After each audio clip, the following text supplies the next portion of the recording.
Hello, and welcome to the 3 Up Moon live stream, everybody.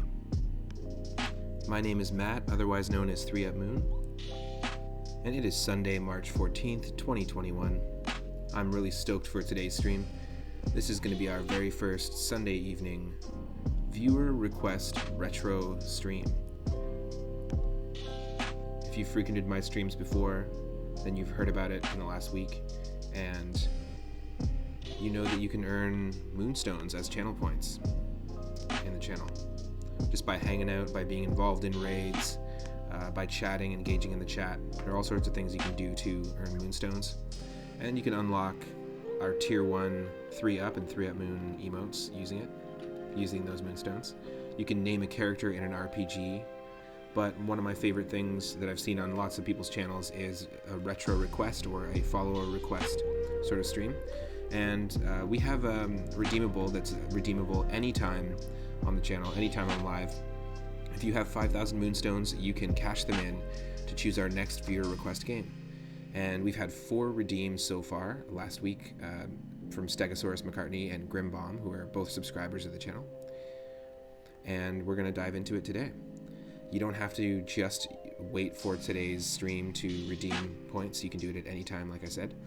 And if you're watching live on twitch.tv/3up_moon, thank you so much for tuning in. We've been hanging out, having a great Sunday so far, and I hope you have been too. If you're not following the channel already, consider clicking that subscribe button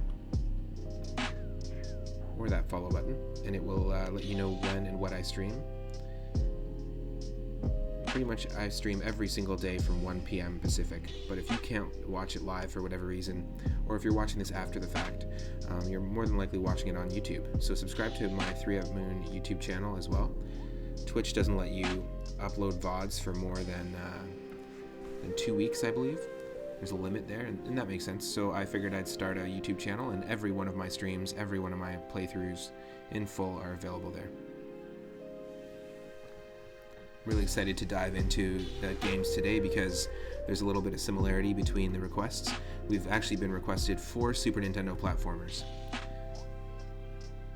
2 Looney Tunes themed Super Nintendo platformers, and 2 Disney themed platformers. So it's gonna be like a scene from Who Framed Roger Rabbit tonight. We're gonna have a mix of both. Daryl was the first one, Stegosaurus McCartney, to request a game, and I'm actually going to play them in the order that they come in as requests. So I'm going to play as much as I can of the game to a certain point. I'm not going to aim to beat any of these games, but I'm going to give it a shot, and give each one an honest shot. Now, a few of these games are games that I haven't played before. A few are games that I've played in the past several times on different consoles, and the whole purpose of this is, share a game with me in terms of a game that you're playing lots of right now, or a game that maybe you have fond memories of that you played way back in the day, or even a game that's frustrating or a janky game that you want to see me attempt. Just feel free to request whatever you like. The main thing is request a game from Game Boy, Gameboy Color, or Gameboy Advance, NES, SNES, or Sega Genesis. Those are the consoles that are going to be available. So, and we're listening to some chill mixtape. It's actually called a chill mixtape of lo-fi hip-hop remixes of music from the Super Nintendo and Sega Genesis era, in case you were curious. So the first game that we got requested was Bugs Bunny Rabbit Rampage on Super Nintendo. So we'll get that ready to go, and you'll see the game in just a moment. Stick around.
Alright, I've got the game loaded up, and I will switch over here in just a moment.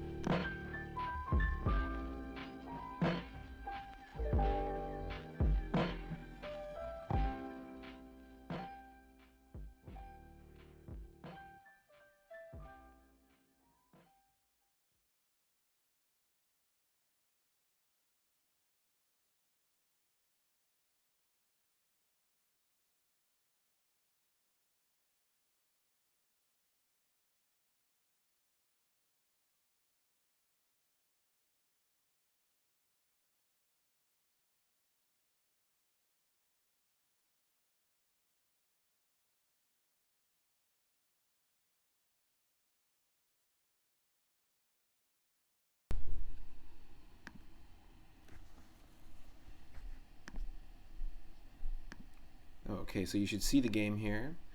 Make sure that you can hear it, and I want to make sure that the volume is doing okay. You should see me. Hello, everyone.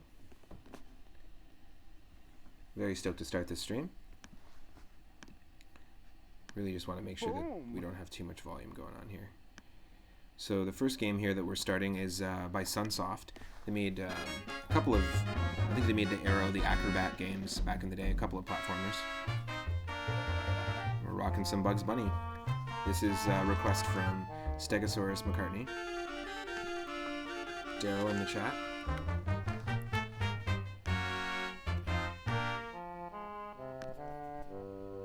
Let me know if there's a balance issue with the vocals. I actually just added some new effects, like a limiter and compressor here on my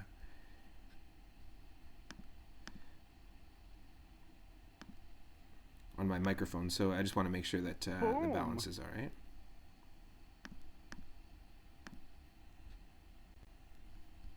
So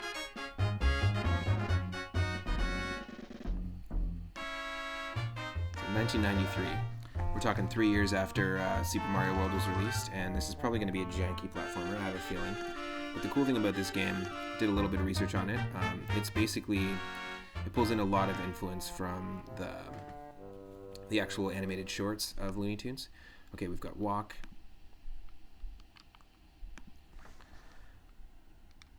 X and Y is to push a high pie. Interesting. Oh no, X is to push a high pie. Y is to kick. Jump is B. And throw an Acme device is A. So A is throw. We're going to be pushing pies around. That's interesting. Now I did play... Oh, cool. There's inventory flips. I did play Bugs Bunny's Crazy Castle on NES. It was an arcade-style game that did involve a lot of like pushing of obstacles off of platforms. Spin is both of them. Interesting. Duck. Well, there's a lot of controls here. But I did play that one, and push a low pie is down in B. Or down in Y. Cool. I played several Bugs Bunny's Crazy Castle games. Okay, down in B is to down into a hole. Alright.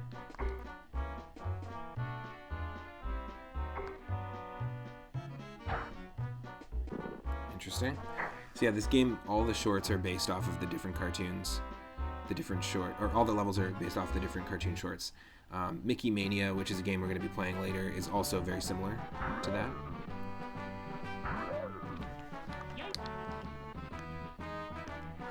Is there like a story going on? Oh, those are just like, that's just showing us what the levels are going to be like. The level gets painted, just like that classic short where Bugs Bunny interacts with the animator. That's pretty cool.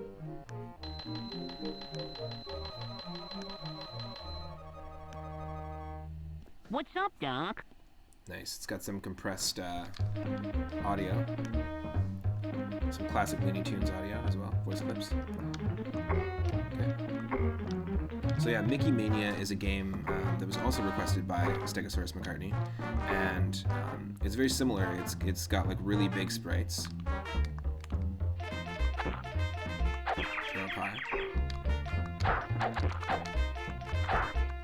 Okay, there we go. Kicking dogs, that's ridiculous. A ridiculous way to start the stream. But yeah, Mickey Mania was a game that did the same thing. It pulled influence. Each level was influenced by a different, like animated short. And so I see what you did there, Daryl, in terms of the first requests. It's really cool. I've never played this game before, but the first time I got a pie again. Okay, so let me just figure this out. So there's the low pie, the high pie, the kick.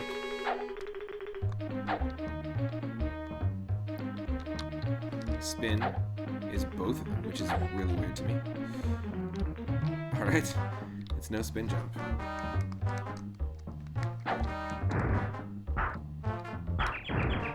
Oh, it does some decent damage though. That's pretty good to know. Okay, just figuring out the controls. Down into the hole is not just down, but down and B. Yeah.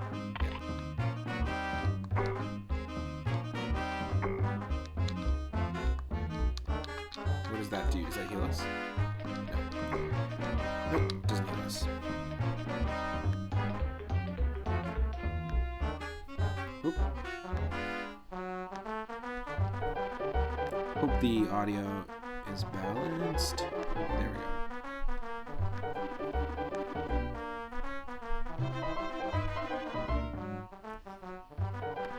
Let's do this.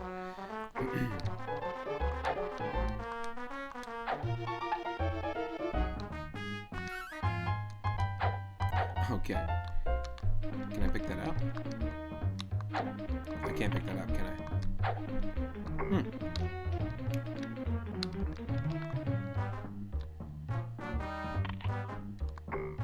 Uh-oh, ice levels. They always mess with us in every single game that we play.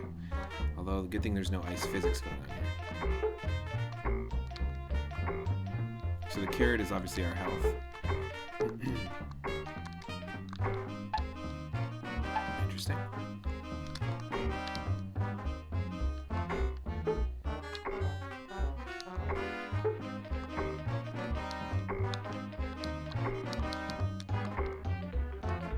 Is there a way to do like a double jump? Because I do see a 1-up up there.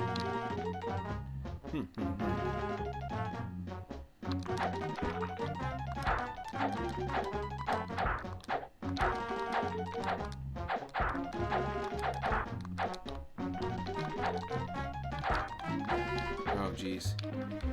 Gotta do that spin. It's like the best attack.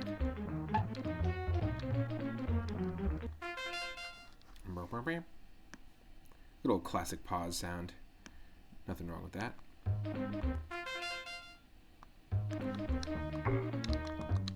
This is definitely not the type of platformer I normally would play.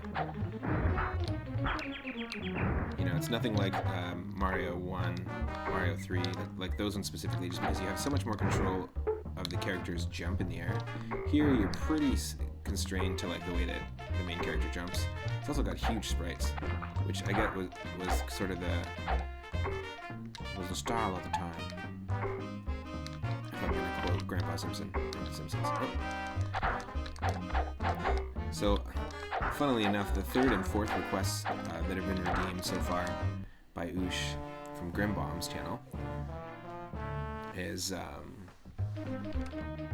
actually the other two games are Looney Tunes themed and Disney themed. So we're rocking two Looney Tunes games and 2 Disney games.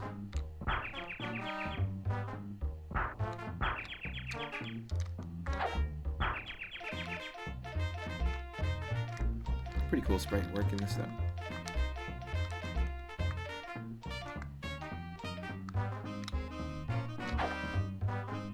Oh shoot, what? How do we lose so much health there? That's interesting. Obviously there's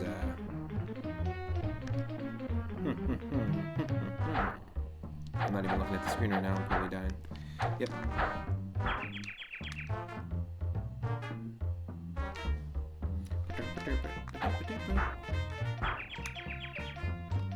I mean, the music is effective for what it is.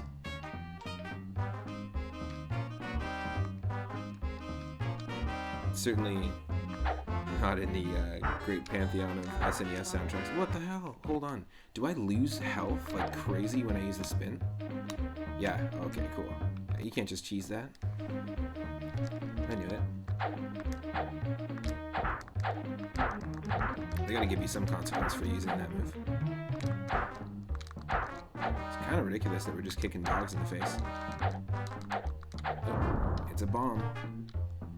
Bone bomb. Sorry, bro. Sorry, brover.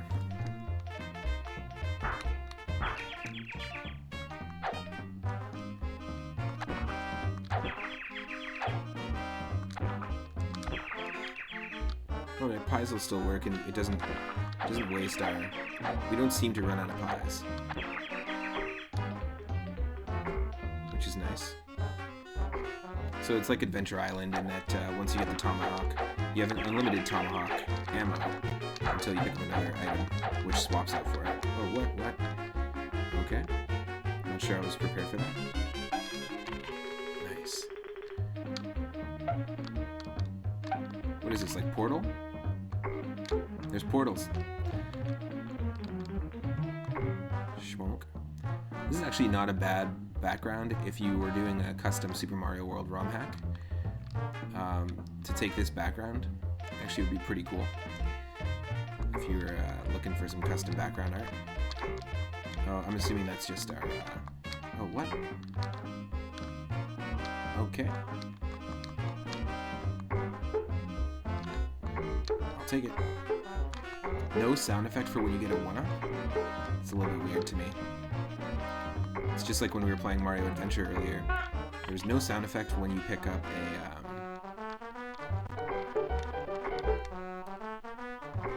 unless that was just a glitch, but there's no sound effect when you use your backup power-up. The sprite just instantaneously turns into that. What am I missing here?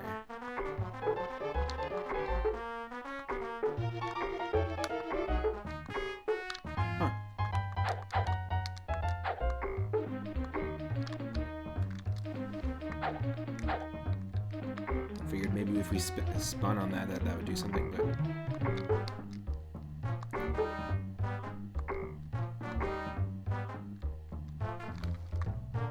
Weird.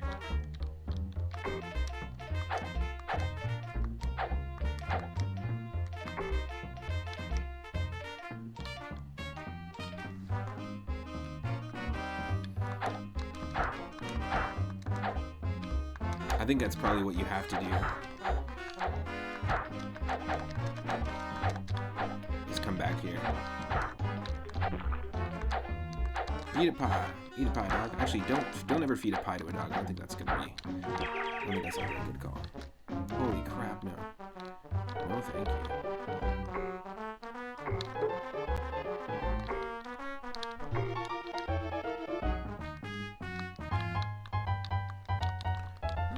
Altogether, not a terrible game, actually. If I had this as a kid, you know, if I was like in one of those situations where I was gifted a game or something by like a family member, I'd never heard about this game before, I wouldn't be entirely disappointed. I've definitely played a lot of games that are way more disappointing than this, and janky. The controls are actually pretty smooth. Not that bad. Just gotta get used to how it controls.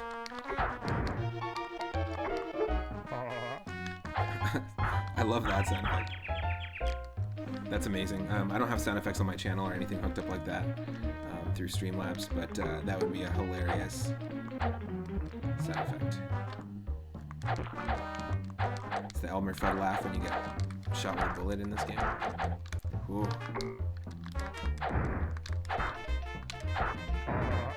Oh, damn. Oh, the bullet opens up and then shoots you. And the death music reminds me a lot of the pirate levels from Donkey Kong Country 2, believe it or not.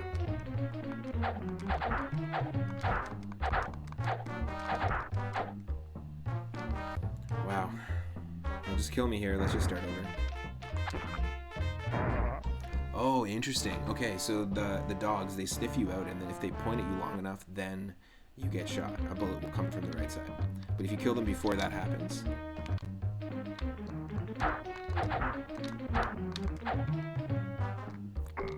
then you can kind of save your butt, save your tail. See, watch. Oh.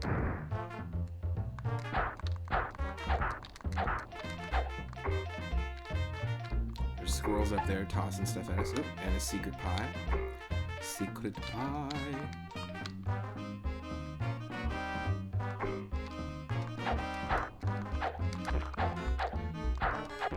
What am I doing? The kick is tough unless you're close. No. Oh, you can jump on it. I didn't know that. Makes sense with the sound effect.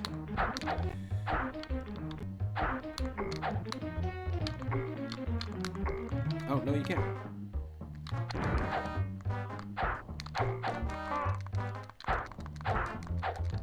Interesting, okay. So you can get real goofy with your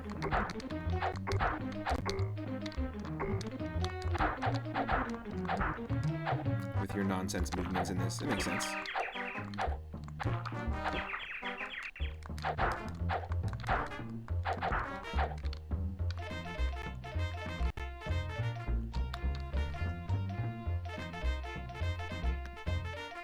No.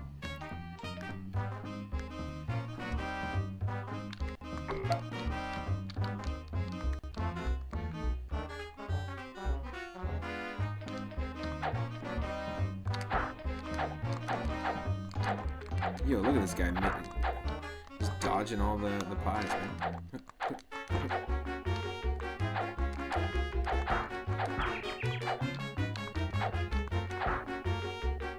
On time.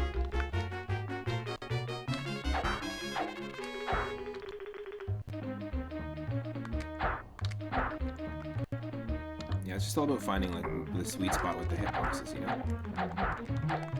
And just getting used to how the character's hitbox controls. Yo, buddy. What is this, Mike Tyson's Punch Out? He's just deacon waiting for that moment, and then little dog punch.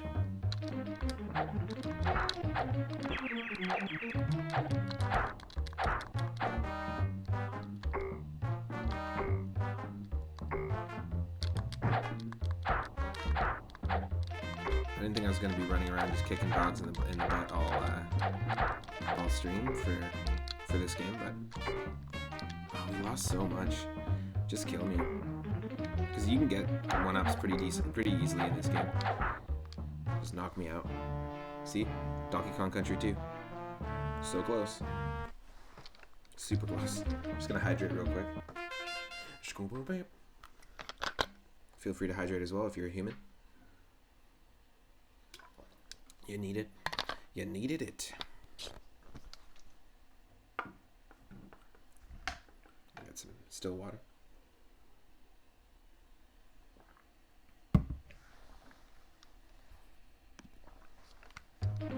All right.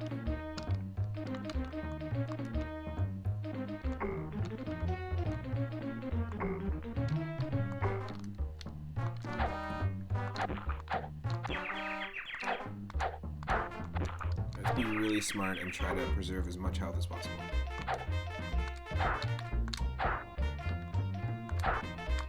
Oh, okay, those are the pie ones. I gotcha. Those are the guys we gotta deal with. They're throwing pies at them. What's going on here?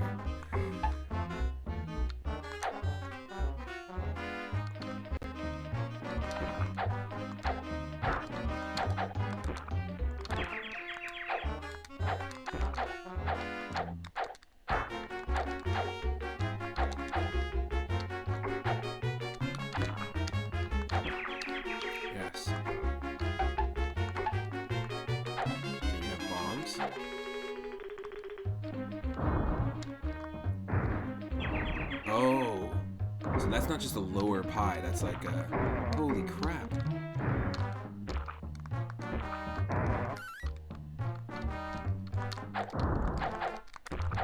Oh wow, okay. I think I really figured out how to do the inventory setup here, which is nice. Oh, jeez. let's not explore that yet, except let's do this. Let's grab that bone. Throw a dog a bone over here. Heal up, and I don't know what that does.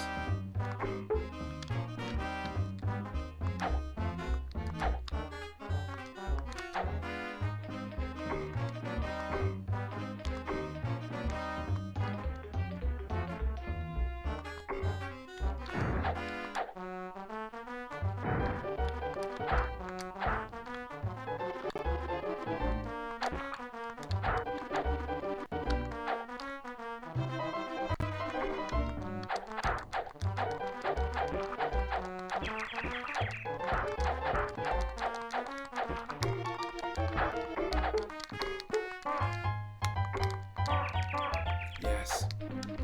It's just all about finding that hitbox sweet spot. Oh no. This is tricky.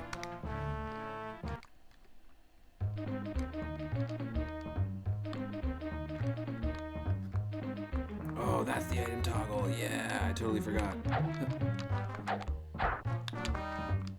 Oh, I get it. I get it. Oh, that's what that is. I like it. I like it. So the down arrow is basically, so the bone is something you can drop on the floor and lure the enemies. The down arrow allows me to put a "Bugs was here" sign down in the level, which is funny. I'm sure I'm gonna need it for something. But yeah, L and R, just like when we played Link to the Past randomizer, will toggle our items. Pretty cool. It's funny that fans had to hack that into Link to the Past. Also, what's up, Parahacks? Welcome to the stream. Yeah, like a game like this has the L and R item toggle, but Link to the Past had to have like fans years later hack it in. Alright, so this game, I'm playing the very first game of our retro request. First viewer request retro night. This is requested by Stegosaurus McCartney. It's called Bugs Bunny Rabbit Rampage on Super Nintendo. There's some amazing backgrounds in this game. If you're ever looking to use some custom backgrounds for like ice levels and stuff, like I love look at the backgrounds here. If you could do something like this in a Super Mario World hack, that'd be pretty sweet. We out here just kicking some dogs. Just kicking those dogs. Booting the floofers. Okay, let's oh no. Gotta get these guys or else the bullets will come after you if they find you. Okay, let's start over. Kill me. Punch right in the back of the head. So yeah, Parahacks, basically I have a channel redeem where anyone can use 5,000 moonstones at any time, not just on our viewer request nights, and I will eventually play the game on my Sunday night streams. Hope you're having an awesome weekend so far. I know you had a productive stream day yesterday. And this is just the first request. I'm going to play them in the order that they come in, but we've got 4 requests. And they're all Looney Tunes and Disney-based platformers on Super Nintendo. But you can request any game for Game Boy, Gameboy Color, Gameboy Advance.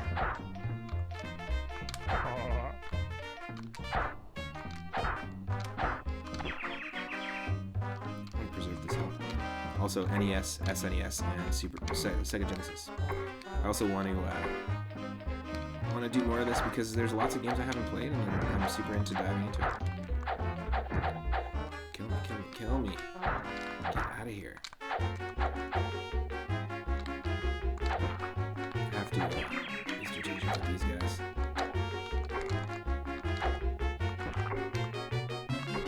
I specifically like the background in this level because it's got that like super basic animated sort of reflection, but it still looks cool. Buddy, it's like Mike Tyson's Punch-Out. He just hides and deeks from us.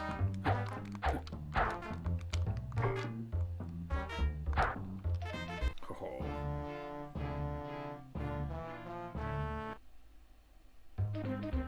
And I try to play each game and give each game, an honest shot.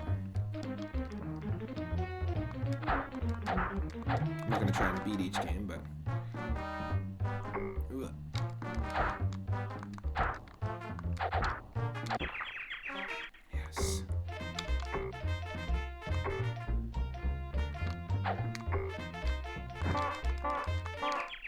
Yes.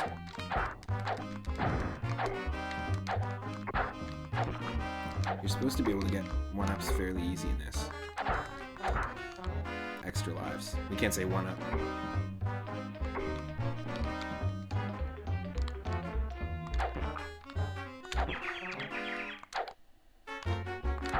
Oh, shoot. This feels like the invincibility music just started playing out of nowhere, but we don't have any extra. It's definitely not the invincibility music, but it's just funny. I hate these ice levels. It doesn't matter what game we're playing.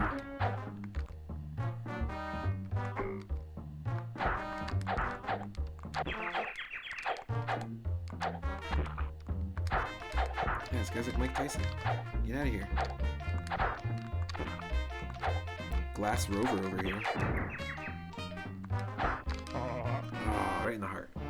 Shut through the heart.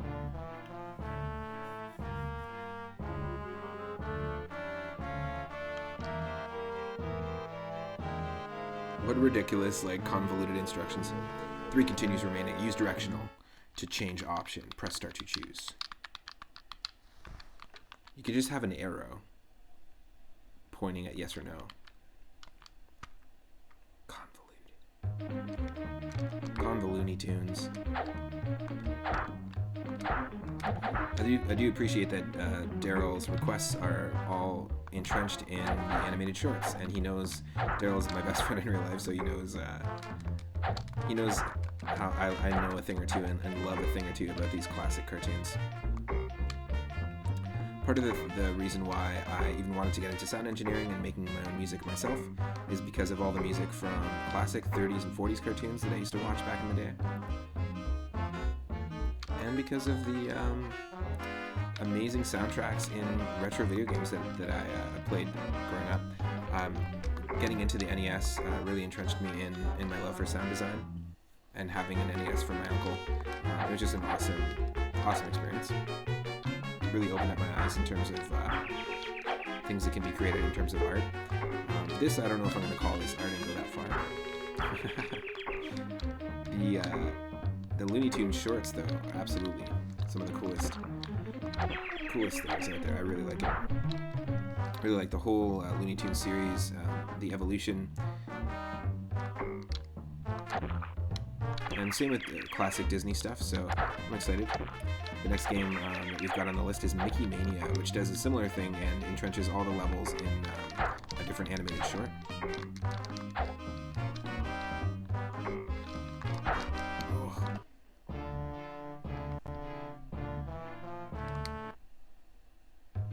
Let's give this a shot.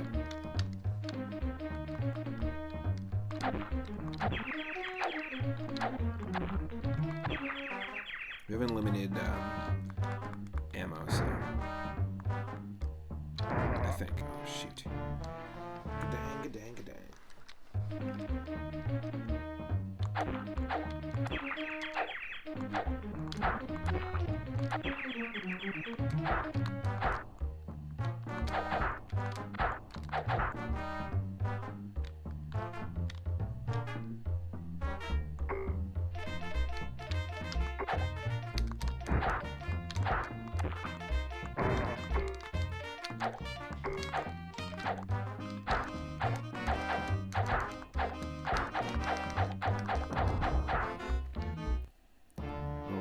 Maybe I should be using these items.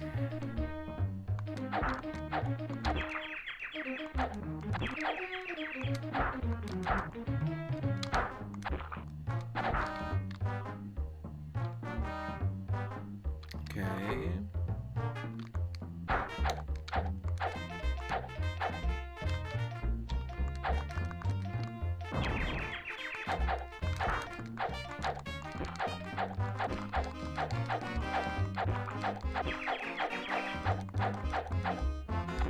Buddy, get out of here.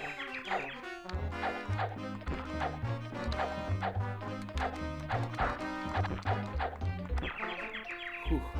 I have terrible health right now. We need to find ourselves a carrot.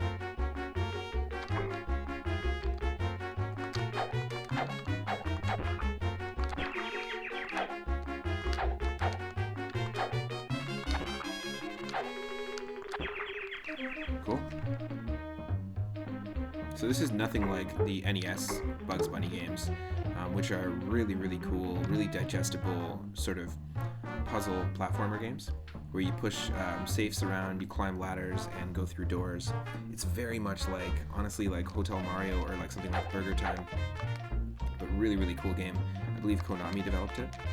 But the Bugs Bunny Crazy Castle series is really fun. I'm actually going to be playing some of the original Bugs Bunny Crazy Castle and number 2 eventually on my sort of de-stressing streams. I'm going to be doing some puzzle game specific streams on Sundays down the line.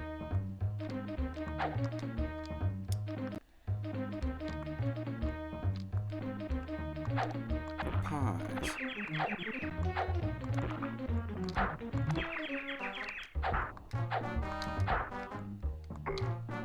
And I'll be uploading all my streams like I usually do on my YouTube channel, so if you can't catch it live for whatever reason,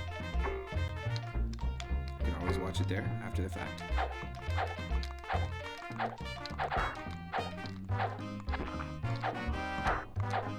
Oof. That carrot is our health and we really need to preserve it. Like a jam. Like a carrot marmalade. I love that when he's jumping, that there is a moment, like as he's falling, that he looks at the camera and breaks the fourth wall. Hey, he's like, jump, I'm falling. Jump, I'm falling. It's pretty funny. Animations are pretty cool in this. There's no time limit in this, but take a look at what happens here when you do nothing. The classic Sonic waiting for you stance. He eats a carrot.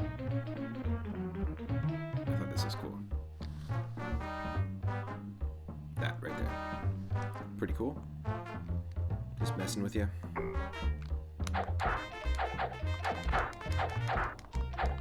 Oh, Jesus. Whew.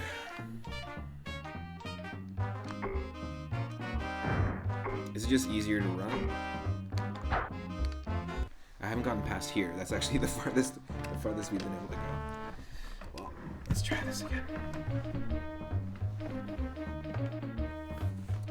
I want to give it an honest shot. I don't want to give up on the game. It's not terrible. Not a terrible game at all. We just got to get used to the hitboxes. Just the way it works. We do have a spin attack as well that's pretty OP, but I don't. It utilizes your carrot like your health, right? So it's really difficult to. I don't know if it's the best call. I'm trying to preserve the health, so. Okay. I'll wait for. Whenever the enemies got the high ground on a slope, the pie attack just really doesn't work. And you can't accurately always jump on the enemy. Get out of here.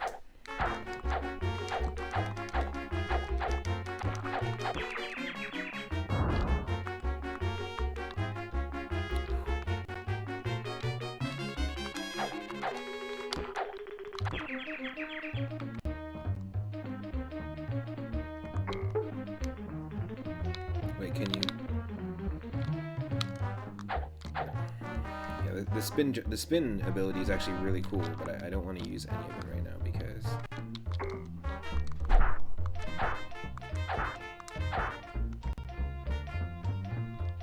it'll eat away at our carrot up there too fast.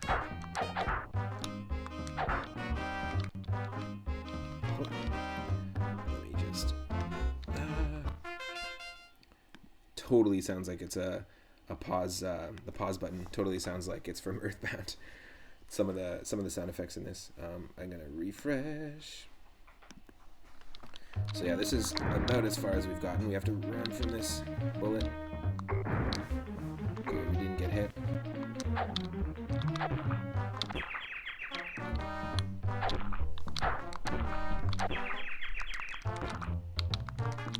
Ah. Whew. Just refreshing my stream manager so that I can see the old chat in real time. If you're just jumping in, this is just level 1 of Bugs Bunny Rabbit Rampage, which is the very first game that's been requested using the viewer request redeem. And it's our first viewer request night, which is going to be happening every single Sunday afternoon, or Sunday evening. This one was requested by Stegosaurus McCartney or Daryl in the chat.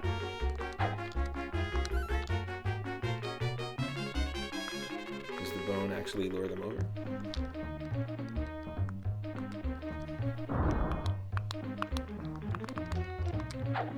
Oh, I do have pots. Okay, cool. Oh, no.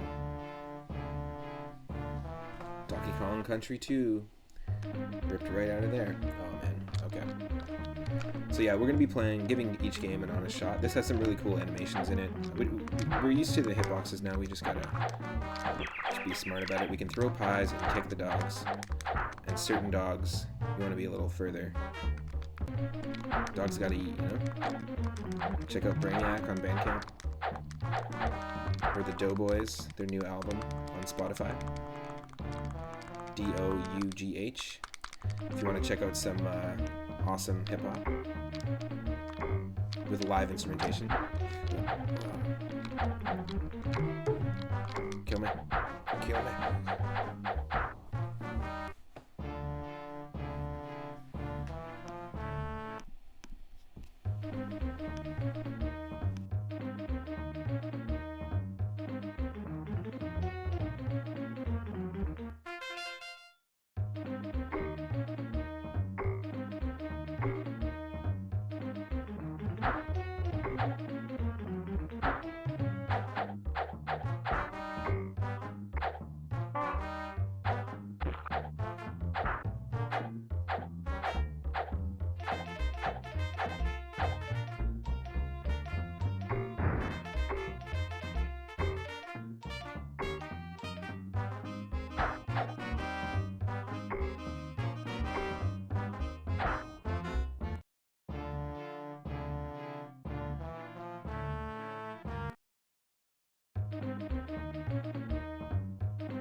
Super weird level.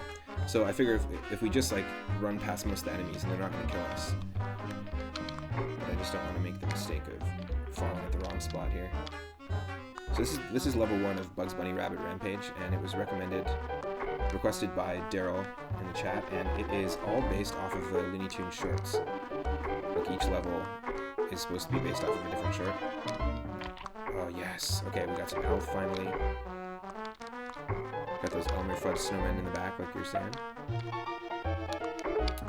Oh, yep. I see that basically both the games I mentioned earlier, Daryl, both the games that you suggested, the first and second games on request night, are both highly entrenched in like the animated shorts. So this game and Mickey Mania pull from all the original like Mickey Mouse and Bugs Bunny cartoons. Whereas a lot of the other Looney Tunes games actually just have the characters in them and have their own sort of mechanics. I was mentioning earlier, Daryl, that Bugs Bunny's Crazy Castle on NES was a game that I played a lot, and it was a lot more like an arcade-style puzzle game.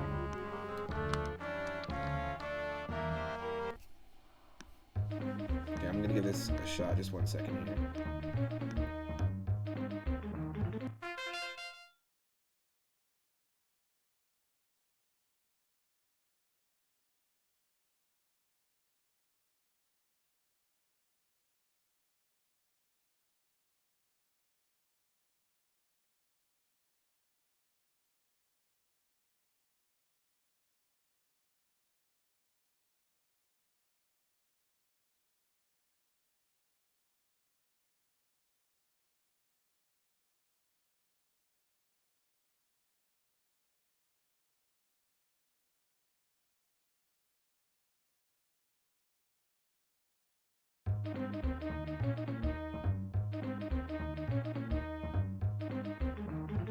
So I'm back. Obviously, Bugs Bunny was making a bunch of faces there. Did you ever play this game as a kid, Daryl? Like, what made you request this one specifically? Also, I have some new settings on my mic, by the way. I've actually gone in and added a limiter and compressor and changed some things, so hopefully the balance between the game and myself is sounding okay for you. So I've also never played this game, but I feel like we're getting the hang of it. It's not a terrible game. I was kind of expecting it to feel a little janky, but it's not that bad. Platformers that are zoomed in like this, though, that have giant sprites, like giant player sprites and giant enemy sprites, kind of remind me of games like Jazz Jackrabbit, and also some of the Super Nintendo games that were eventually ported on Game Boy Advance and remade. And a lot of those, like, unfortunately, because the Game Boy Advance screen was even smaller than the Super Nintendo screen, those games are zoomed in a little more on those, and just as a player, like, I don't have that much compared to what we were playing yesterday and today. Mario Adventure and Super Mario Bros. 3, the character sprite is smaller than Bugs' foot here on the screen, so you don't have much in terms of like what you can see coming up ahead. I guess that's what I'm trying to say. Sonic does a great job at having a small enough sprite and giving you just enough ahead, but not too much to make the game easy. Obviously, if you know the level, then you basically can...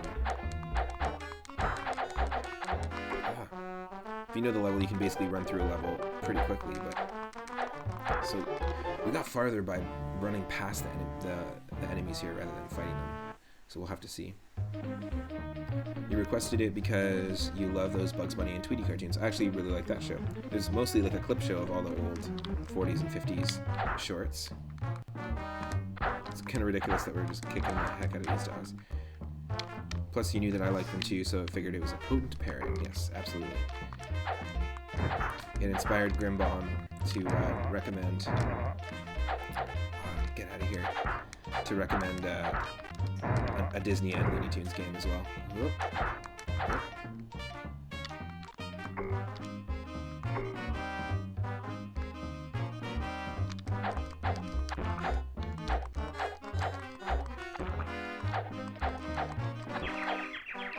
You have the impression that this game handles like a shopping cart. It's actually not that bad.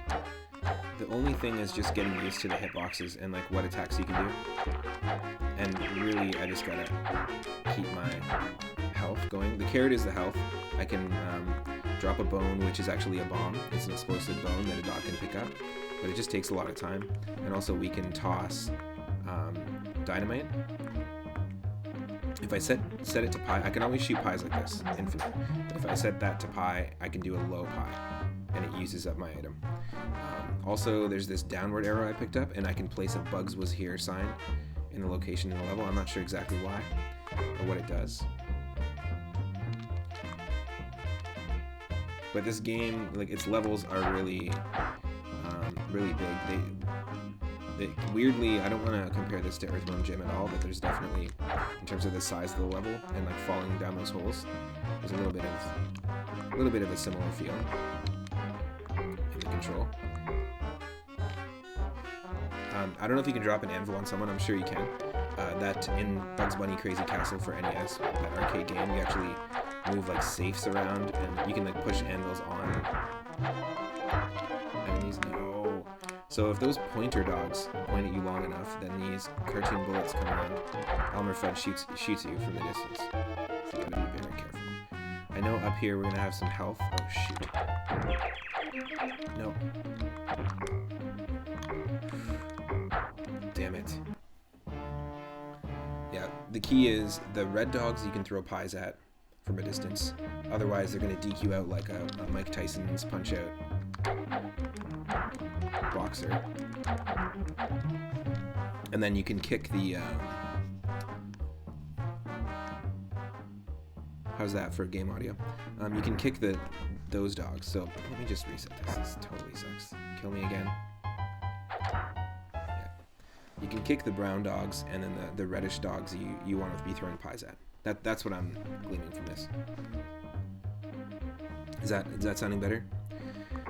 For balance? Cool.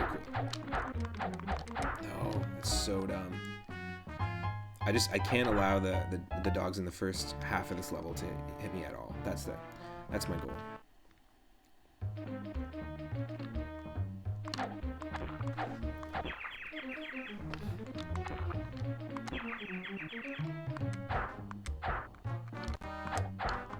You just can't always guarantee that you're gonna hit the red ones unless you kick them.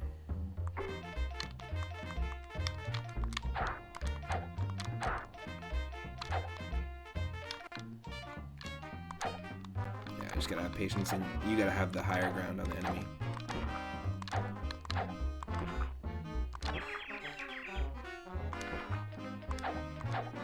See, he like dekes me out like Mike Tyson style.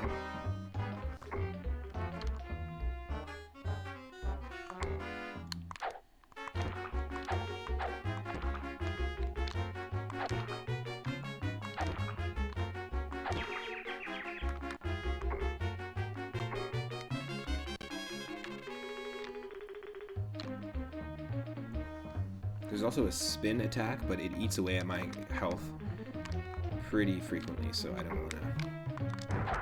Damn it! I let the bullet spawn. I just have to take it. Okay.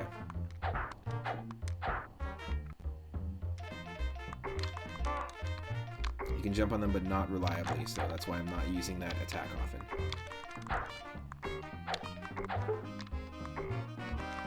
See, it doesn't work at all half the time.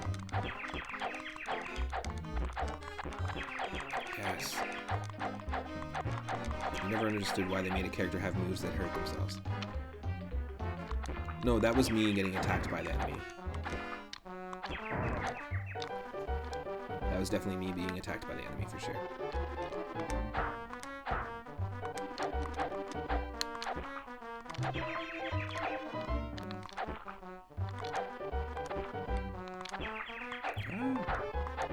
Unless you mean something else.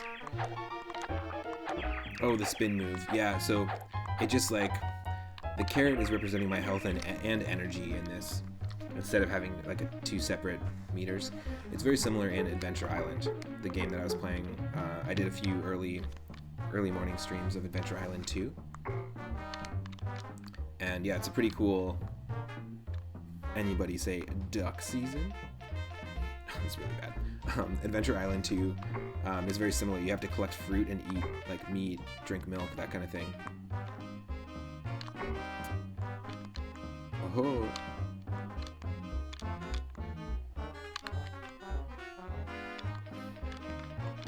And the thing is, as you move forward, your energy meter depletes. So as you jump and attack people in Adventure Island, as you run forward and do that kind of thing, your energy depletes, so you have to constantly be collecting fruit to refill that energy meter and collecting food. And so I guess that's the idea here, but we aren't finding that many carrots that often, except for, no, I did it again. Thank God there's no time limit in this game. There are some really cool animated backdrops in the background here that pay homage to the beautiful painted backdrops in classic animated cartoons. Oh no, there was a carrot here the first time you visited, but not now. Ah. The spin attack is cool in this, but yeah, it's gonna be. You know what's so funny? You've been thinking about the WB frog since I played Earthbound. Well, in the opening of this game, it showed little segments of the different levels, and there definitely is an attack that an enemy has that turns the playable character into the WB frog in this game. And they show it off in the intro movie, so once we switch to the next game, I'll give this a shot, like I said, but once we switch to the next game, then I'll show it to you, because I know you weren't here at the very beginning, Daryl. And like I was saying, anyone that's joining in, you can request a game anytime with Moonstones.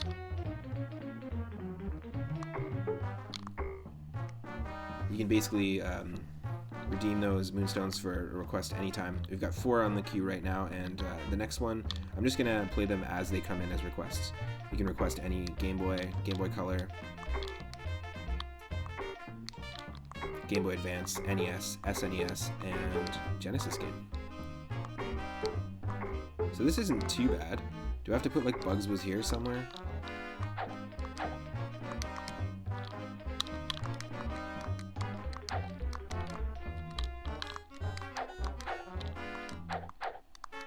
There we go. Bugs Was Here.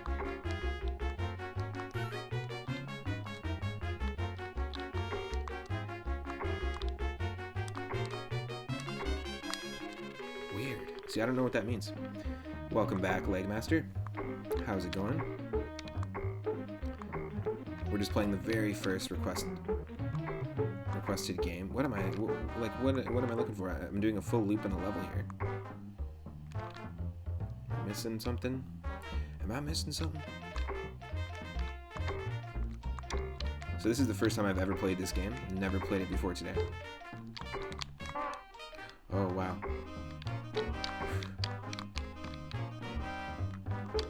No.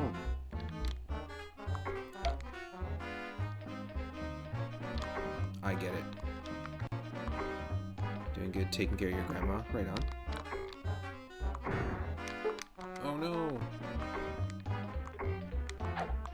You've played this once and never passed the first screen. Yeah, this it's kind of janky, but once you get used to the hitboxes and these Mike Tyson dodging looking dogs here, they like really if you get too close to the red tinted dogs, they will mess with you.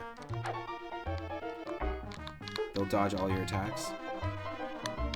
Doge, so much doge.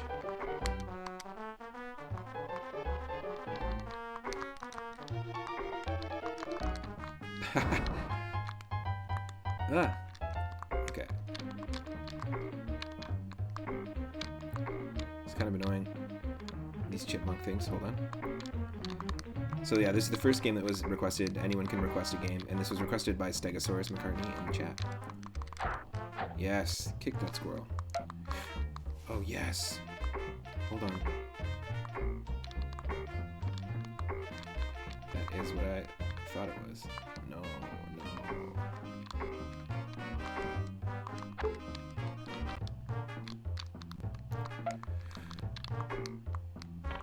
Yes, that's all it gave me. Thought that was at least going to be a full heal or something.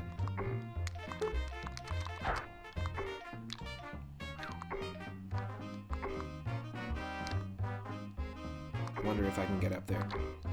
There is no like higher jump or anything like that.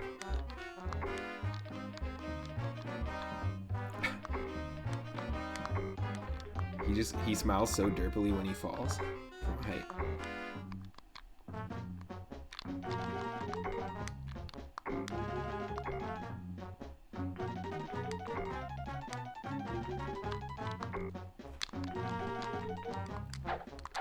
Oh, okay, cool. Hold on.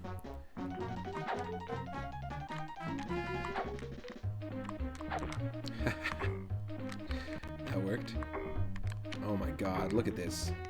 The platforming is actually not that bad in this, to be honest. Like, it's quite tight, the controls, for what it is. It's just that the sprites are huge. The hitboxes are not something I'm super used to. Look at this guy, Mike Tyson in that. Just dodge. Dodging it. Oh, that's what a Bugs Was Here sign is. That's gonna be my checkpoint. I get it. I can set my own checkpoint. So if I want, I can do this when I die. Hold on. I can do that. That's my checkpoint. That's actually pretty cool. Setting the H.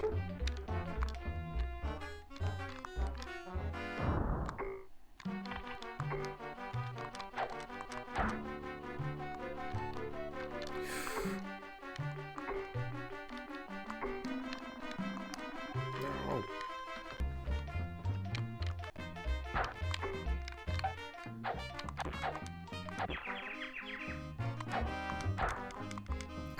Perfect time to set the checkpoint. Holy shit. Holy shit. Yep, perfect. Okay, that's awesome. We can set that checkpoint. Set it and forget it. Twist your ears to fly. Yeah, really cool animated parallax backgrounds in this.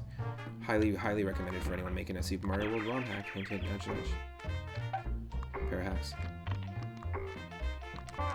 Yes.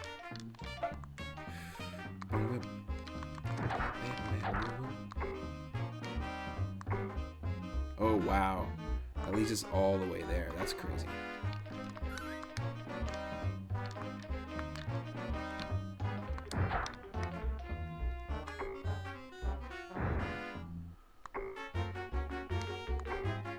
It's easier to just dodge all that. It's easier to just keep running. That's so funny. We took all our time just to kill these enemies for nothing. Speedrunners of this game. I don't even want to finish that sentence. The fact that there probably are speedrunners of this game is pretty hilarious to me. But speedrunners of this game would probably have to just never attack the enemies. Ever. Yo, buddy.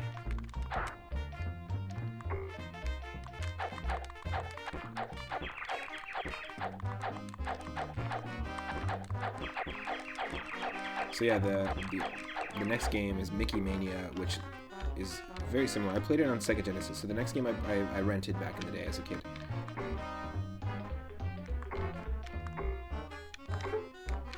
Whoa, holy crap. Here's our boss. I'm not ready for that.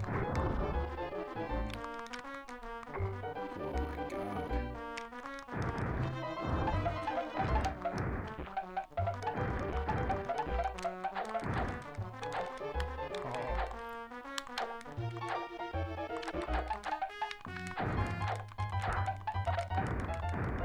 Holy crap. Okay, so we got to the boss. I'll be right back. I'm just gonna play some tunes. I'm just gonna go get a quick coffee and be right back. So stick around. Again, anyone can request any game for Game Boy, Gameboy Color, Gameboy Advance, NES, SNES, and Sega Genesis, and I will dive into it.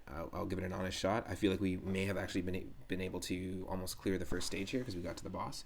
But I'll put that lo-fi hip-hop remix mixtape on again of SNES and Sega Genesis music. I'll be back very, very shortly. Stick around. Thanks again to those who are tuning in live. And this is going to be a regular thing every single Sunday evening, 6:30 p.m. Pacific. I'm going to be diving into the viewer request nights and the retro requests. And please feel free to request at any time. It doesn't have to be just during the stream today. Be right back.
All right, I'm back with coffee, with toast, and ready to do this.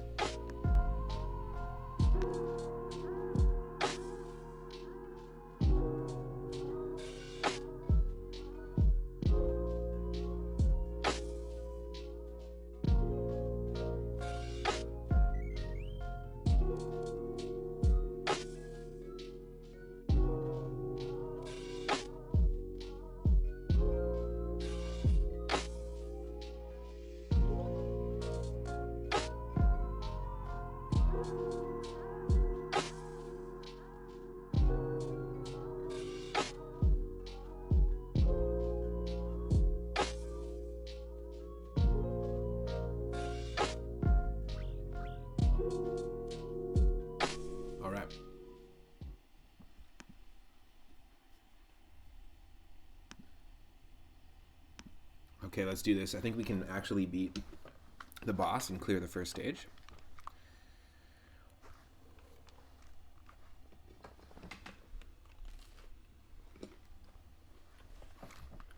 I swear that pause sound effect is right out of Earthbound. Not bad.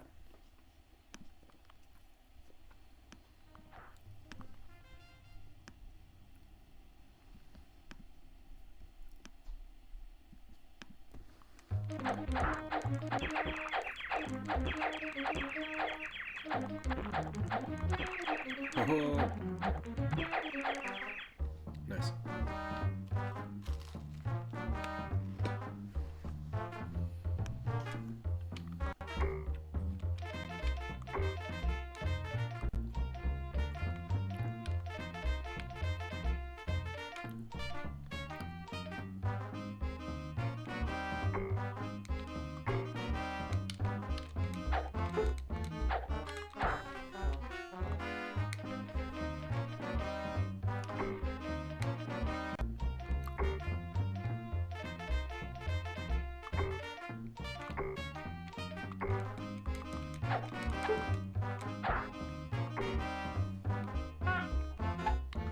Nice.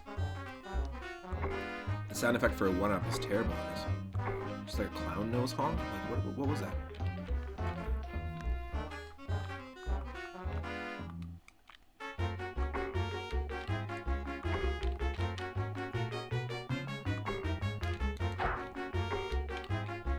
Yes, please.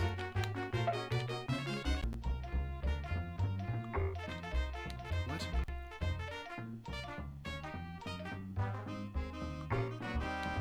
Do we still get the 1-up? No, come on. That sucks.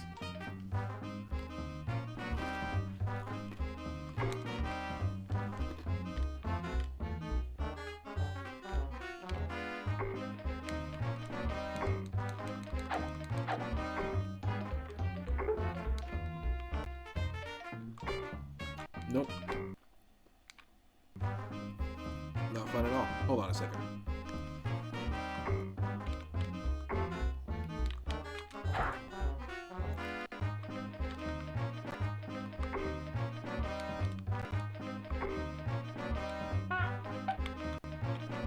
That's what I want. I can actually drop the bones on the ground and distract the enemies.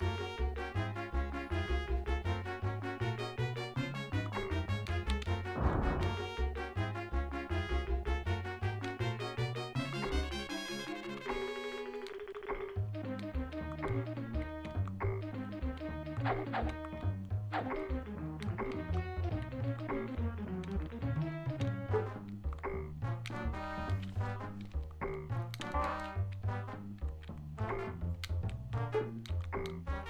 out of here.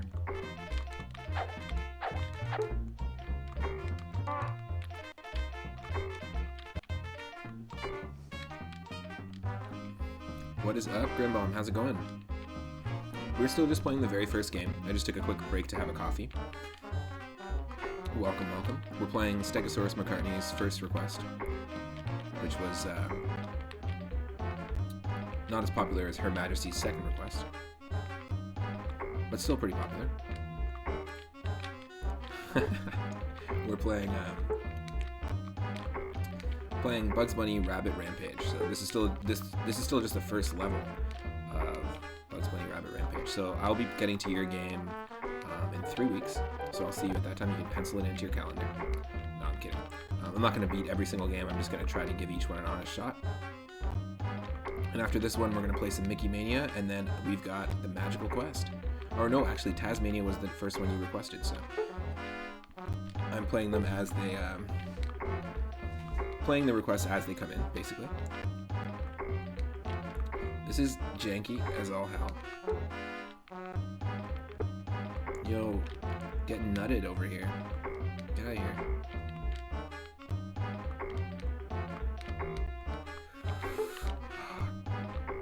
Dang. Oh. So there's only 4 games so far, yeah. Just the ones that anyone can request a game up to this point, but there's only 4 games so far. So this, Mickey Mania, taz-mania, so we've got 2 Mania games, which will be pretty funny.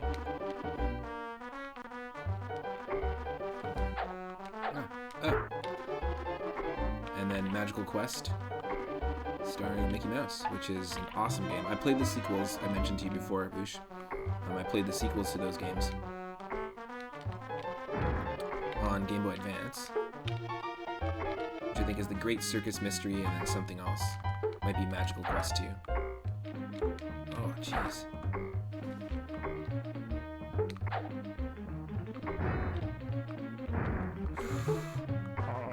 Okay, hold on. Good.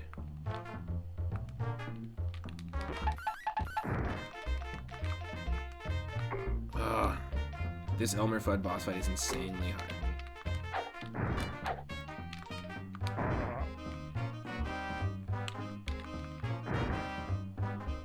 Oh, cool.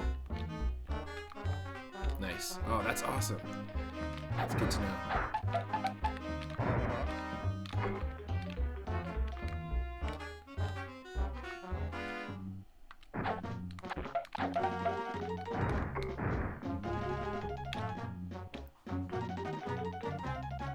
Oh yeah, anybody.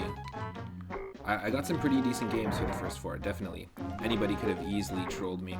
And that's the thing, I'm open to playing every single game.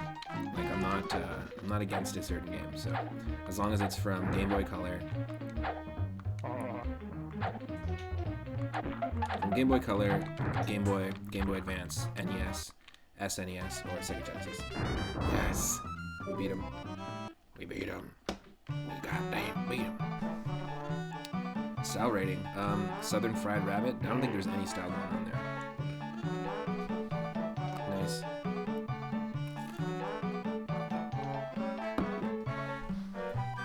Right on. You beat Skyward Sword today. Skyward Sword, Key Sanity Randomizer. That's insane. Really, really difficult. Southern Fried Rabbit. Ooh, oosh. Zelda 2 Randomizer. That's going to be interesting. It's quite a tough one. Good luck with that. That's going to be wild. Okay, now what? Press start. Let's check out the second level. So this game, every single level is pulling influence from the different animated shorts from the Looney Tunes series. And the next game we're going to play, Mickey Mania, which is also requested by Stegosaurus McCartney. What the hell, buddy? That's not even Yosemite Sam. It's a mustacheless Yosemite Sam. And the next game we're playing, also recommended by, or requested by Stegosaurus McCartney in the chat, is called Mickey Mania, and it does this very similar thing with the Mickey Mouse cartoons. Oh, that's super culturally appropriative. The Elmer Fudd at the top there, the Native American Elmer Fudd.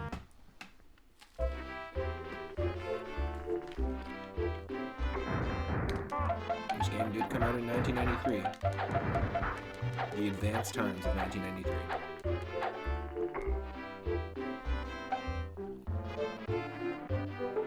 Oh, what?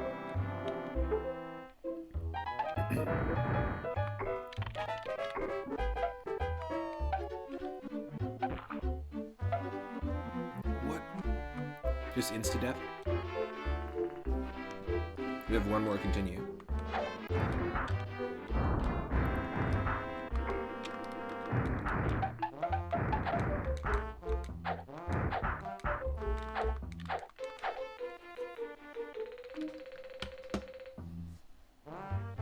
So,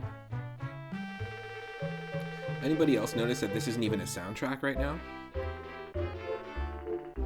It doesn't even sound like music, it just sounds like a series of sound effects that are just being played over and over. The first one was, the first level at least had music that was like reminiscent of like the Looney Tunes theme song. Actually, don't think I've heard music this bad in a long time in a video game.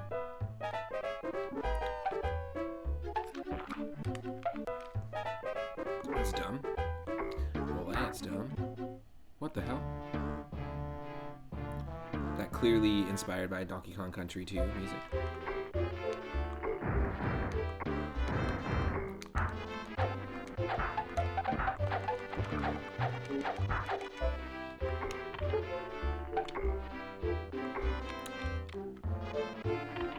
Okay. Oh, I get it. Yosemite Sam is going to be the boss of this level. What?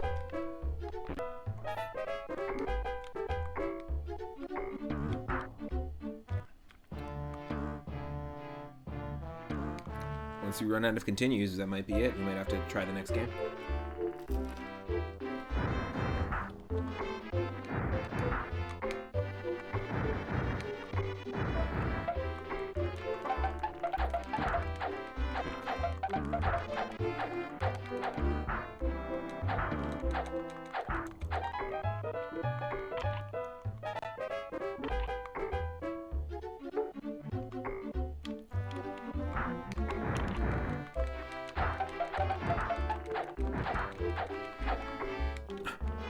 That was their attempt at trying to make the enemies shoot at the screen. That was terrible.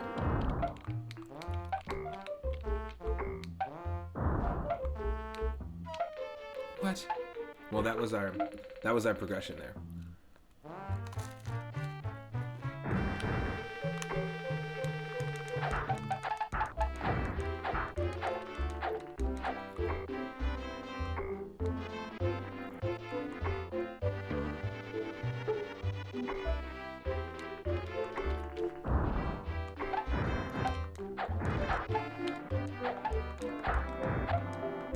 There are boxing glove bullets and mallet bullets.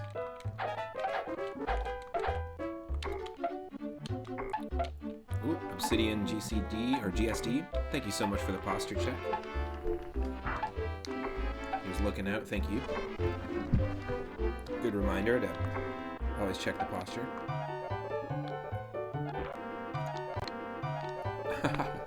Well, then there's that.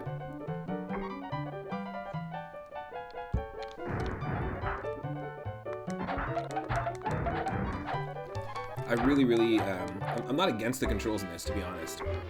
I'm surprised that this game controls the way it does. It's actually not too terrible. I'm doing very well, Obsidian. How are you?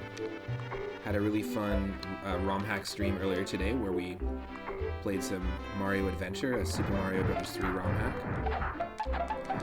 And now we're playing the very first game for my very first viewer request nights. Every Sunday evening at 6:30 p.m. We are diving into games that you can redeem a Pick Our Next Game reward for 5,000 Moonstones. And we're just diving into 4 SNES platformers. Oh hey, what's up? It's Milla. Nice. Nice. So it's actually not as janky as you'd think. Like it looks a lot jankier than it is, or floatier. But it's not too terrible. You just have to get used to the hitboxes, right? Like especially when you're playing something like Super Mario, you have this much smaller character sprite and just a lot more control that you have of the character. But I think we're getting the hang of things here. That's pretty rad. Whoop. Whoop. And then dead. Of course. So yeah, this game is clearly, it's called Bugs Bunny Rabbit Rampage. It's the first one on the list. Clearly inspired by all the Looney Tunes cartoons, pulling a lot of influence from it. And there's a lot of games like this on the Super Nintendo.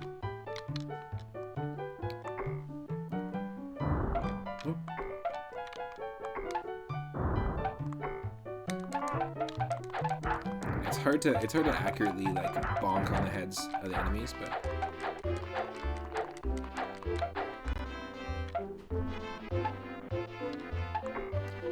I have to say though, this is definitely not the best controlling and not my favorite Looney Tunes game.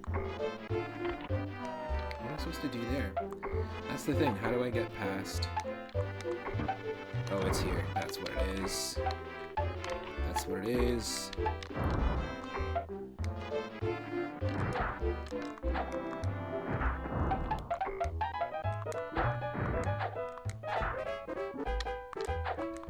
It's a little bit floaty, but it looks a lot floatier than it actually is. Super doable. But the game that I played a lot of, the Bugs Bunny game that I played a ton of when I was a kid, was Bugs Bunny's Crazy Castle on NES. And it's a lot more arcade style. It feels a little more akin to something like the Popeye arcade game, Donkey Kong arcade, or Burger Time.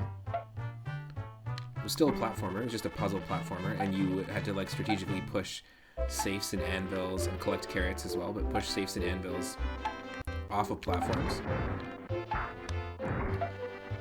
to kill the other, which I thought was crazy, but the enemies were all the other Looney Tunes characters like Sylvester and all those people. It's pretty funny. But it was a really fun game. It's got some really tight controls, and there's several sequels. I will 100% be playing that on my puzzle game streams in the future. Speaking of the future,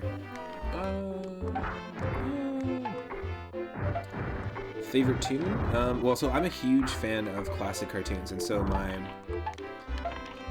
my good friend who requested this, Stegosaurus McCartney, is my buddy Daryl in real life. He's my best friend and basically knows me very well and knows that I love old school cartoons. So that's why he actually recommended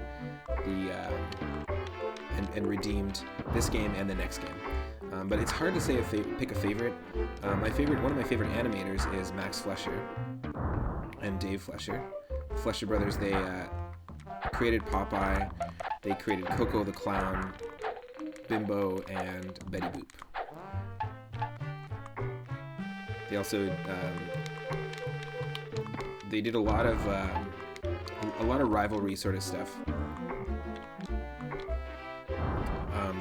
with Disney. So they're always like racing with Disney to do the first this and the first that. And the Fleischer Brothers actually did finish the very first feature-length animated film, like in history, but weren't able to release it due to a scheme that Disney pulled on him.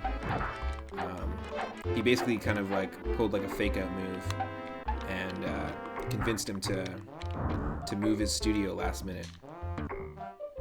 He had someone convince him to move his studio last minute, which then delayed their release of Gulliver's Travels, which would have been the very first feature-length animated film, like in the history of like humanity. And Disney went in there and basically released Snow White. Snow White looks a lot better. It's a much better looking film, and in my opinion is a much better film. But still, just the moves that he pulled to ensure that he was the first one, I'm sure are the same ideals that the company abides by today. You spent some serious points on these streams, by golly. Favorite Looney Tune character? Oh, okay. Oh, interesting. Who would I choose? That's a tricky one. I mean, I'd probably say Daffy Duck. If I had to pick one.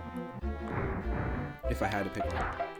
Daffy Duck, just because of the unpredictability. I love Woody Woodpecker cartoons. They're very similar. Hey, no worries. Oosh, thank you so much. Thanks for the lurk. Oh. What about you, Obsidian? What would be your first choice if you had to pick your favorite Looney Tune? Thank you so much for the lurk, Oosh. I was kidding. I'm not going to wait 3 weeks to get to your game, by the way. Ooh, Spike. Hilarious. Nice. Spike is the dog, Tom and Jerry dog? Or just... No, that's the dog, the Looney Tunes dog. They're very similar, though. Oh, jeez. Oh, no.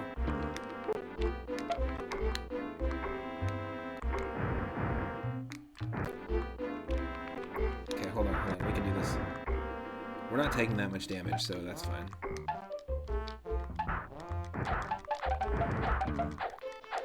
Nice. I always like those cartoons, the ones with the dog and the cat. The little cat that would make a bed in the fur of Spike. It's pretty funny. Cute imagery. What the?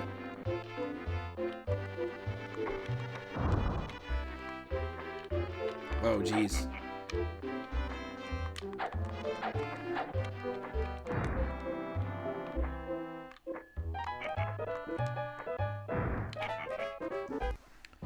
We dropped that Bugs was here sign, which means that that's essentially our checkpoint, so we're going to start right from there.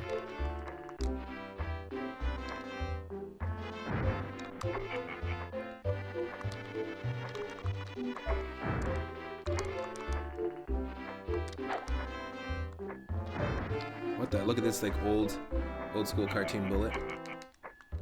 How do you attack this guy?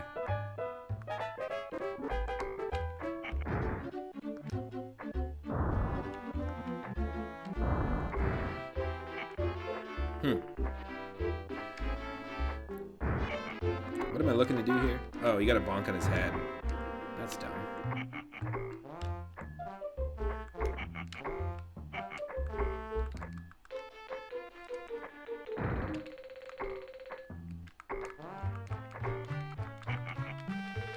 I wonder. Use the barrel to get some height and try to jump on his head. Oh, use the barrel. You're right, you're right.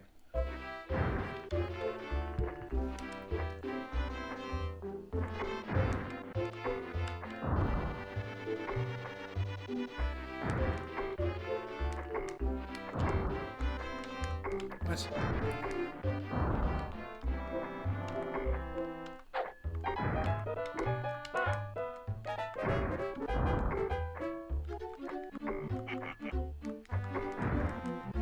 I can't use a spin, can I? Pretty sure these exact bullets with the mustaches and the hats appear in Who Framed Roger Rabbit, and that's kind of how I feel like today's stream's going. It's like a scene from Who Framed Roger Rabbit. We're gonna have some Disney action, some Looney Tunes action going on. Yo, nonsense. That's so dumb. That's all, folks.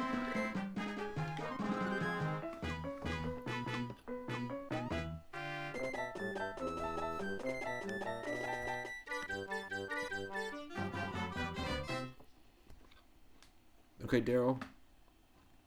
Check out this opening cutscene. It shows you your WB frog in here.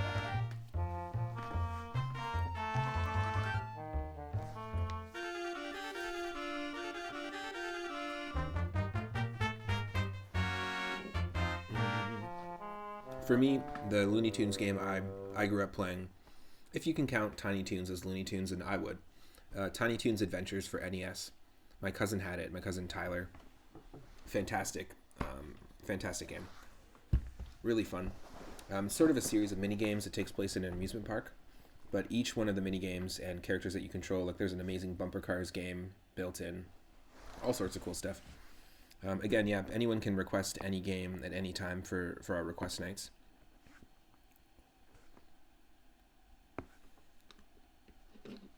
Press select for options. What? Trainer screen.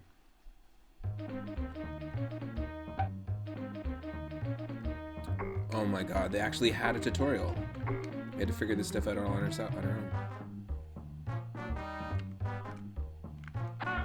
Oh my god, this is so dumb. Hold on a second.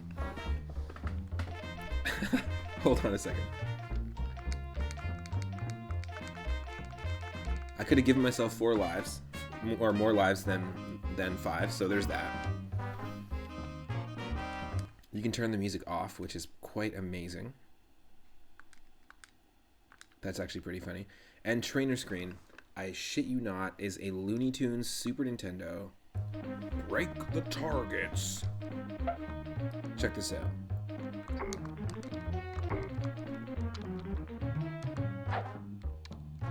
Wait, what?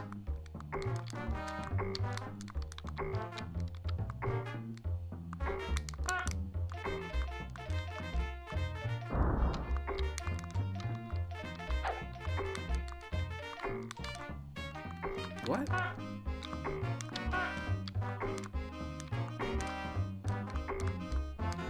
Interesting. I don't know how we hit that, but we somehow did.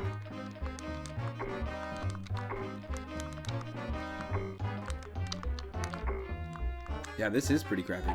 So Sunsoft has actually made some pretty good platformers. I'm not gonna throw them completely under the bus.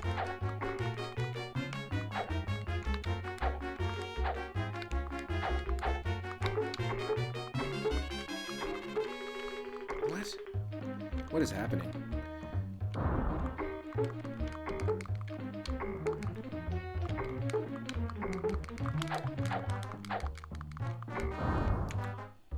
Oh, that's dumb.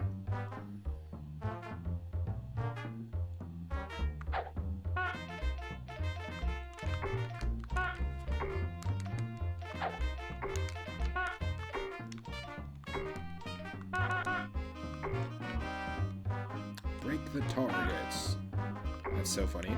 What a dumb way to teach people the hitboxes, especially because the enemies are 3 times the size of Bugs Bunny in this game. So it doesn't really make sense. Or they're the same size. It doesn't make sense to have you train using these tiny targets.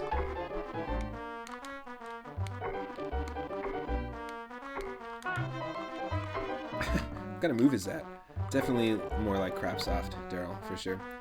100% Bugs Bunny's Crazy Castle on NES is a much better game. It's a series of basically action platformer puzzle games, very arcade style.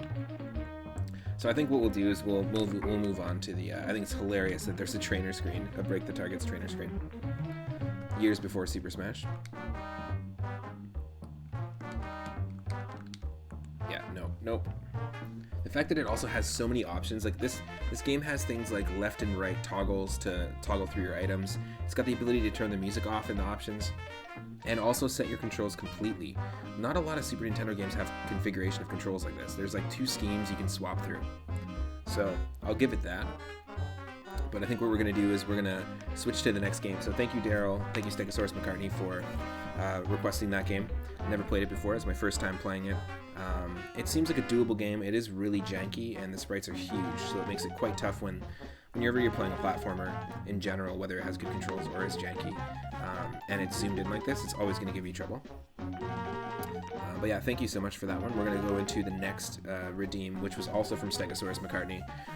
At any time, anyone can redeem a request for me to play a Game Boy, Gameboy Color, Gameboy Advance, NES, SNES, or Genesis game, if you're just tuning in.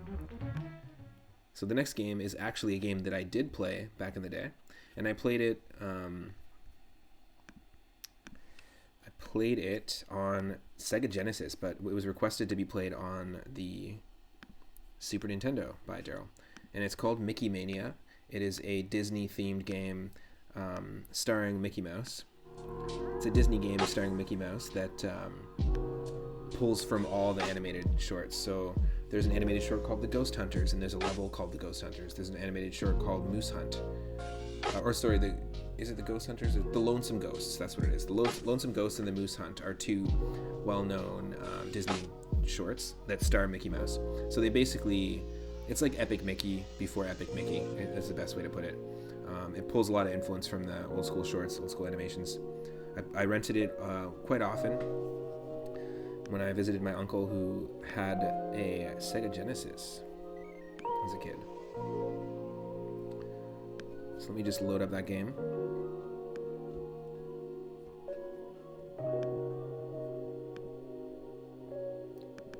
So this is request number 2.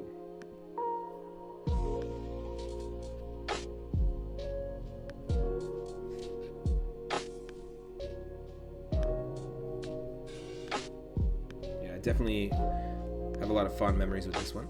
I'm excited to dive in. Let me pull up that screen here. Boom. You should be able to see the display. And you should be able to hear the game in just a moment.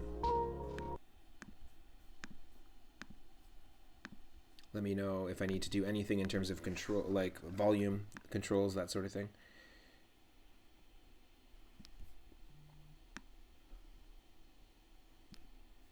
Traveler's Tales developed this. Interesting. The Timeless Adventures of Mickey Mouse, Mickey Mania. They did a lot of really cool games back in the day. Traveler's Tales. I think they did adventure, point-and-click adventure games. So this is Mickey Mania for Super Nintendo. It was released on several platforms, including Sega Genesis.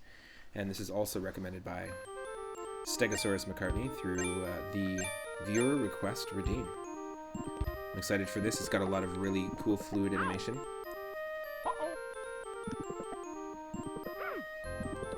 Looks like the sound is doing okay. Hope everyone's having an awesome Sunday so far. I really am.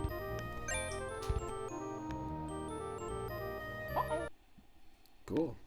Let's do it.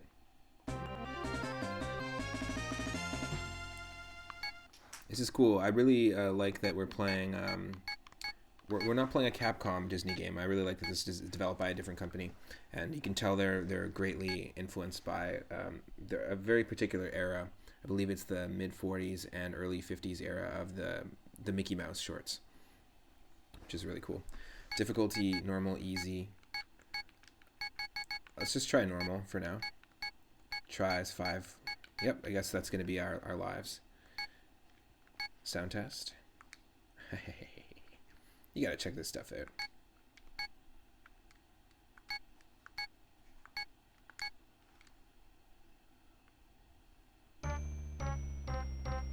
Yeah, so there's Lonesome Ghosts. There's Mickey and the Beanstalk, which was one of the other animated shorts that this is based off of.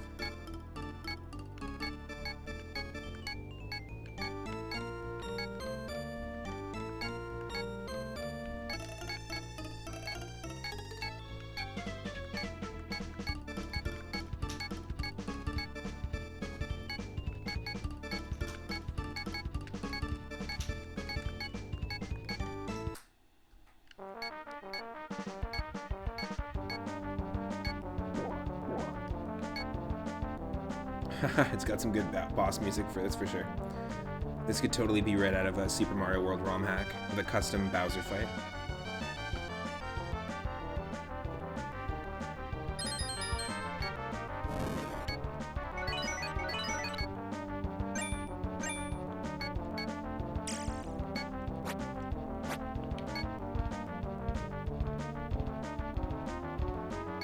Cool.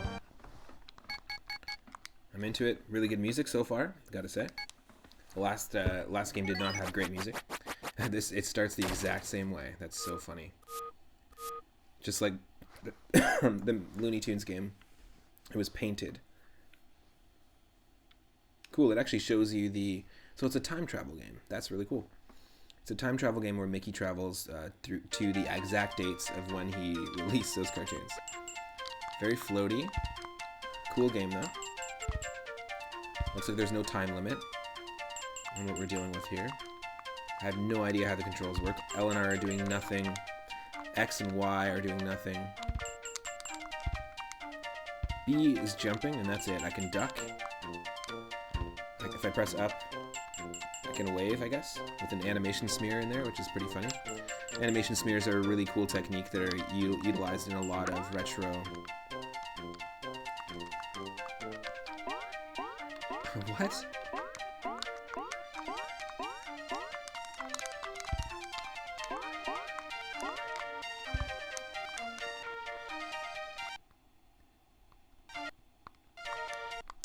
Interesting.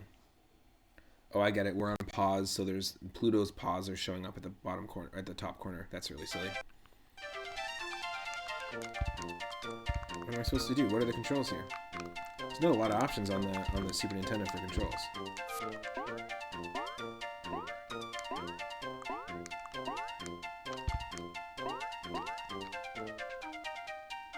Oh, I get it.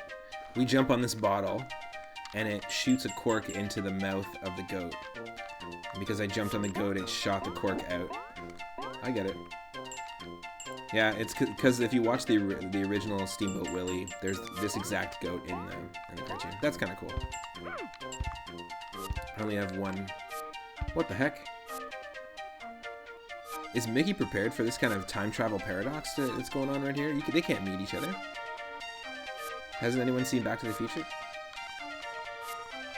There's another animation smear in which he can see 3 frames in transition very fluidly when he ducks. It's an example of it. Yeah, we can't go this way.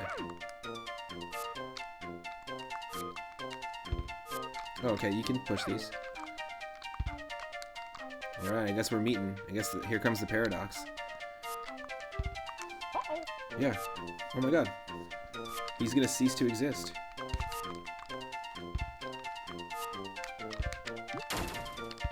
The music in this level sucks, by the way, but the music in the other levels, in that sound test, it sounded quite good.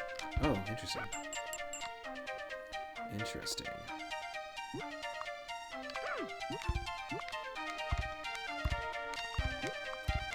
Oh wow, okay.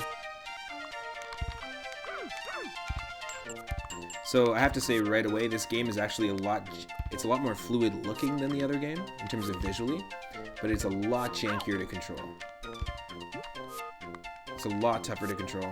Maybe it's just the fact the camera keeps bobbing up and down.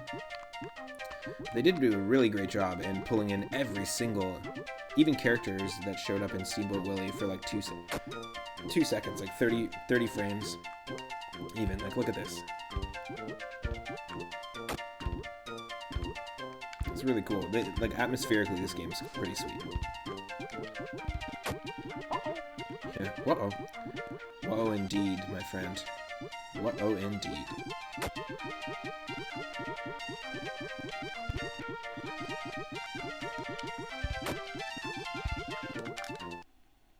Interesting. Interesting indeed.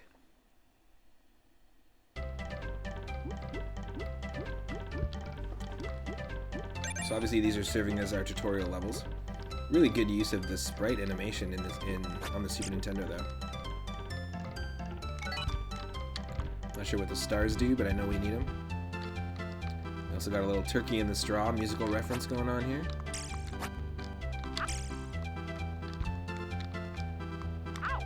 And this is 1940s Iago that we're hucking marbles at.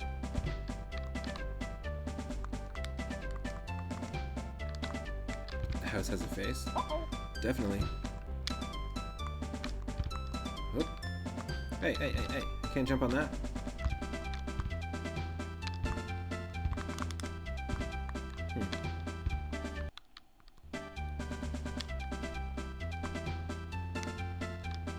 Oh no! Completely dead. That was amazing. That was the death of Mickey Mouse animation was one of the coolest things I've seen all day today. Easily.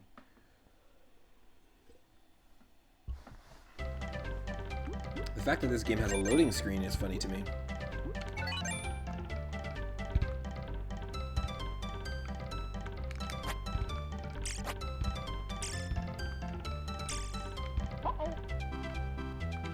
Turkey in the straw, turkey in the straw.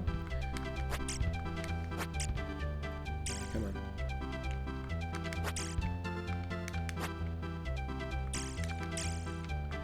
Yo, buddy.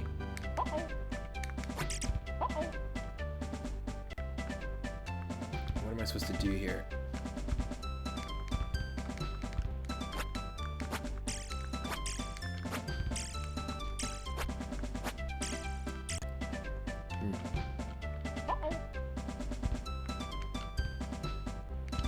Oh, that's amazing. Super into it. Imagine a Super Mario World ROM hack where something like this could be implemented.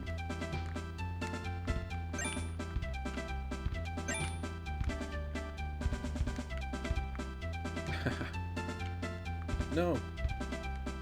Or maybe I do want to go here. I don't know. This game doesn't make any sense to me.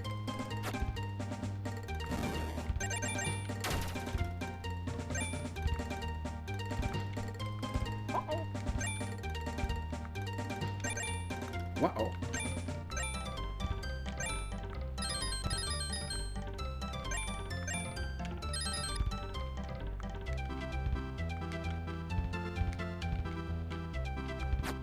This is pretty cool. Once you get used to it, again, most of these games I'm not going to be good at because, I played this on Sega Genesis. And I actually do not remember this level at all. I remember the other levels, funnily enough. Ring bells, alright. Why? Oh, look, we gotta deal with Pete over here.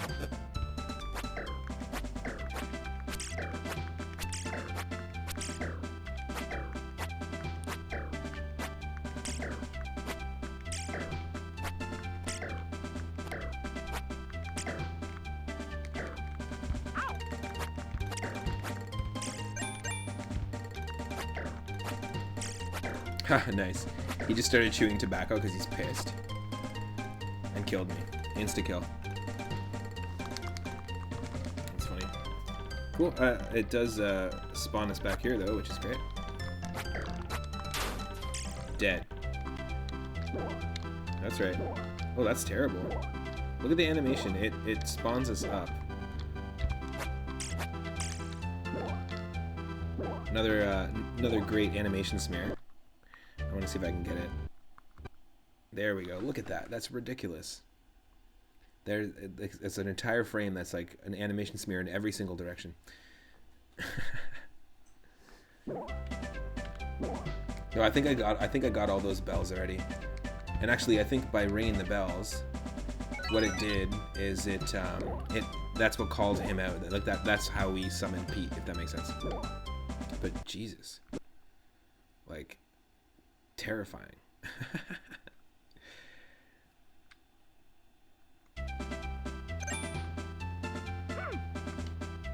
Oh, I gotta use Pete just to get here. That's so funny. Oh, what? Yo, so cool. I don't know what you're saying so cool to, but if you may have caught yourself in the reflection of a mirror or your TV screen. Seems to me that's how that went. You saw a photo of yourself and then you said, yo, so cool, this is great. Good use of little Mode 7. Little Super Nintendo Mode 7. Oh, these are the donut blocks. There's something up there to the left that we need. Oh, shoot. Can't go back. Once I'm in this area, we can't really...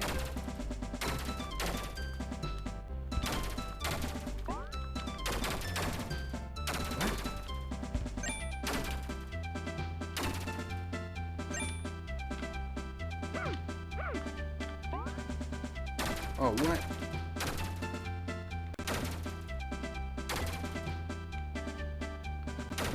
Hold on a second here.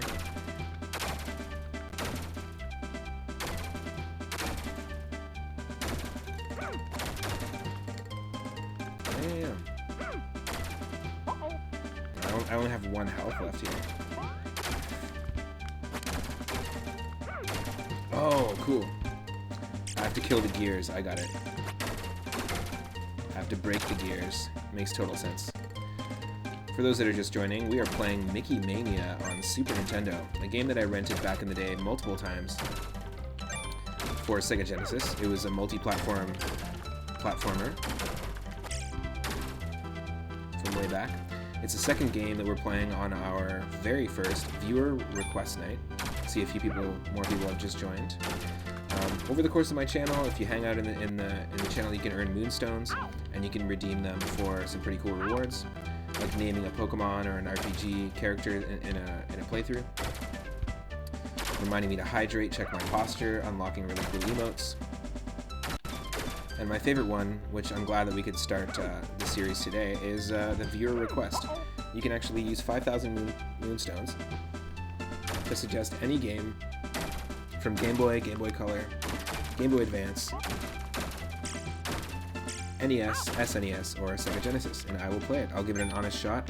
We played Bugs Bunny Rabbit Rampage earlier, which was a Sunsoft platformer, clearly inspired by all of the original Looney Tunes animated shorts from the 40s and 50s. And because my good friend Daryl, who recommended it, also requested this one, and knows I love classic cartoons. This one is very similar. Mickey Mania is also directly inspired. It's a time-traveling platformer by Traveler's Tales, who are known for very different types of games.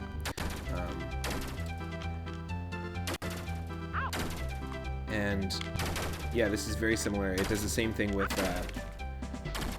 the classic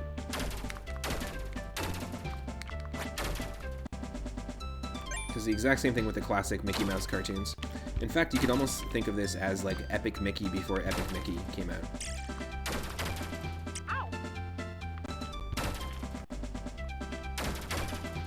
Which was a Nintendo Wii game. Uh-oh.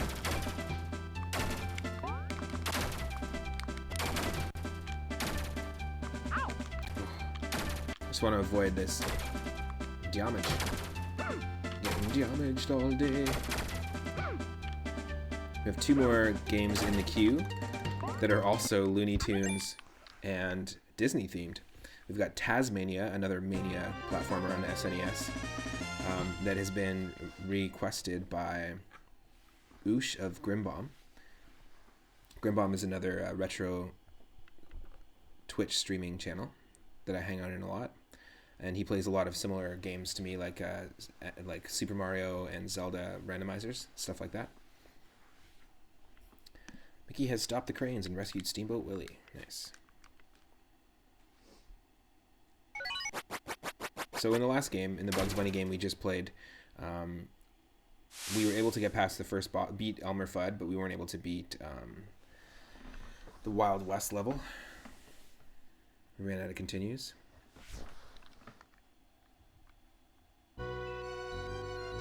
This is a cool... the original cartoon this is based off of, The Lonesome Ghost, is a pretty fantastic cartoon. Highly recommend checking it out if you haven't seen it in the past. Much better music. Had to die there. Let's start from scratch. But yeah, the next two games we have on the queue are taz-mania for SNES, requested by Oosh of Grimbomb, and also requested by Oosh of Grimbomb. We're going to be playing The Magical Quest starring Mickey Mouse. So a very, very fitting start. Two Looney Tunes games, two Disney games, and actually all by different companies, which I'm really stoked for. The first game was developed by Sunsoft. This is by Traveler's Tales, and I'm actually kind of glad this is not a Capcom Disney game, because I didn't want to play one that I've played before, because I played most of those. Damn.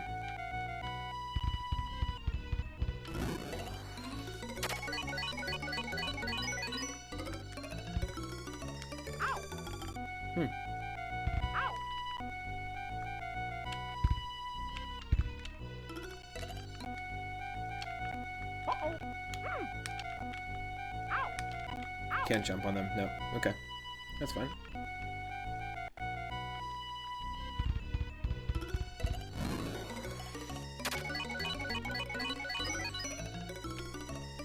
Feels like Mickey's like checking his BO when he does this. He's just like, am I all good? Really gross. Oh, Jesus. Oh, look at that. Got total skull bonked.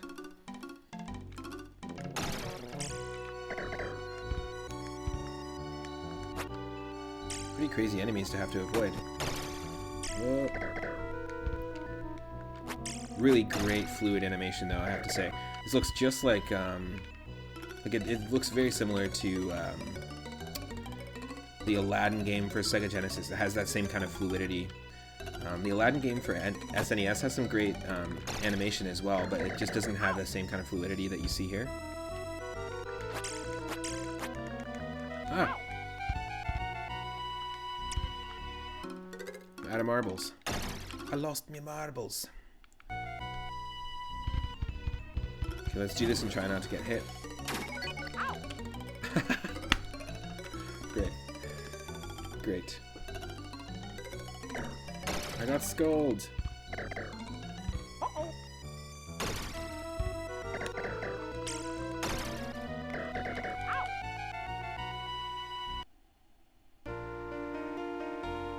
Press a button to help Mickey continue in his quest. Way to, like, pressure somebody, eh? Here's a dead Mickey Mouse. You better press that button quick. You only got 5 seconds. By the way, we crushed your dreams. This is really cool, though. Like, Traveler's Tales really put some great visual aesthetic into this game. And actually, it's not as janky as you would think. It's a lot more fluid. It's not as fluid as the Magical Quest games by Capcom. Not nearly. But it is a fun game.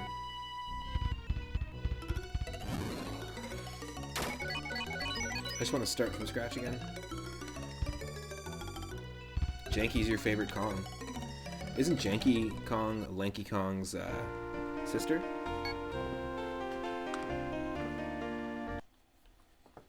Lanky is actually my favorite Kong. Easily. Hands down. He needs his own game. Somebody should just mod Donkey Kong Country 1 so that you play as 2 Lankies. Just Lanky and Lanky. And then the second one, Lanky's Conquest. This is what we're talking about. Full health. I like that. You can push against the screen. Lanky and lankier.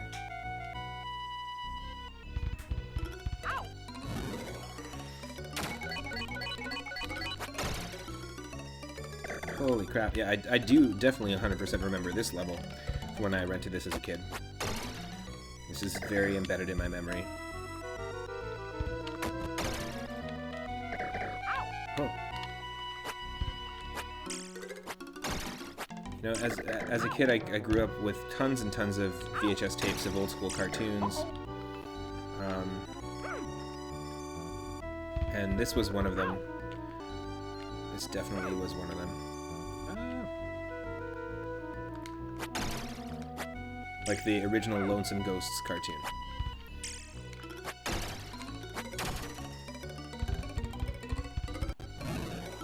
Oh, I only have 5.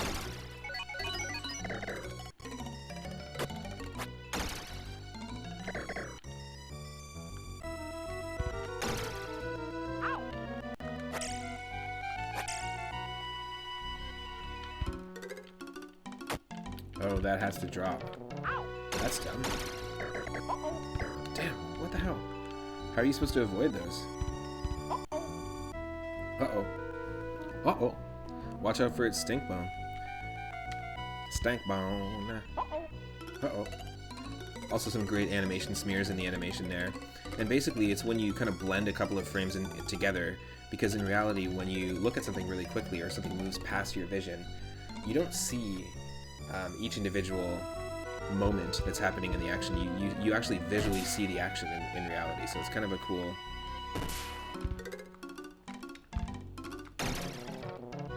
Whoa.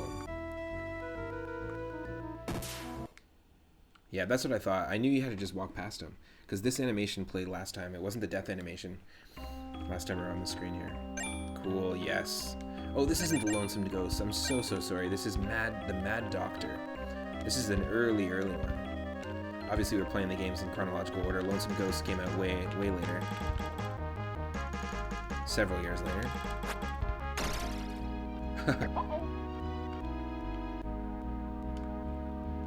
Whoa, yes. Uh-huh. That was insane. You finally figured it out. What did you figure out? Obsidian.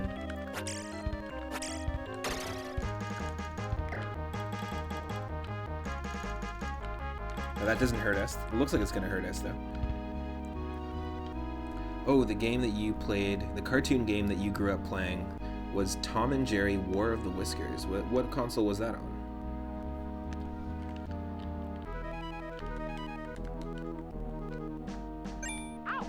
Yo, get out of here. Can I just start from here? Can I just start from here? Yeah.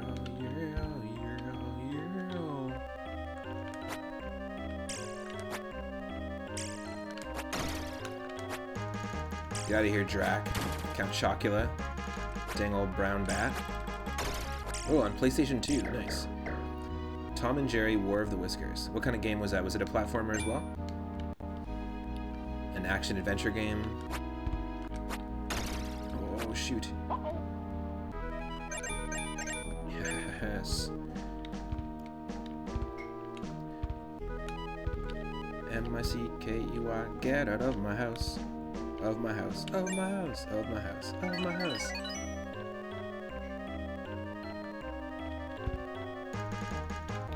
Gimme. Yeah. I like these skeleton creatures. Yeah, the Mad Doctor is a really cool classic cartoon. I was getting it confused with the Lonesome Ghosts just because we saw that sound test thing earlier.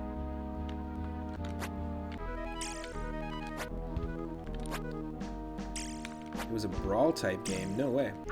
Story mode or competitive. So was it like a four-person brawler like Super Smash Brothers or like a game? Oh, what's that one game? Power Stone was another like four-person brawler that was pretty cool on PlayStation 1. Or was it like more like Streets of Rage? Side-scrolling fighter. Oh. I'm not sure what these stars are that we're collecting, but I am getting them. Trying to get them all. Power Stone is Dreamcast. Oh, nice. Hey, Derry, how's it going? Yeah, Power Stone had such cool control and just a really cool aesthetic. A friend of mine had it back in the day, so yeah. He definitely was one of the few people I knew that had a Dreamcast. That makes a lot of sense. So good. So my good friend Moosebones on Twitch, he plays a lot of those like early PlayStation era, like when 3D was new, those like arcade fighters. All you could remember, so Obsidian, all you could remember was Looney Tunes, but it was technically Tom and Jerry, so it took you forever to find out. Well, you know, like there are, when you said Spike was your favorite Looney Tunes character earlier in the stream, I totally, in my mind, I went to, holy crap, what's happening here? This is our minecart level. Oh my god. Wow. Hold on a second here. I'm just going to take a second. This game is just going to throw a Donkey Kong Country style minecart madness level at us. Just give me a second here. That's crazy. Yeah, like so when you had mentioned Spike was your favorite Looney Tunes character, and I said Daffy was mine. Spike's the dog that has the little cat that usually like lives right here on top of the, like sleeps on Spike's shoulders and in Spike's fur.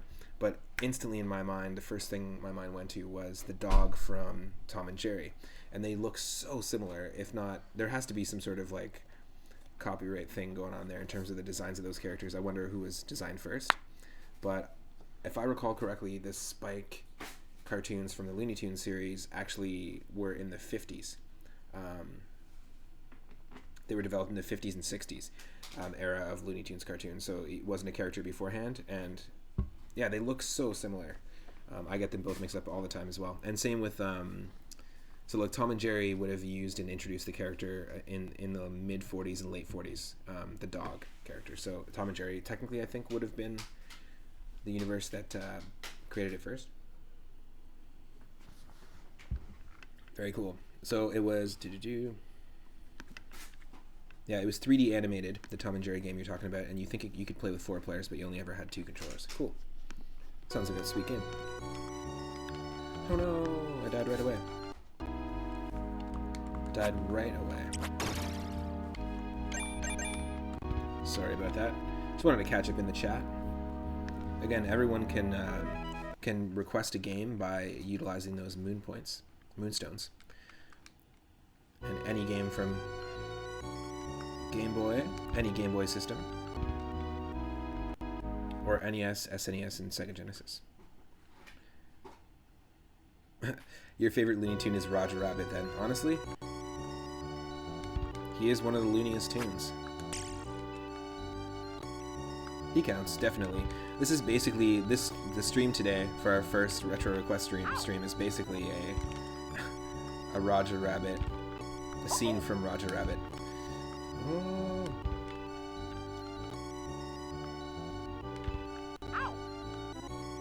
Oh, I get it. What? The movie is incredibly good. Still looks so fantastic today. It is unfortunate. I was talking about Max Fleischer and Dave Fleischer and how they had a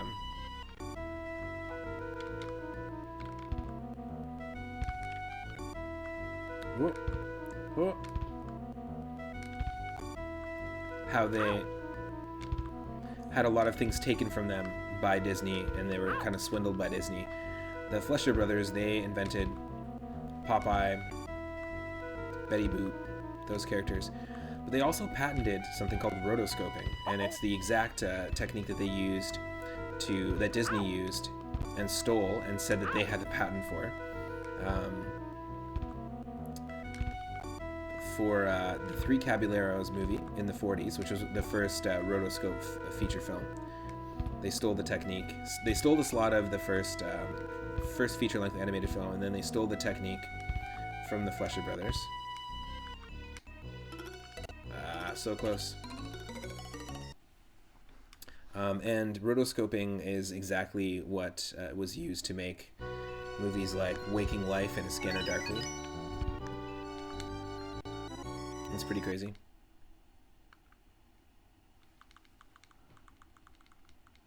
But why was I talking about rotoscoping? There was a connection to what we were just talking about in terms of Disney, but... Oh, Who Framed Roger Rabbit? There was a lot of rotoscoping involved in that, but also really similar techniques. You know, I think the thing that worked out really well is typically in old school cartoons, the backdrop is so well crafted. The paintings that they use in the backgrounds of old cartoons are incredible in my opinion. It's one of the main reasons I love old cartoons and revisiting that stuff, because it's incredible work, and it honestly should be held at the same regard as a painter would, someone who just sells their paintings. And whoa, oh my god, this is tough.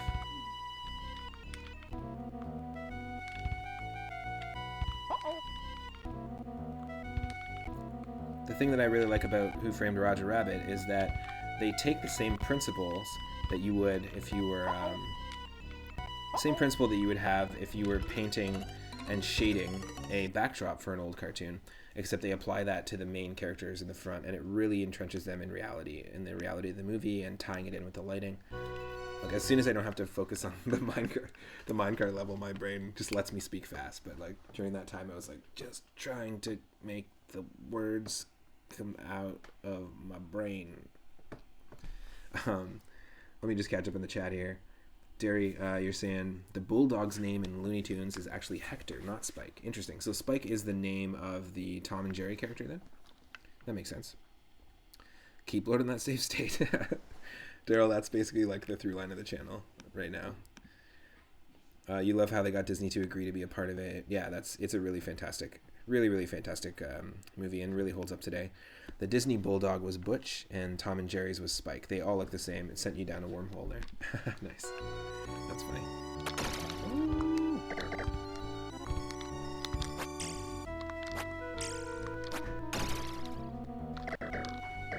Oh. Yeah, this is cool. I really do like that the first 4 games that have been requested are Disney and Looney Tunes cartoons. Are Disney and Looney Tunes games because it's right up my alley. I used to teach like a workshop about the history of animation just for fun when I lived in Toronto. And yeah, it's nice talking about animation again. I might make that a reward down the line where we can have an animation break during any stream. And then I'll stop and we'll watch an old cartoon together, and I'll talk about like a historical moment in animation or a technique like rotoscoping. We can go more in depth. That'll be something for the future. That was actually recommended and as suggested by Stegosaurus McCartney as well. Oh shoot! I'm paused. Okay.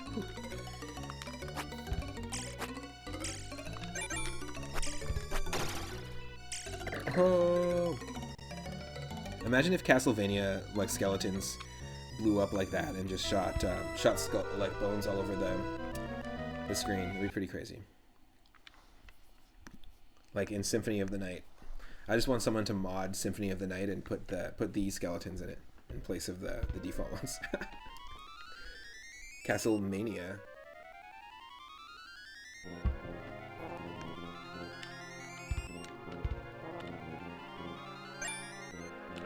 Oh shoot. Loving the music now. The music's getting way cooler. Where does this fall on the scale from decent to Nightmare Fuel? What do you mean? What's Nightmare Fuel-ish about this?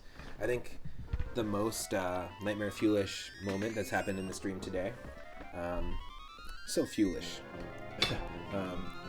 was when we killed in the last level, in Steamboat Willie, the first level of this game, when we killed Pete, and he was dead, and you could jump on his belly, and there was a freeze frame of him where they created an animation smear where they took every aspect of his body and stretched it out when you jumped on him.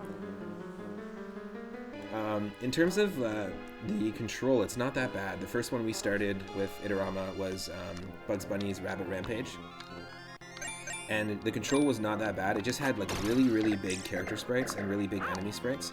We were able to beat the first boss, Elmer Fudd, and not beat the second boss. So it was a little bit tough. It was janky in terms of the hitboxes. I would say that that's the biggest issue with that game. Oh shoot, this is hard to dodge. So that was the very first one that we played. I was only able to get through the first through the first level and like half of the second level before we lost all our continues. And I never played it before, and it was pretty decent. The soundtrack was pretty terrible. It wasn't awful. It gave you things like the ability to drop your own checkpoint anywhere you wanted. I'd recommend it though. I like just to give it a shot. You don't have to like. I wouldn't say that it's like a classic or a must-have at all, but I would recommend giving it a shot. It's not terrible. There are much worse Looney Tunes games out there. One of my favorites is Bugs Bunny Crazy Castle for NES. I love that game. I've spent hours playing it. I had a Game Boy version of it as well. But this is quite good. The fluidity, I had to get used to it again. Just diving into it. I played it on Sega Genesis back in the day. Oh, yep, absolutely. I can take any requests at any time. I have 2 more in the queue right after this. We're going to try out taz-mania. I'm going to be up for a little bit, and we'll be doing taz-mania for SNES, which is requested by Oosh, and The Magical Quest by Mickey Mouse. But you can request anytime, not just on your request streams. Anything from the Game Boy consoles. What am I supposed to do? Am I just... Oh, I get it. I just do this. No, what?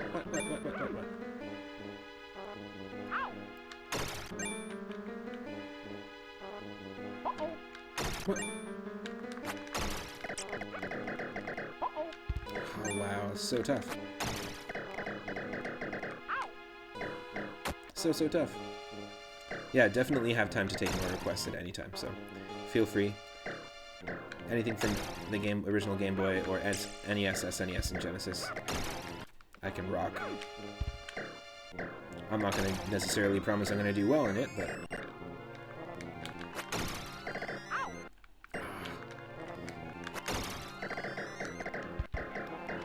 Okay.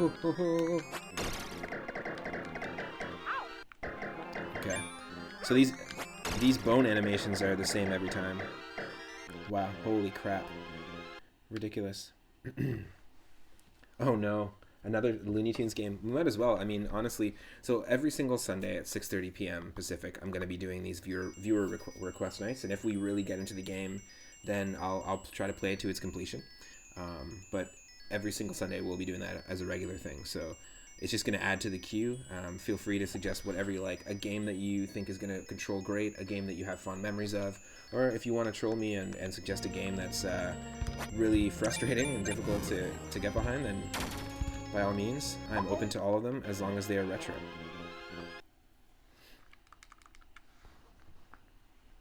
Hope you're having a good day. Did you do any streaming today, Itorama? If you're not following Itorama on Twitch, you should be doing so. I don't have any shout-out command, like I said, but there's my verbal shout-out for today. You would never suggest anything you wouldn't play yourself. You have some fond memories of a game that doesn't hold up, but I'm going to revisit it. Cool. Yeah, honestly, I'm super, super open. Look at this key. I love that super oversized lock. It looks like a blue guitar, blue and gold guitar. Oh, hey. Over here. Oh no. Why did it have to be that game? I know exactly the game. Oh no. Alright, well, Itorama, I just added the 5th game to the list. Also a Super Nintendo game, also a platformer. Probably one of the... I've played it before, and I will play it 100%. Probably one of the jankiest controlling Looney Tunes games that I've ever played. Next to, well, you know, the 3D ones. There is... No, not too torturous.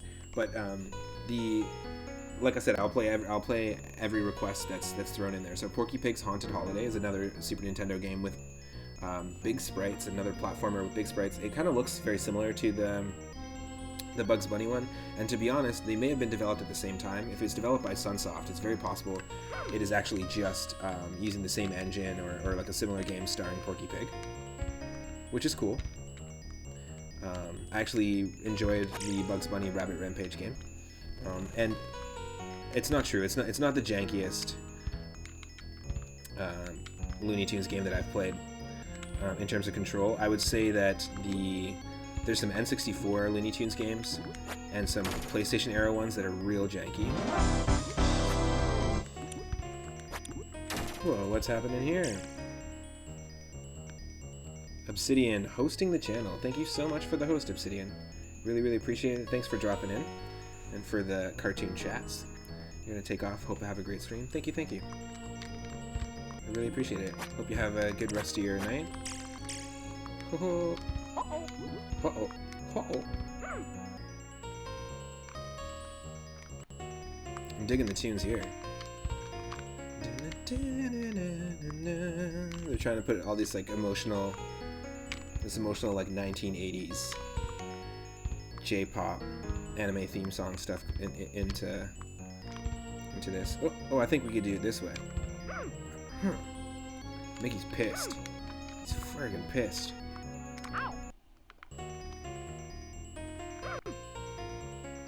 So there's a really cool classic animation that I like that's not a Disney one, that's very similar to this. I believe it's called To Spring or Into Spring, and or Spring Here It Comes, or something like that. It's really cool.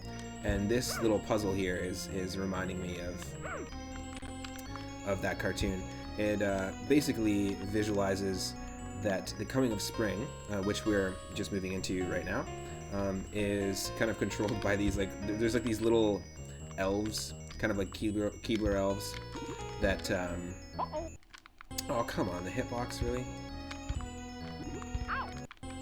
Yeah, there's these little elves that basically operate machinery in like a dungeon like this, and they're the ones that bring color to nature, if that makes sense. It's really cool, actually, really beautiful. It's got a lot of psychedelic vibe to the visuals of it. No, there's a way to not lose that. No, we can kill this guy. We've done it before. Yes, there we go. Now, what am I looking to do here? Unless I did this out of order, but that doesn't make sense. Oh, wow. Okay. It's giving us a real puzzle here. A real puzzle. Yeah, definitely the 3D Looney Tunes games are super janky. A lot worse.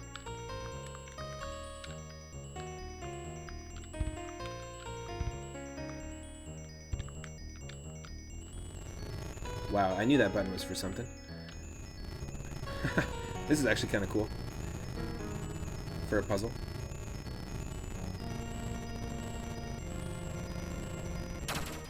Nice. Oh, cool. You're literally making a bomb. That is ridiculous. That is absolutely ridiculous. Some kid's game. Mickey Mouse traveling through time. I mean, technically, if you think about what we've done so far in this game, Mickey Mania, like he is, maybe it is just the telling of his own, like, mania, like of the story of how he becomes a maniac, because the first one, he encounters his own, like, past self, knows that there's going to be a paradox situation, and probably ruin early 1928 Mickey Mouse's psyche forever, like traumatize them forever, and maybe even ruin their potential of existence moving forward. And he was just like, yeah, whatever, and he didn't care. And then, without consequence, he killed Pete and used him, jumped on his belly to, like, just to get onto top of some boxes to continue in the level. It was kind of ridiculous. There was no antagonization from any enemy at all. And then here, you've got Mickey doing a puzzle, which, by the way, he doesn't make a bomb in the original Mad Doctor shorts, but now it makes you do a puzzle here that is creating an explosive. So, you know, typical Mickey Mouse stuff. Typical things that kids can relate to, you know? Ridiculous. Here's the Mad Doctor. He looks like a total ripoff of a Max Fleischer cartoon, to be honest. And at the time, when this came out, Max Fleischer, his studio with his brother, was the direct rival to Disney, and they were really racing with a lot of stuff to try and be the first to do this, and competing a lot. And pretty crazy stuff. So it's kind of a shame that Disney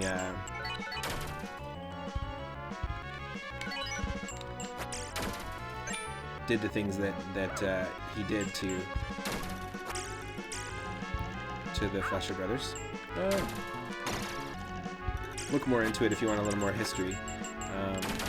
But also, if you're interested in you like the aesthetic of these levels, and you haven't seen the original cartoons, it's letting you know like what year and day the cartoon was released at the beginning of each level here. So it's really cool. It does introduce you to some pretty sweet cartoons. I think it's a great educational tool for anyone that hasn't played or that hasn't watched the early like 20s to 50s Mickey Mouse levels. I think we can do this. We beat Elmer Fudd earlier. We beat the Mad Doctor. We beat Pete. It's a real who's who of cartoon villains in here.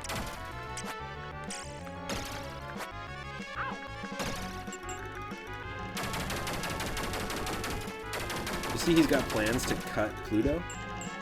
Chicken plus Pluto.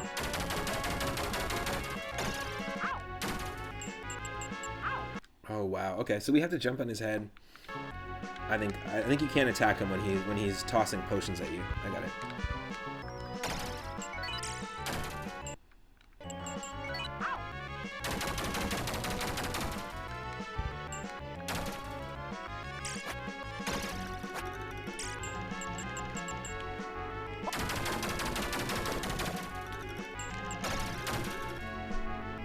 Oh no. That's so tricky. I'll give it a little more.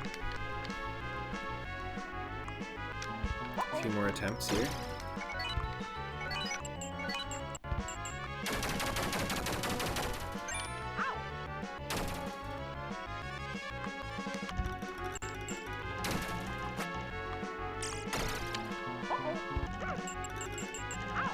No.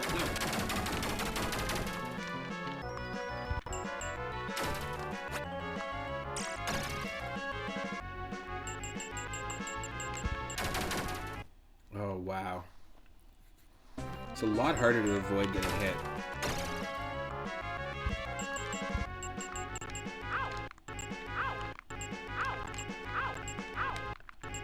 No, damn. Damn. It's a tricky one. Will it make me have to start from the beginning of this level? Or let's see.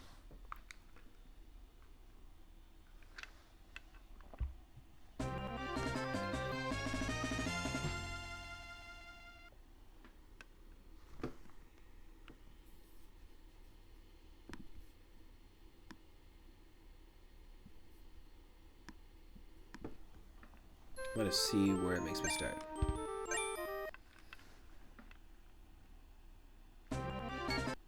We talking the beginning here? Are we talking the beginning here? Yep, it's gonna make me do it at the beginning. That's crazy. Yeah, that's insane. Well, that sucks for that. Well, I think what I'll probably do is I won't play this anymore. I will recommend it though. I have to say it's quite fun. Could be interesting to dive into this on stream sometime in full. I'm not going to play this full game right now, but I will definitely make a note that this is one that I would likely want to revisit. Maybe even try the Genesis version again, because that is the one that I had rented years ago. But great game, great music. It feels pretty good. It doesn't have the same kind of fluidity that the Capcom Magical Quest game does, but still pretty cool. I would rate this one like a little higher than the last one. Actually, a lot higher than the last one. But the last one still wasn't an unplayable game, and Bugs Bunny Rabbit Rampage was still a pretty fun, pretty fun experience. And I would recommend trying that out for the first time if you wanted to give it a shot. It's going to be a little tough to get used to, but if I had that as a kid, like if my uncle or aunt or grandma like bought me a Super Nintendo game and just didn't know much about it and knew I liked Bugs Bunny, I wouldn't be totally opposed to it. So cool. All right, so let's go into the third game for the viewer request night. Let me just let me get some tunes on here. Hold on a second here. Let's go back to our Super Nintendo and Sega Genesis lo-fi hip-hop remixes that we've been listening to. Really enjoying it. Stegosaurus McCartney, Daryl, thank you so much for recommending these games. I think I will play Mickey Mania as a regular. I'll try to beat this game on stream because it's actually quite fun. And it's one that I have a lot of nostalgic for, or a lot of nostalgic association and love for, because I spent a lot of time renting it, and I grew up with, like I said, with tons of VHS tapes of these old Mickey Mouse cartoons. It was much better than the Bugs Bunny game. I 100% would dive into it and recommend it as well, Daryl, if you're looking for a fun romp, fun platformer on Super Nintendo. I'd recommend it, definitely. The next game is actually, so the third one on the list is, I opened too many programs and I did not want to open too many programs. Cool.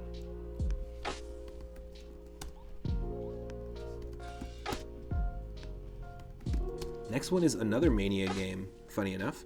It was recommended by Oosh of the retro game channel Grimbomb, who's also a subscriber and has gifted a ton of subs to people in the channel here. So thank you so much for that. Thanks for tuning in, Oosh, and always showing up to the streams. If you can't catch the streams live, as always, you can watch them later on my YouTube channel. You can subscribe to the 3 Up Moon YouTube channel, and everything that I stream is posted in full there. And yeah, let's dive into the third request, and this is from Grimbomb. We're going to be playing taz-mania for SNES. This is our second Looney Tunes game. In fact, I have it here.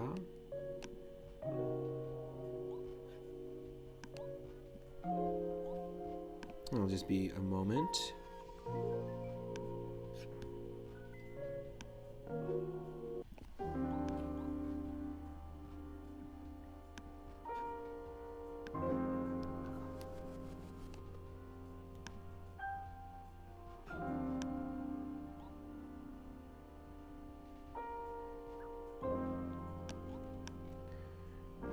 So I have a system where I have an Excel sheet where I've been marking down the games that I want to play, the games I've completed on the channel,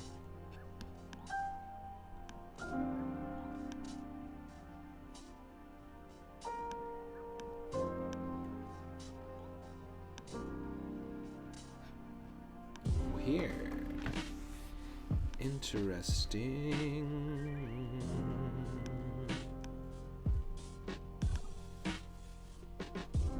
1 second here.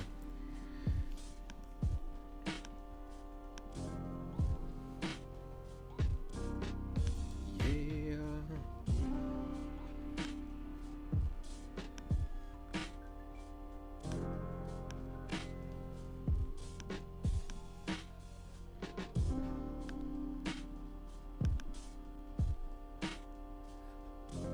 Just be one moment here and I'll pull that game up.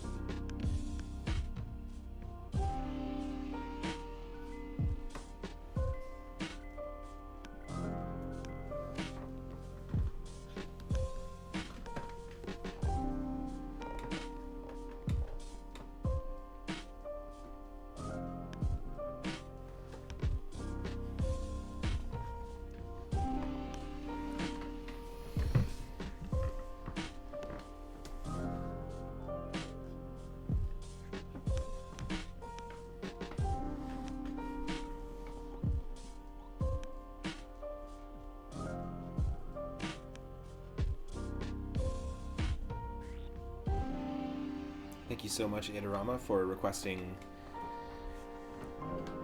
the 5th game in the list. 5th game in the queue.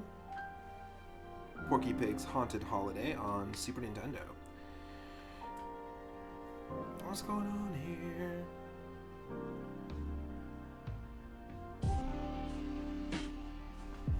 sure what's happening here.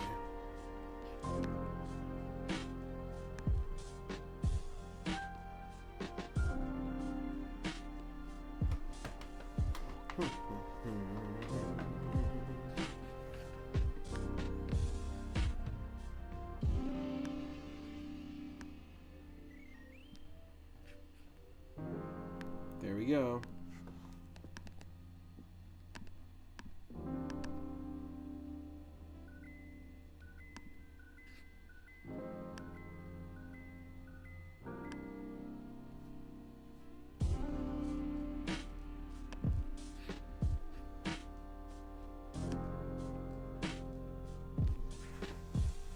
Oh, what?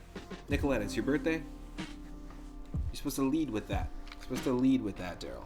Happy birthday, Nicolette. Hope you had an awesome day. Michelle also says happy birthday.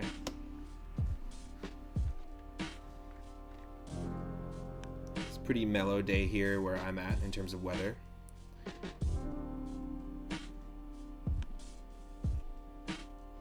Weird, why is this giving us this kind of issue? I'm having some technical difficulties.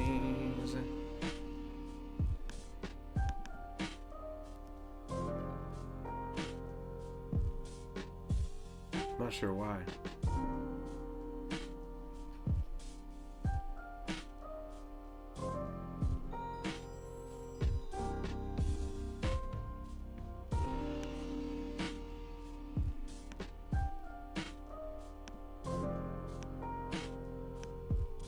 Yeah, I'm actually just having some issues with Finder on my Mac right now, which is very weird.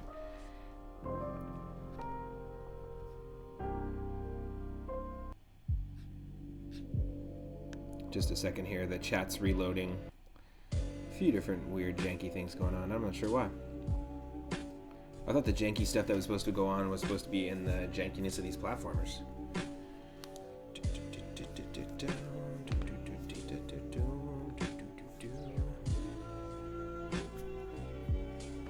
Really?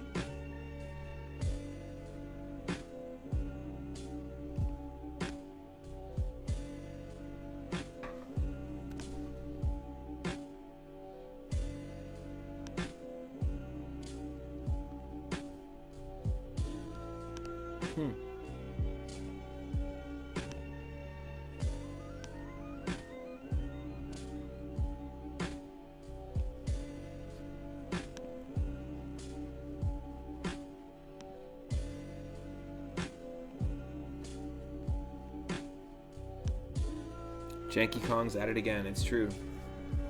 It is true. It's just not making any sense. I'm like, normal processes that are happening on my Mac. They shouldn't give me any trouble here. There's a lot of normal things that should be happening quickly, but they're just not. I'm not sure why. So it might just be a moment here. Stick around. I'll be right back.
Perfect. Okay, so I got it up here, and just something to note: the very first game that we played on the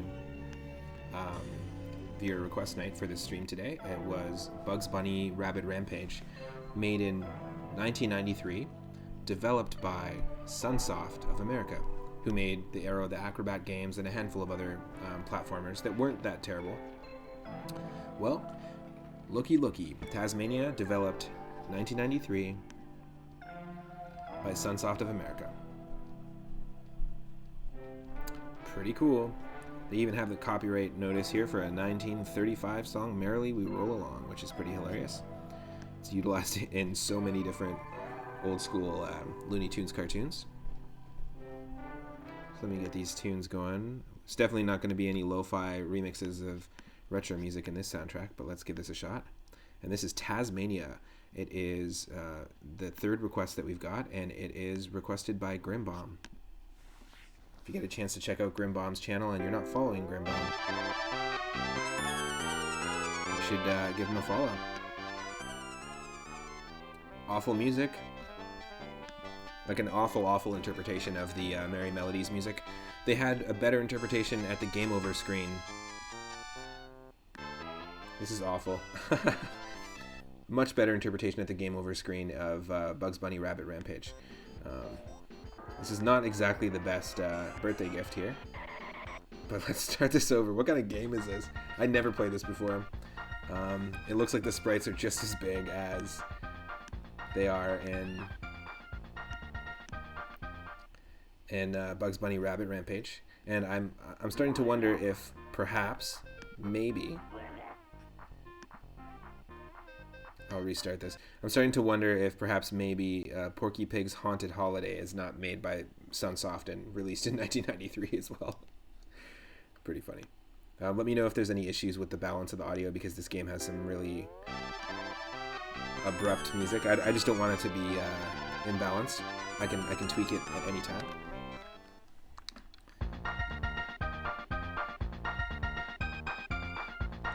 Here we go. taz-mania, SNES, requested by Grimbomb.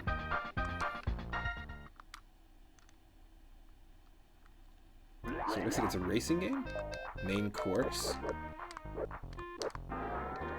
Alright. Holy crap.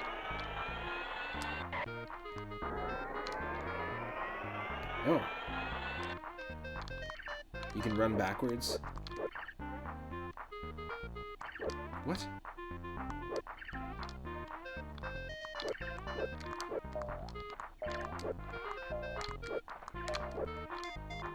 I have no idea. Ah! I have no idea, like, what.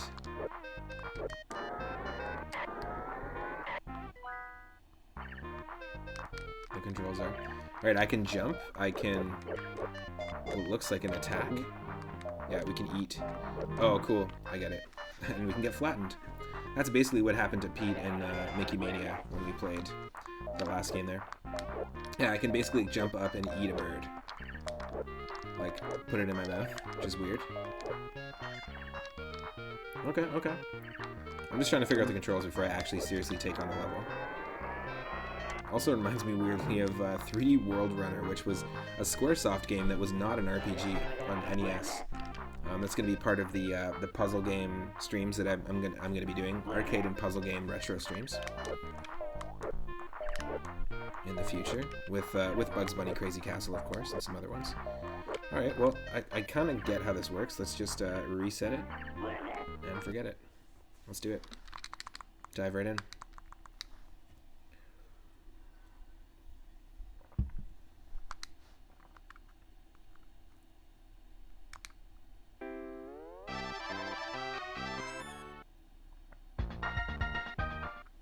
Thank God the title screen is the worst piece of music.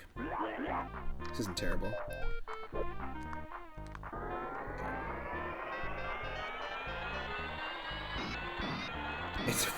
It's a freaking high-octane racing game. Like, what is this? What is this?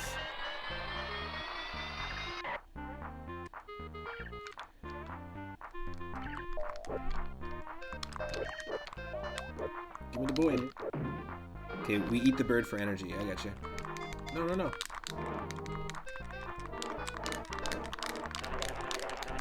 Okay, so you just gotta tap like crazy to avoid it.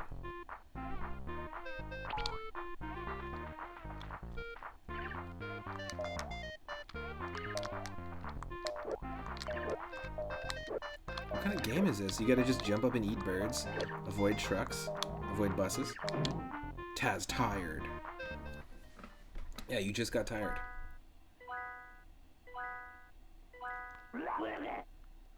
There's a lot worse games out there than this, but not sure I would have played this for very long as a kid if I had this.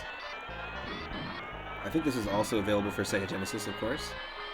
Most of these games, these Looney Tunes games, were just released on multi-platform.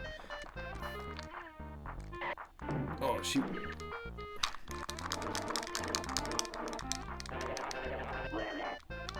Who is it? Is that what he said? Who is it? He just hates answering the phone.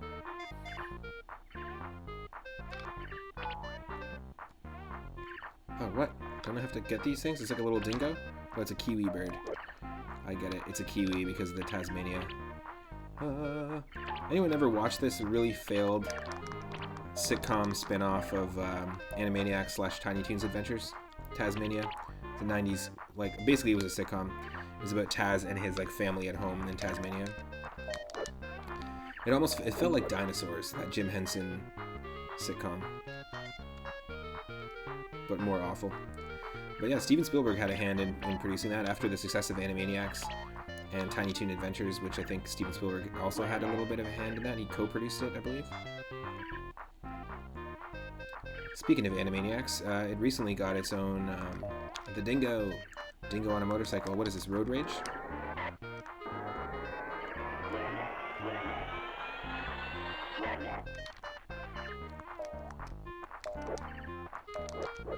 No. Get in my belly. Get in my belly.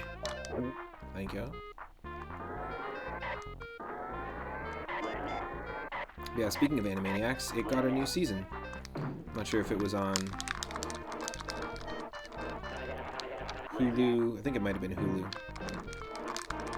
But it got a new season, and they did like a reboot of it.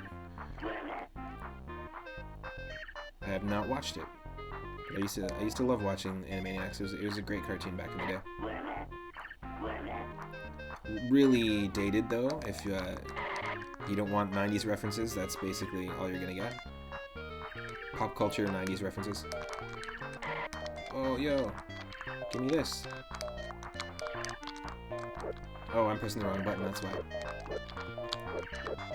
It's not because the game is janky, it's just because I'm pressing the wrong button.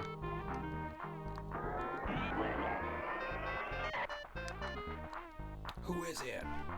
Who is it? Oh, no.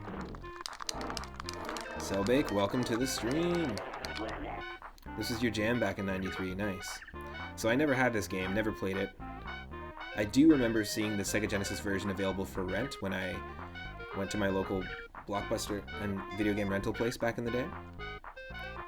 But no, I never played this. This is the third game in the viewer request list. First one was Bugs Bunny Rabbit Rampage, which was a platformer, a really big sprite platformer and zoomed in platformer by Sunsoft, the same game company that made this, and also was released the same year.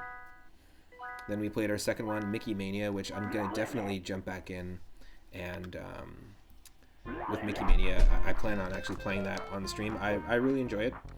I played it on Sega Genesis back in the day and rented it a lot, and even revisiting it here for Super Nintendo, it was great. I highly recommend it. If you're a fan of retro, like a fan of Looney Tunes or a fan of retro platformers, you can give Bugs Bunny Rabbit Rampage a try, but I don't recommend like trying to beat it. But Mickey Mania is a game that I think I would try to beat, absolutely.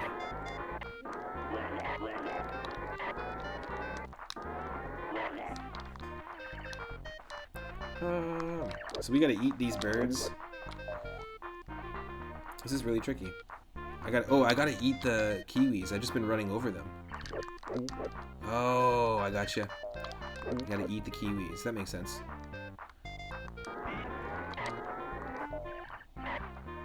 Yeah, I never played this. I passed by a few already. No, the yellow ones. I got it. So don't the blue ones give me energy though, right? Or the kiwis give me energy? The kiwis are the goal of the course. Oh, jeez. I feel like I can get the hang of this though. Like I never had this as a kid, but I feel like it doesn't control terribly. It's kind of a unique game in itself. It reminds me a lot of 3D World Runner, which was an early sort of forward 3D runner, like on NES actually, very similar to this. It reminds me a lot of the levels with this perspective in Earthworm Jim as well. Blue give energy, red give... Oh, I think red gives energy as well. Green gives time. Interesting. Okay.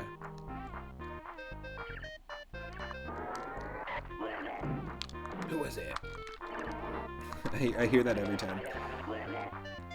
Underneath the time, you can see how many yellow kiwis you have left to eat. Oh, wow. Okay. Got it. Got it. So we're close. Hey, John. Welcome, Funner, to the stream. Oh, cool. Okay.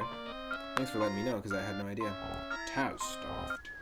That's funny. When he dies, when he gets run over by the bus, it says Taz tired.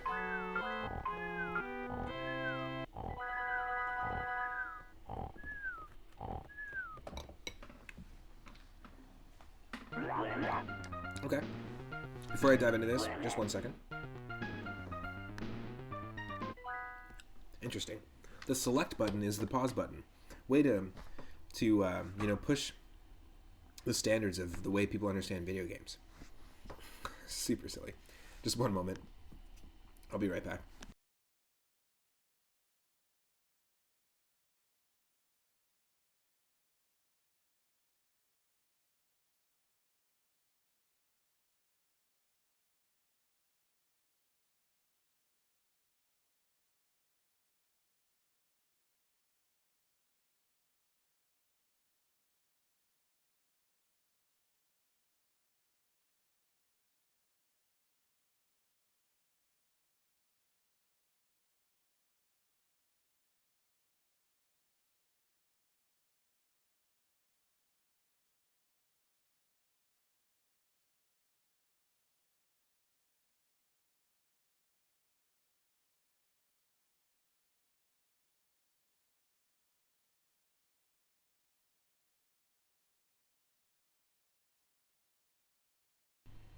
Okay, I'm back.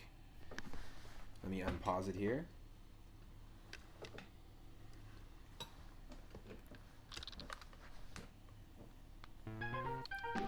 Let's do it. Now that I have some semblance of an idea of how to beat this game, or how to at least complete a level. You know what? I screwed up big time.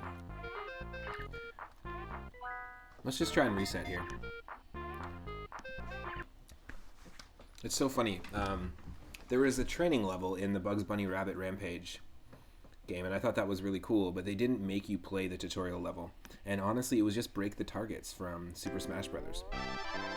It was Break the Targets before Super Smash Brothers ever came out, which is pretty funny. So Silbake, did you have this game on Sega Genesis or on SNES back in the day?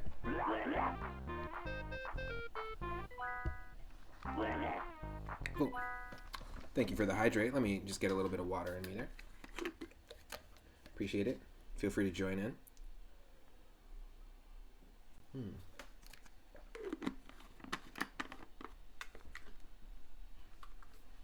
Right on. You never owned a Sega. Oh, nice. So I had a Sega Genesis back in the day and also a Super Nintendo. I got them years later. Like, I got my first console, which was an NES, from my uncle. I got it as a hand-me-down. He collected games. And, yeah, he gave me like 40 games, including like the Zapper, the NES, Super Mario Brothers, Donkey Kong Classics, Burger Time. Really, really, really fun games. And I got that in the time when the N64 came out, so I didn't really dive into Sega or SNES super hardcore until I got the systems myself, which was years later. And I spent a lot of time playing NES. That was kind of my go-to retro console. Then I dove into N64 afterwards, but I played a lot of N64 games initially at friends' houses or at my cousins' houses. And my uncle had a Sega Genesis, so I would often rent games for his Sega Genesis, so I was exposed to those games, but then later I got my own. Nice. He just threw a bone and I ate it. I don't know what that means. Don't know what happens when you eat a bone. Who is it? Eat the same boat that the dingo has on his little scooter. What? Oh, eat the Acme box. Okay. That's why. Okay, so when the dingo shows up, I get it. When the dingo shows up, then I eat his baby. Is that how that works? The dingo ate my baby. Yo, I'm right here. I'm right here. There we go. That's what I'm talking about. Hey, Michelle. Hey. Welcome. We're on our third game right now of the retro. We're on our third game of the retro request night. So the second one was pretty fun. This is actually not bad. It's not a terrible one. I didn't expect it to be a racing game though, like a forward fronting, like racing game. It's really weird.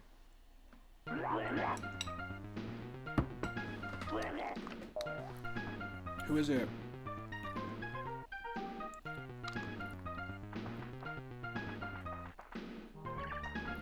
Oh. I was like, can I go sideways? It's so funny. There's a lot of this great Mode 7 work. And I've actually been casually playing Mario Kart Super Circuit. And really, really enjoying it. Really having a blast. Imagine this being the inspiration for Mirror's Edge. That'd be so good. You know what? Maybe one of the developers had this as a kid and was like, whoa, this is crazy. What if you couldn't see Taz and we made it 3D? And then they were like, oh, let's just call it Mirror's Edge. If you zoom out, if you look at the real model in Mirror's Edge of the main character, it's actually just Tasmanian Devil. Oh. But yeah, I've been really enjoying it. I always really liked 3D World Runner, which was a Squaresoft NES game that is very similar to this, before they made Final Fantasy, of course. And I also have been really enjoying Mario Kart Super Circuit, and I found that there's a ROM hack that exists out there where somebody recreated all of Mario Kart Super Circuit's tracks in the original Mode 7 like Super Nintendo version of Mario Kart. It's called Super Mario Kart Super Circuit, and I'm really excited that once we beat our casual playthrough of that, then we'll take on the same tracks but using the original Mario Kart and the good old-fashioned SNES Mode 7 graphics. Cool. This is like it's such an epic anthem. Ridiculous. I feel like whoever's playing like the main melody has never played an instrument before. It's like, here, play piano. You can do it. Anyone can do it.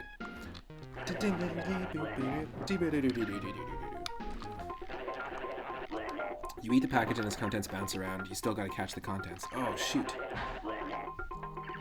So I have to eat the package, and then I have to, like... All I saw was bones coming out of the package. Let's see. Unless I'm missing something. Oh. Skull? Who is it?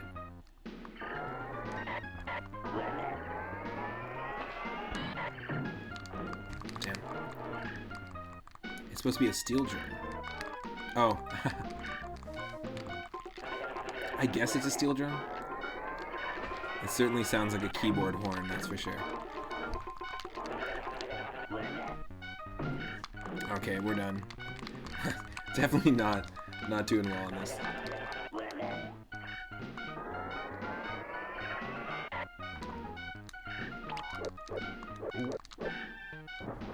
Damn. That sucks. There's also tons of animation smears. I was mentioning that earlier in the stream when we played Mickey Mania, but there's tons of animated animation smears in the character sprites, which I think is really cool.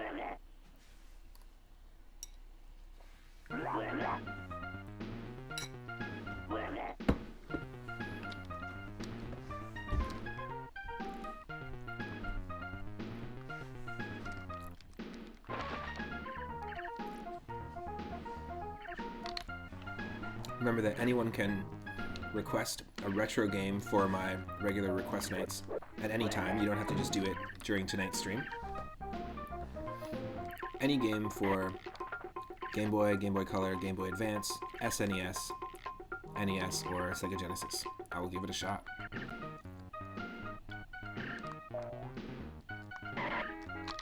Oh, there is like a complete stop on... There's a break button. That's cool.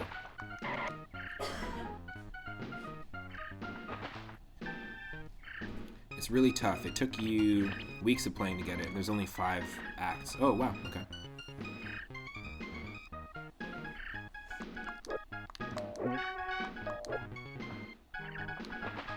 Okay, so the red ones give you time. I get it.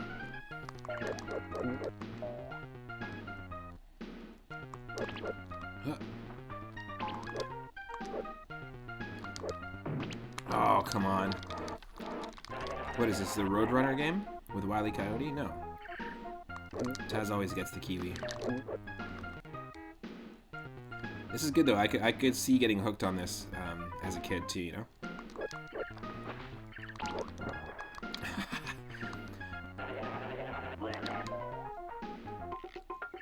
Super Strike Eagle. Cool. So yeah, you can request a game using moon points, or moonstones. It's in the channel reward redeems. I think I might have heard of Super Strike Eagle because I think I was watching Asteria Doshuki, a friend of mine who's a streamer as well, retro streamer, play that because he plays a lot of different SNES games on stream, and it sounds really familiar. Oh, I see. Yep. There we go. We need 3 more kiwis. Oh no. 10 seconds per kiwi, it's not happening. It's not happening. Oh.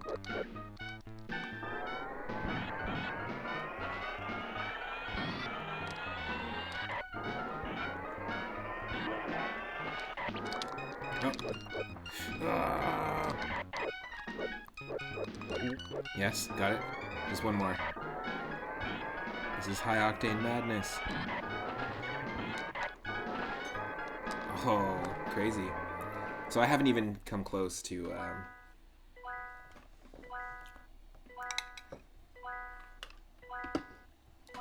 Yeah, it's 5K. I might consider changing that because I just started. This is the very first viewer request night, so...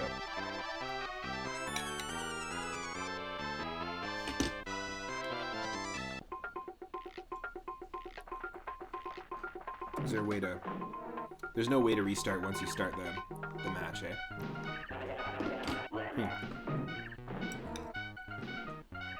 Because add more continues. I don't want to miss out on that.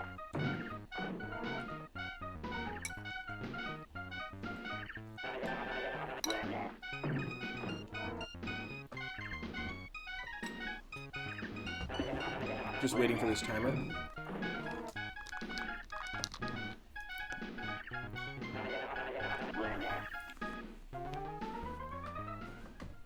Yeah, I'm still, like, because the channel rewards are brand new, and because the idea of doing these retro request nights is also brand new. I'm super open to suggestions and feedback. If people want it to cost a little less, we can do that. I was thinking 2,000 could work as well. Or 2,500. Having to run towards the screen. Oh, you have to run towards the screen. No way. So I thought you said that in Acts 4 and 5 of this game, the Kiwis will turn around and run the other way.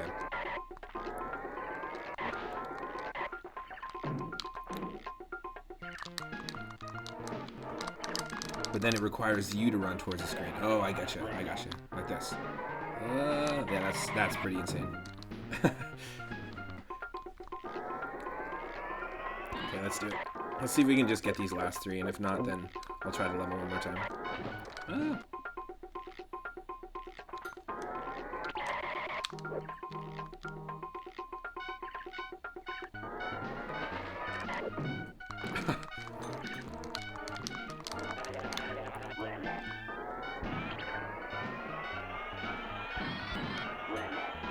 I'm giving up.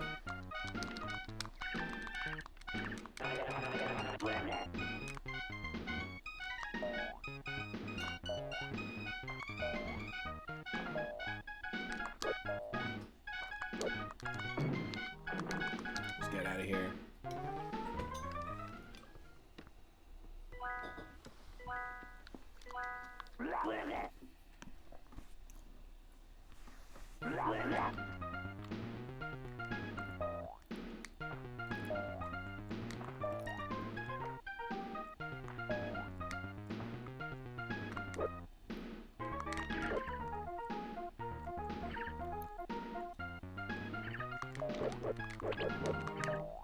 Did we get it? No, we didn't.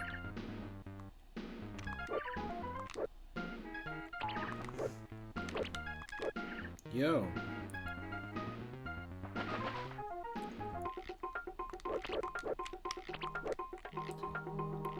Oh, wow. Are you kidding me?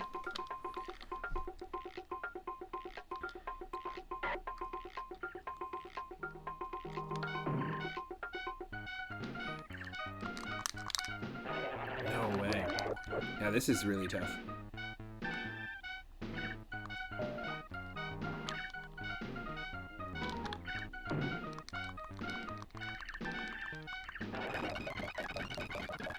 I do have a speed up button. There we go. Okay, cool. I want to give this game an honest shot. Let's give this game an honest shot. Bonk, right into a tree.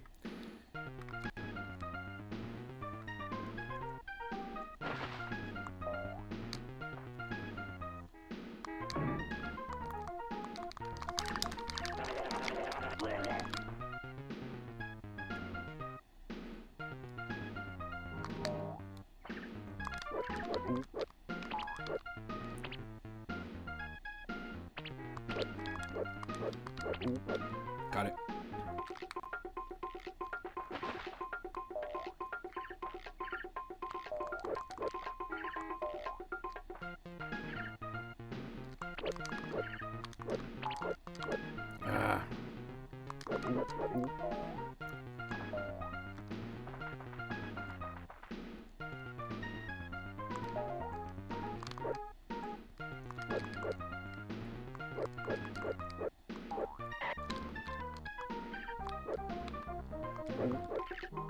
Got it.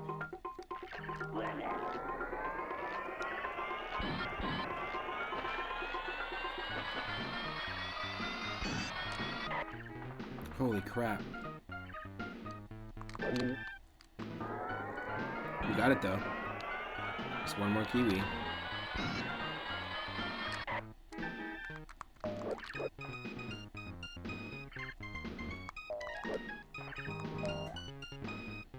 It's got to have the most god-awful music out of the 3 games though. So far, Mickey Mania had the best soundtrack, easily hands down.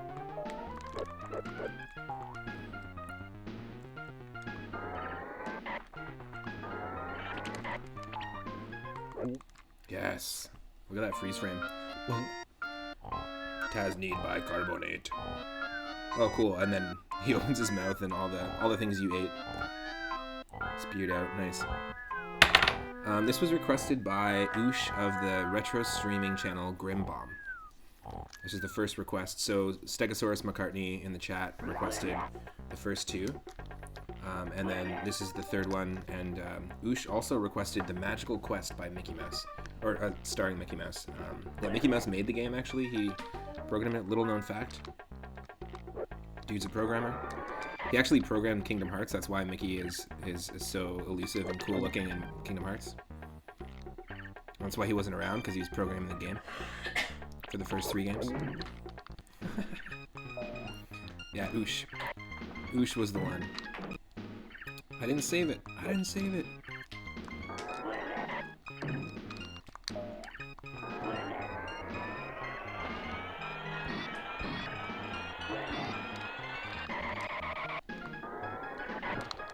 No.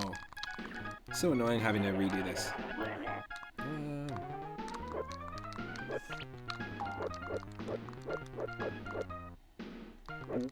There we go.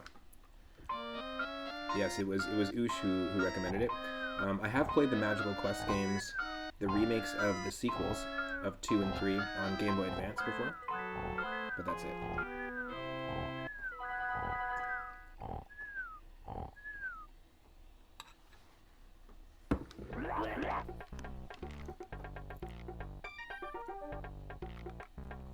And Itarama, who's another streamer, retro streamer, and follower of the channel. In fact, actually, I think Itarama is a subscriber. He just recommended today, or he redeemed a request for Porky Pig's Haunted Holiday on SNES. So threw another Looney Tunes one into the ring. Best song on the entire soundtrack right now. Not the main melody, just the rhythm. It's all about the rhythm. Mickey in Kingdom Hearts. I love that they made an entire game to explain just why he wasn't in his cloak at the end of Kingdom Hearts 1.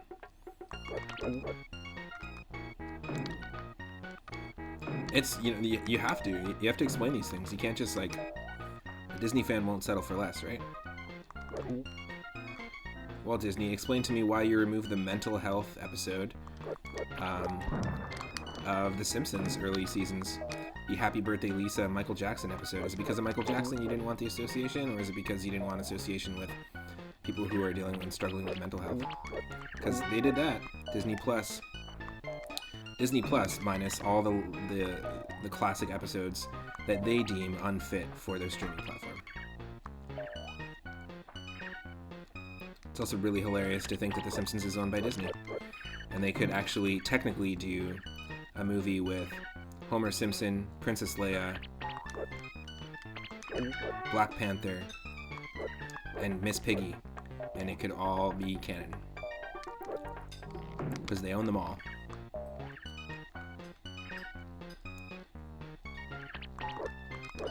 I like the sunset background here. It'd be kind of a cool thing to rip for a Super Mario World ROM hack. It's got a Lion King vibe going on.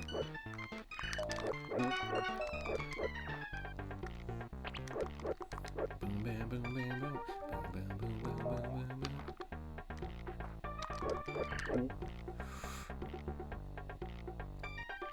Kiwi cross. Oh no.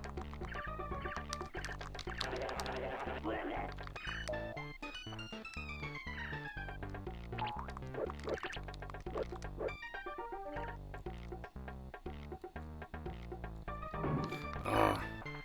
No, come on. We can do this.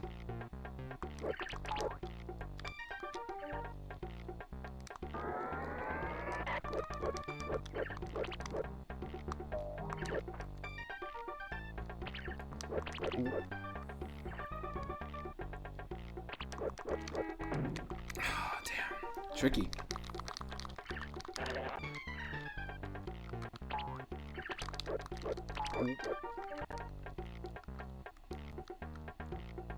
Two more. I think we can do this.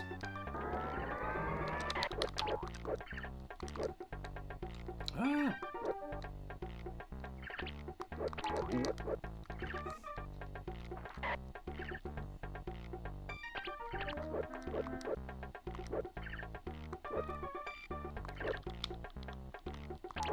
Yes. Taz hates trucks. Nice. Okay, now, according to Cellbake, the Kiwis are going to be running the opposite direction, and we have to chase them. We have to chase them towards the camera. So let's give it a shot. Oh, what?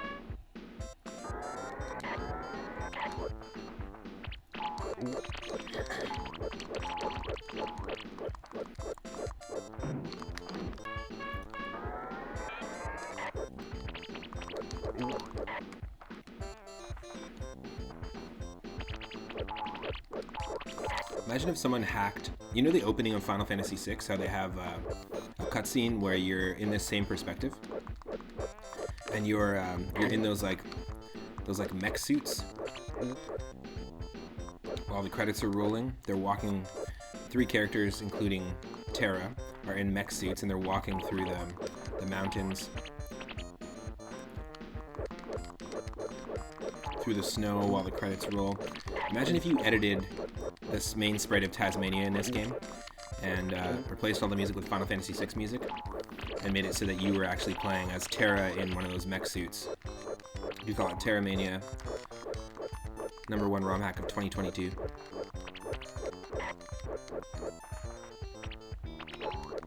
Oh, so close.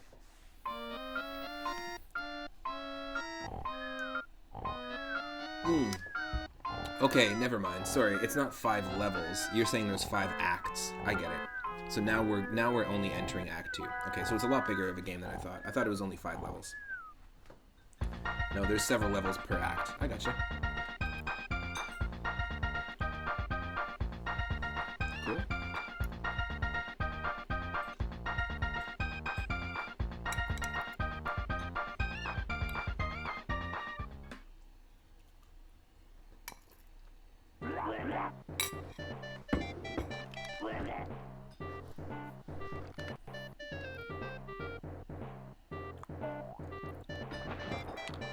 Oh, what?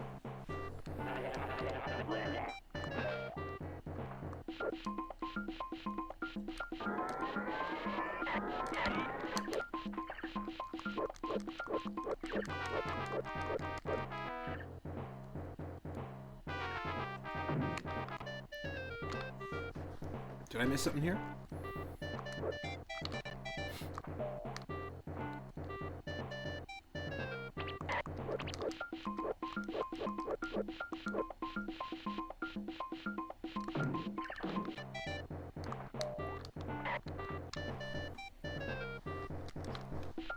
It turned around, didn't it? Yeah. Oh, is that what that is? It's a rear view mirror? Oh, totally. Okay. It actually shows you if it's the front of the bus or the back of the bus coming.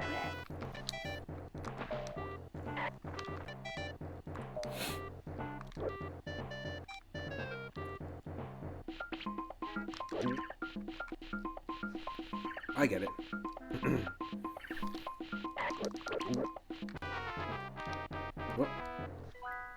Something happened here.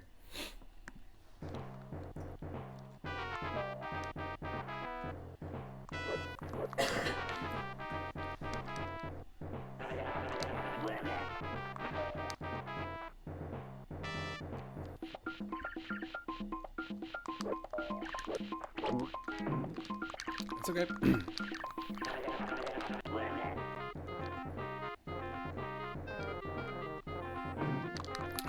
Oh.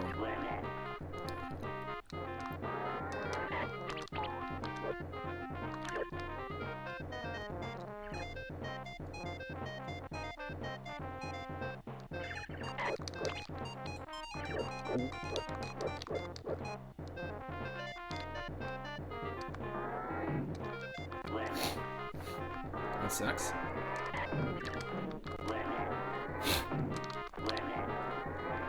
Yo, buddy.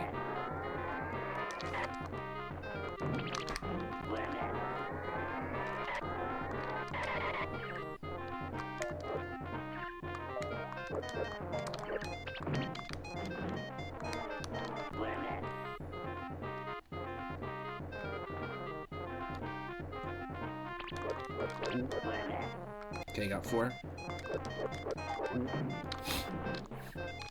So what does the meat do when we eat the meat from the Acme box? Not sure if it's doing anything. I'm assuming it's just energy.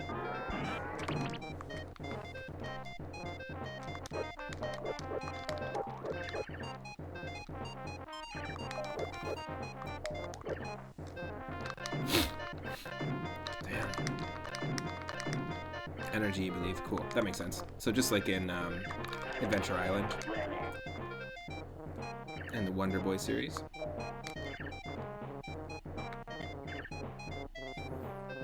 Four more.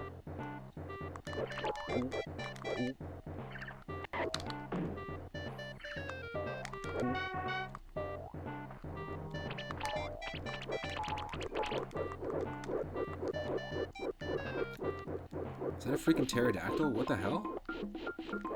Taz isn't taking place in prehistoric times, is it?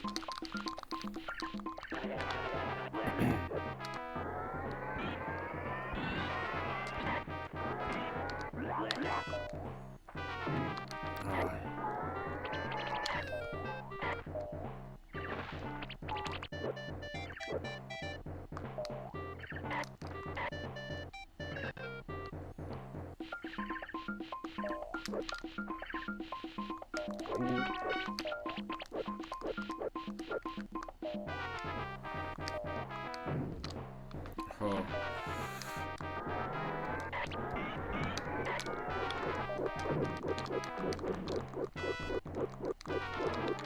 Damn. In later acts, it's better not to worry about the boxes if you're not low, because they could be traps like dynamite, which you've seen already. Yeah, or the big punching glove to the face. Makes sense. Okay, 2 more. I know I said that earlier. I know I said 2 more earlier.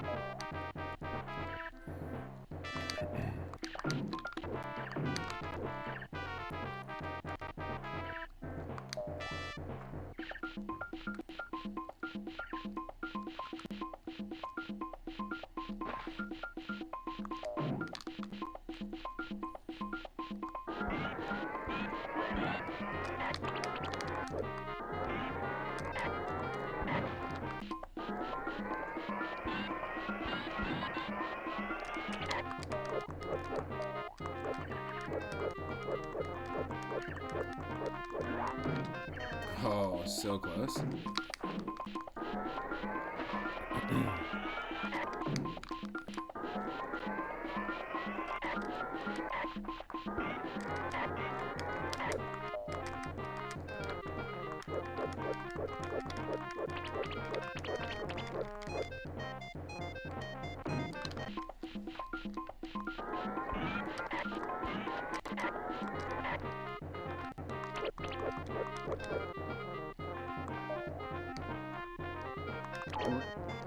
Okay, 1 left.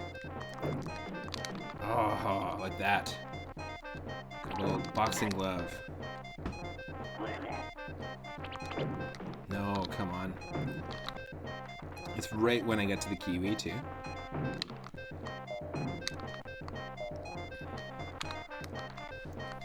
Ah.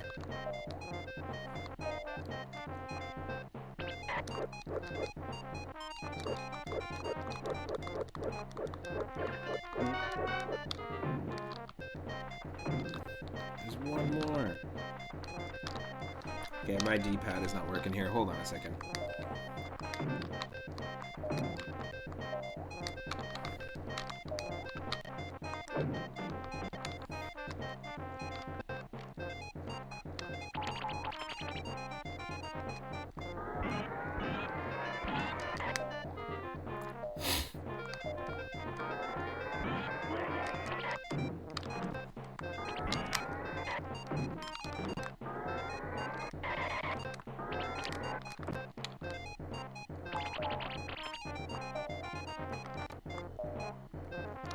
Get out of here.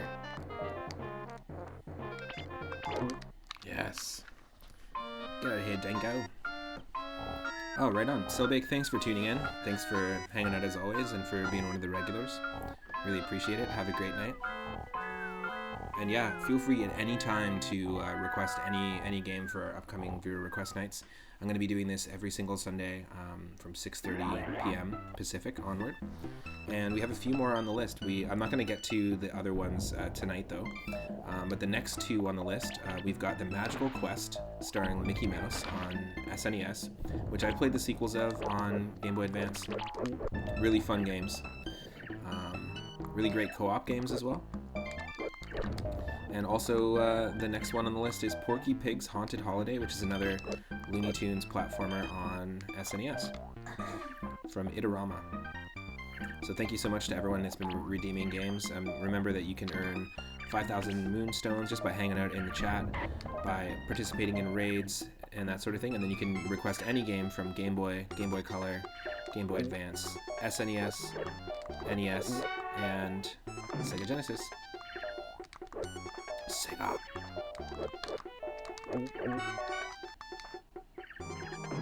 Ooh. As always, I stream every single day from 1 p.m. Pacific onward, so you can always catch me there. And if you're not following the channel already, give the channel a follow. It'll let you know when and what I'm streaming next. We do a lot of retro games, a lot of randomizers, and like I said, every Sunday at 6 Pacific, we're going to be doing the viewer request games as a regular thing. Every Friday, we dive a little further into our into a new Final Fantasy game, and so right now we're playing Final Fantasy IX, and this past Friday we got a ton of progress done, which is awesome. Cracked into disc 3 of that game.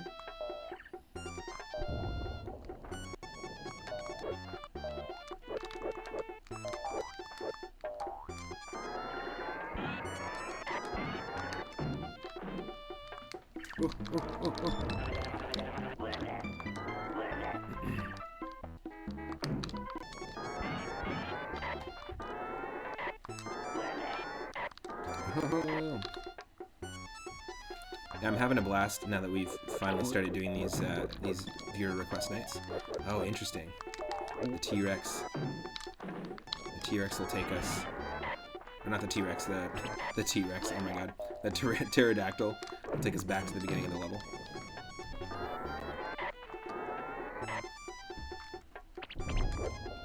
Whoa.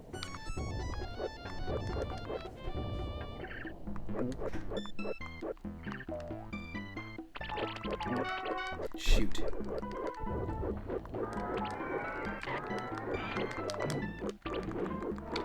Two of them.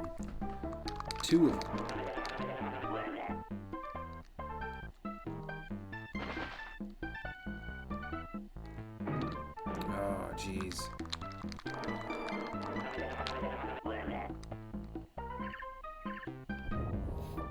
I want to say thanks to everyone who also tuned in earlier today for the Mario Adventure stream. We are very close to beating that game. It's the very first Super Mario Bros. 3 ROM hack that I've played on the channel. And just in general, I play a lot of retro games, a lot of ROM hacks, a lot of randomized retro games, and RPGs. I'll try to do one RPG at a time on the channel, but Those are the main things that I like to play. And fan games, of course. The cool cousin to ROM hacks. Ooh.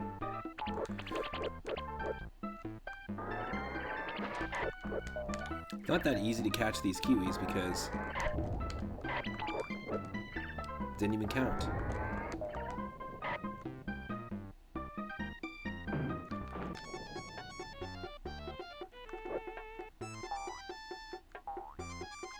Really tricky.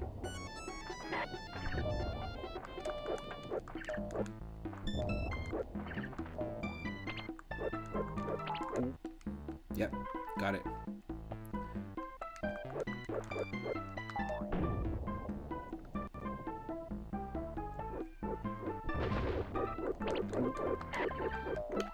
Yes.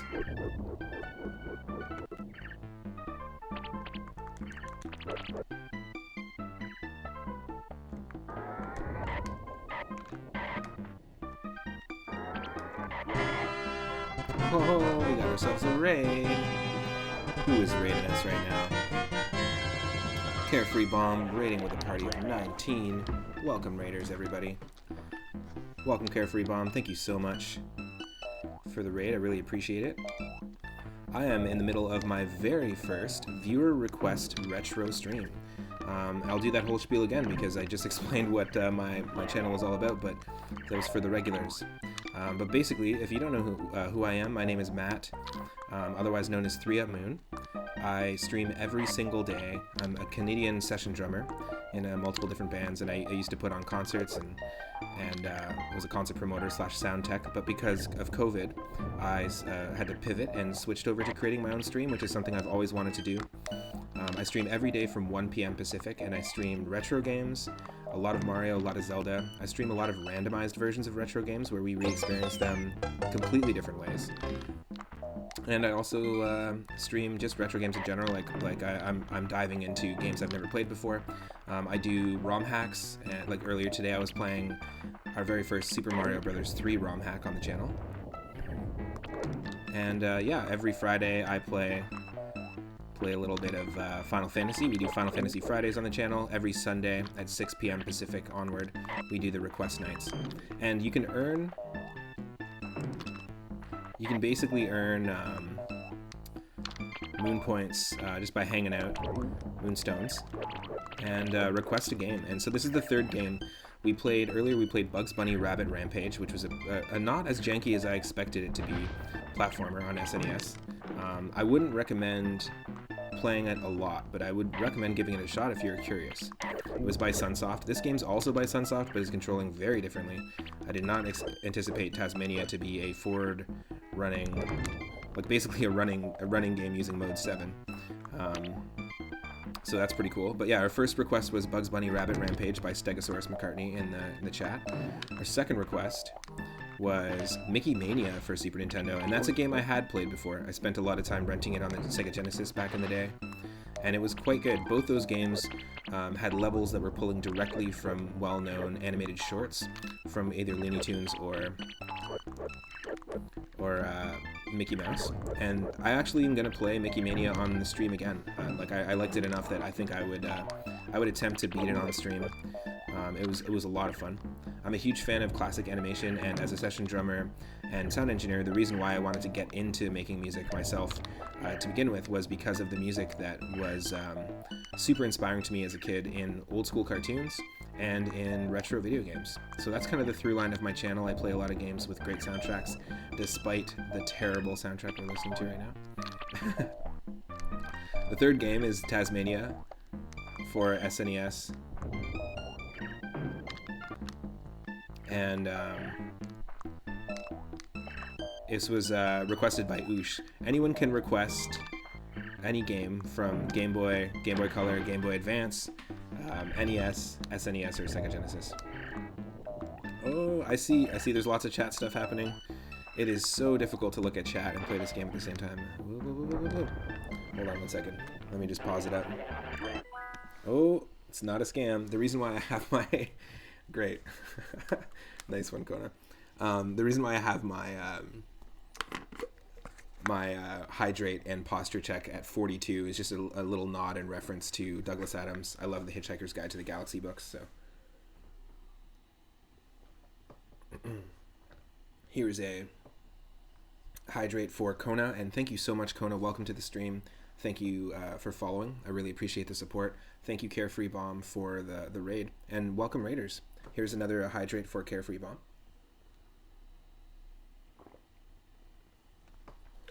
And honestly, I need the hydrate reminders, so 42 is not too bad of a... Keeping it cheap makes it nice, so then I can make sure I actually stay hydrated. I forget about water all the time. Oh, nice. Cool. Ghetto Rigged. What is up? Ghetto Rigged, you're playing... Oh, I get it. You're playing. I thought you were like, you're playing this game too. I'm like, what the hell? What are the chances? This game is crazy. I've never played it before. I remember seeing it as a kid, the Sega Genesis version. Yeah, the Sega Genesis version, like I rented a lot of games on Sega Genesis because my uncle had one, and I'd go over and play it. But my uncle also gifted me his NES when I was a kid, and that's what really got me hooked on retro gaming. Yeah, it's a nice Nalgene. We've got a whole bunch of stickers going on. This is my partner's water bottle. Same one. Nice. Oh. All right, so this game also has a hilarious convention break where the select button is the pause button, but the start button does nothing. It's just there to troll you. So I never played this game as a kid, but apparently what you're supposed to do is if you eat these birds, you just have to dodge all the obstacles, and if you eat the blue birds, you get energy, which is in the bottom corner, which allows you to spin around. If you eat the red birds, you get coins. You do not want to jump while there's pterodactyls because they'll bring you to the beginning of the level. And our goal is to collect kiwis. And thank you to Selbay Extremes for letting me know because I did not play this as a kid. This is some janky, like, bootleg Mario Kart music going on right now. Yeah, we got to get as many kiwis. So there's 2 kiwis left to get in the time limit. It is quite tough. They don't cooperate with you that well. So, yeah, see... They can run past you. So there's 2 of them. Yes. Good. I got one of the kiwis and one of the red birds there. Yeah, kiwi emote. We actually just got our emotes approved for the channel, and so for tier 1 subscribers, they can get access to the 3-up from Super Mario Bros. 3 and the 3-up Moon, of course. I try to put as many game-specific emotes as I can on the channel.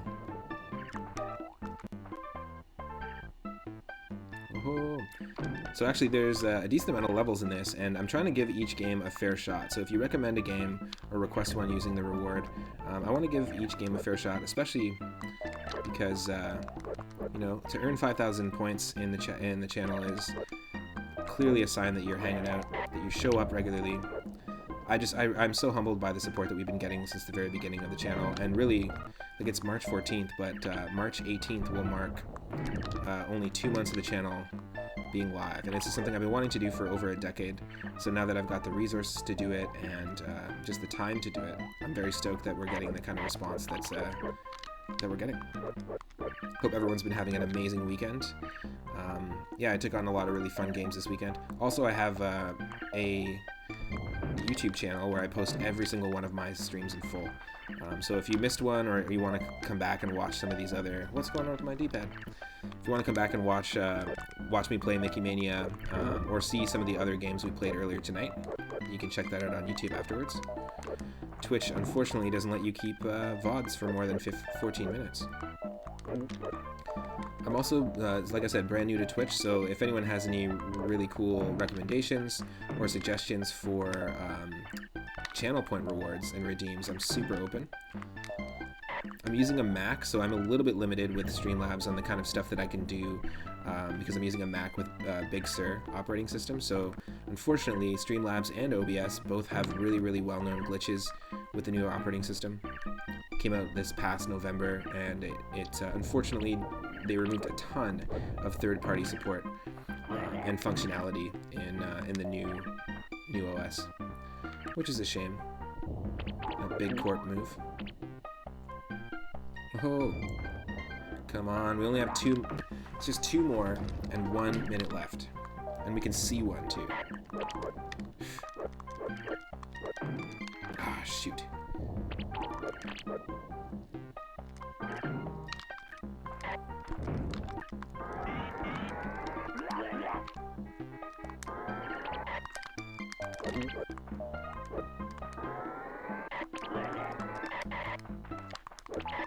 Oh, so close. Who is it? That's all I hear in the background. Who is it?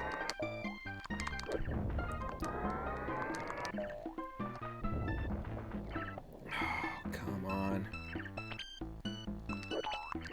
Yes, got it. No. Thankfully that was shallow water. Sometimes you gotta jump over those gaps or you'll sink.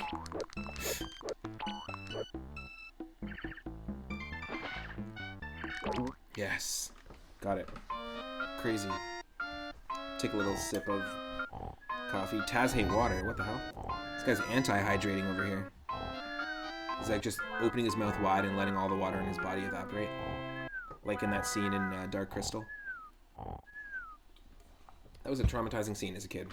Watching that puppet basically like fully disintegrate. Not cool.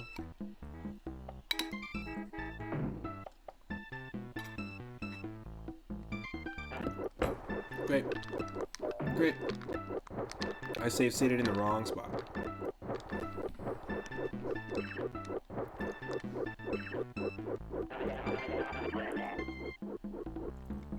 I'm also eating a late dinner while playing, so I'm making silly save state mistakes. No, I'm kidding. I get sliced by the double-edged sword of save states all the time. My hands are all cut up. Oh, no.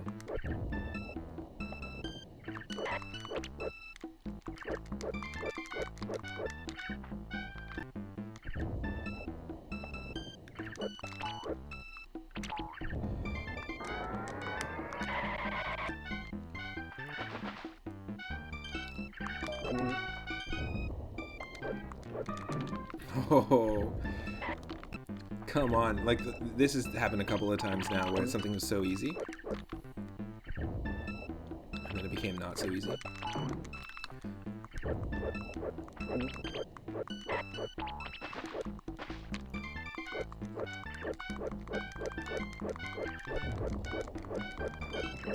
Did it stop? No, it didn't. So annoying. There we go. So annoying. Okay, actually gonna save it. Let this guy anti-hydrate. Have a few bites of food.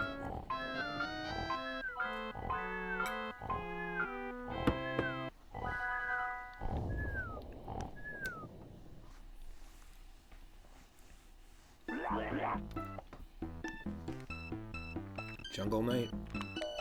For those that make Super Mario World ROM hacks, there are some all the games we've been playing today, there's some fantastic backgrounds. Highly recommend it if you're trying to source out some really good pixel art backgrounds for your level.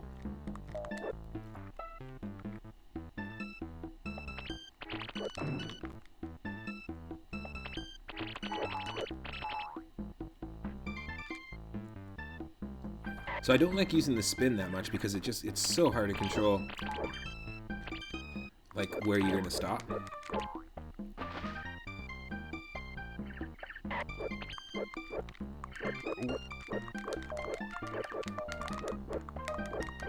Did I really miss out on it? I love the Donkey Kong Country games. They're some of my favorite games, especially the soundtracks. One of the perks for patrons of my channel, or patrons of my channel through Patreon, is I'm actually, because I'm a session drummer and I drum in all styles, except for metal really, but I do funk, hip hop, soul, jazz, country,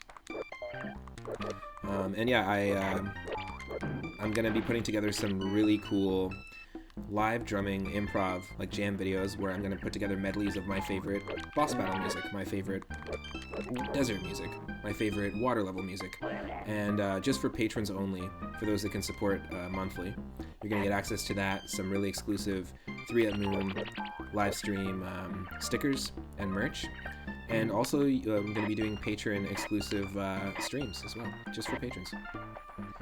Plus you get a mention in all my streams and videos. 9 left, that's okay. As long as I keep getting red ones. These levels are kind of endless too. They're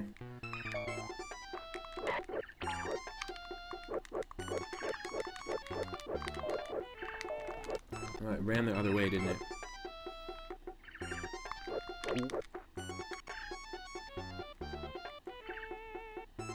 It's pretty crazy. It's crazy. I got it though.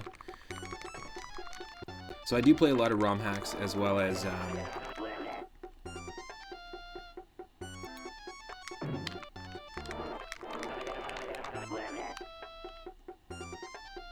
wait, DKC, you're talking about Duper Cario Curled, right?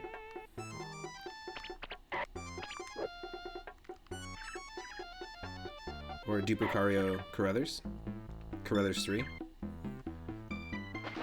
I'd love to play a Donkey Kong Country ROM hack. In fact, I didn't know that they existed, and the only thing I knew about was the randomizer. I knew that the randomizer for DKC existed, and it was really cool actually checking out the stream that Carefree Bomb was hosting last night.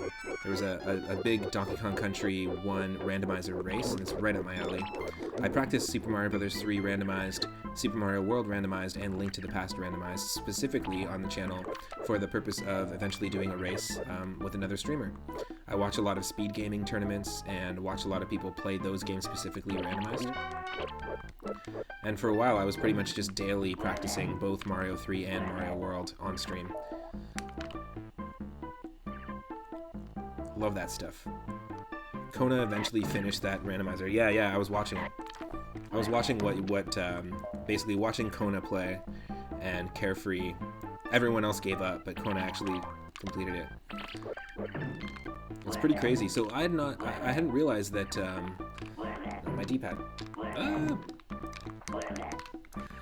Yeah, I hadn't realized that the Donkey Kong Country randomizer randomized more than entrances, because for some reason I had read that it was just an entrance randomizer, but it might have been that it was an entrance randomizer and more. But it was really cool to watch because I guess the enemies are swapped, the bosses and the boss health are swapped. A lot of cool things.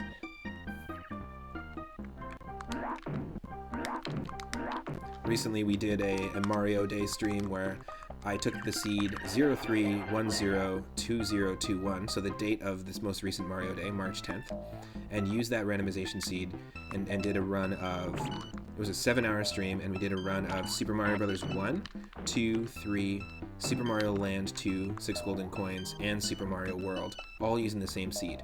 Every single one was beatable except for Mario 2. So we beat Bowser and everyone, beat Wario and Land 2, and it was super fun. It was such a cool way to celebrate the Mario series, and I think I'm going to be doing more mass randomizer streams like that, where I choose like 4 or 5 games and use the same seed to randomize all those games. Unfortunately, the Super Mario Bros. 2 randomizer is a little bit janky, and there's so many soft lock opportunities. So I got to a situation where literally in World 1-1 we were served a level where we had to go into a vase and get a key from Fanto. I don't want to miss this thing. Oh, I get it. Watch. He's running back. When we get to him, he turns back, and then we have to do this.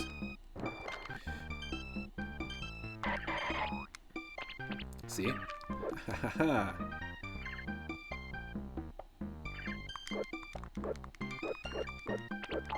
Yes. Awesome. I got 2 of them though. I actually got 2 of them. That was cool. I somehow was able to get 2 Kiwis that way. Super disorienting to have to go backwards in this game.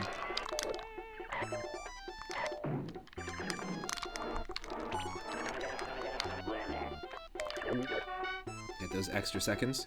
But yeah, I had a blast playing all those runs. But in Mario 2, we had to get we had to get a Fanto key in order to just get past the first screen, you needed it to open a door. And unfortunately, the one vase that had the key in it glitched out and didn't spawn. Right, what is this, Road Rash? It didn't spawn a floor, so I and the key fell through the floor, and it was impossible for us to pick up the key. So it was made unbeatable pretty much from the first get-go. So we had to call it a soft lock and move on. I'm not falling for it, buddy. Get out of here. Don't you got a baby to go get? There you go.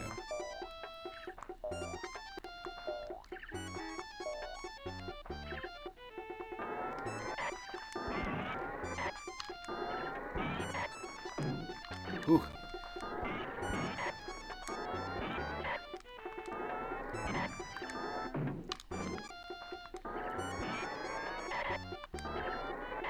We just need 4 more kiwis. We're just not coming across them.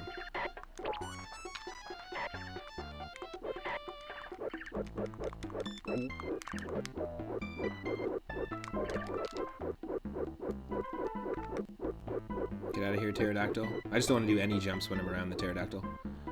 There's one.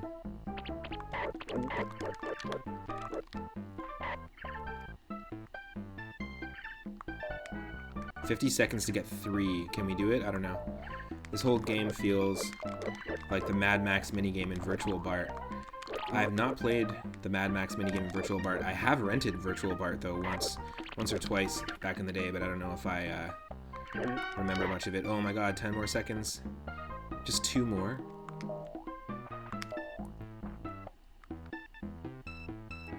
It does have that vibe. I was saying it'd be really funny if someone ROM hacked this, like made a ROM hack of this and then hacked the sprite of Terra in the mech suit in Final Fantasy VI. Yes, there we go. And had that change, like change Taz's sprite to Terra, because it's like the opening credits scene also in.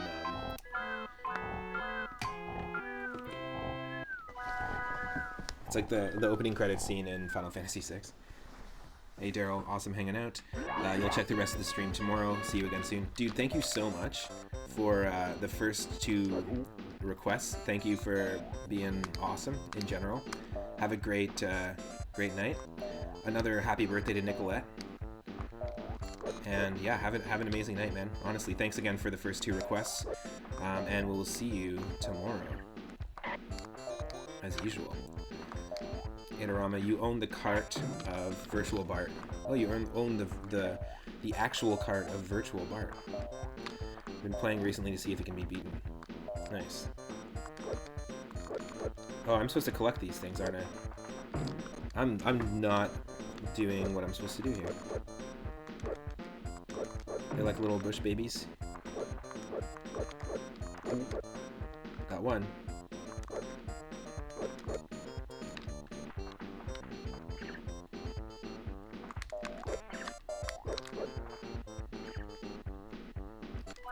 I want to see what I'm actually like looking at here.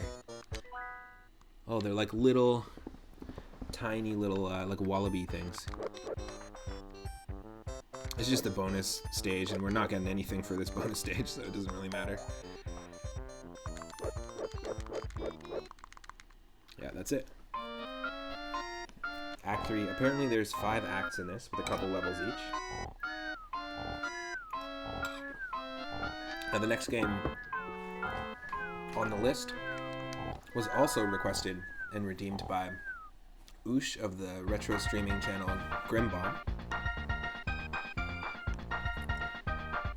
And it is, funny enough, the first 2 games we got from Daryl, from Segasaurus McCartney, were a Looney Tunes and a Mickey Mouse, like a Disney game. And so this was then Oosh decided to recommend this Looney Tunes game. And also, oh well, I'll finish this, I guess. And then also he requested The Magical Quest starring a Mickey Mouse. It's a pretty fantastic Capcom platformer. I haven't played that one before, but I played The Great Circus Mystery and then another one. There was 3. I played the sequel, the second and third one on their Gameboy Advance like remake form, so I haven't really played the Super Nintendo ones. so it'll be a fun one to dive into. That one will be starting next Sunday, so in a week at 6:30 p.m. Pacific. Oh, you sometimes stream Virtual Bart. It's a much-wanted conquest. Nice. If you're not already following Itorama, everyone, you should definitely go over to Itorama's channel and give him a follow. There's some really cool retro streaming content. And Itorama actually requested our 5th game in the queue and kept the Looney Tunes Disney action going. It feels like a scene in Who Framed Roger Rabbit in here. Ah, kill me. Kill me. I never save. Just never save. Never save at the right time. But yeah, the 5th game in the list is another Super Nintendo platformer, I think also developed by Sunsoft, who made this game and the first one we played, called Porky Pig's Haunted Holiday. I have memories of it being super janky and not controlling very well, but honestly, like the first Looney Tunes one was extremely playable. I had anticipated that Bugs Bunny Rabbit Rampage was going to be janky. I thought this was going to be janky, and it is a little bit, but it's also super playable, and the controls are tight enough, you know? This feels like an arcade game taken home from the arcade into the console. That's the vibe I'm getting from this.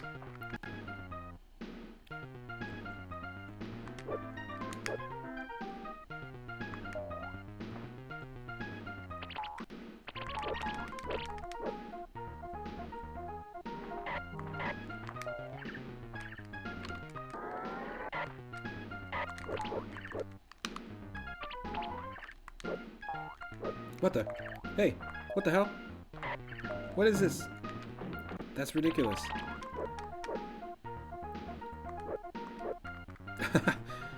That was so stupid, but also pretty funny.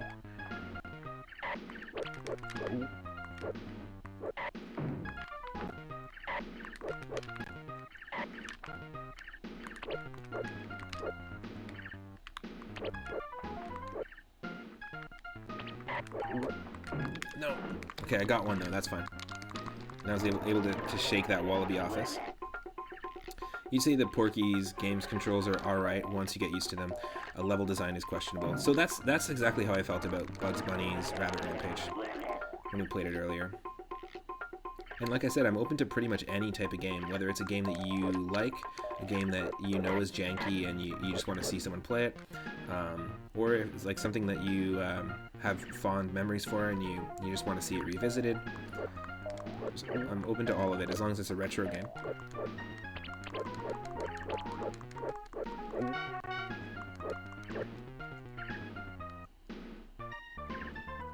Oh, yeah, I was really liking Mickey Mania. I will definitely come back to that one for sure.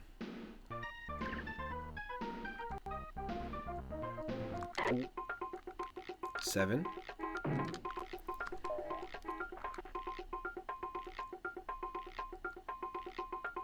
What the? These are the characters from the show. So this game is actually based off of like a really shitty, like Steven Spielberg presents Tiny Toons / Animaniacs spinoff. It wasn't a great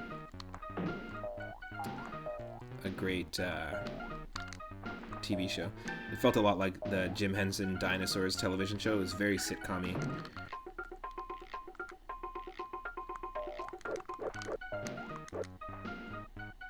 So that's just gonna give us a clue that they're coming back this way with a net. Those are the poachers. Yeah, exactly. You never request jank for the sake of torturing a streamer. You just like my opinions on games and want to stick with the theme. Well, thank you. I appreciate that. And honestly, it's a good theme. I'm like, this is right up my alley. Before I got into music, I was all about animation. As a kid growing up, I just basically watched a ton of 30s, 40s, 50s cartoon shorts. Hugely into them. I wanted to get into animation before I got into sound design, and then I realized that the thing I loved about animation the most was that the sound design lent so well to it. It was the thing really telling the story, building the atmosphere. And as a kid growing up with retro games, I also also felt the same way about some of my favorite retro games. I'm definitely going to look into that Donkey Kong Country, speaking of incredible soundtracks, that Donkey Kong Country ROM hack, though. Super into it, like with custom levels and stuff like that and bosses. I'm always down for that kind of thing.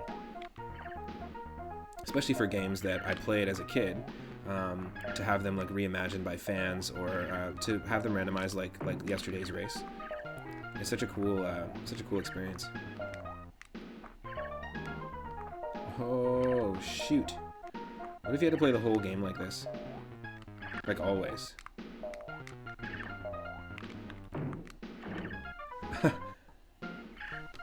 Donkey Kong Country ROM hack, you're in? That was it Lagmaster that mentioned the ROM hack?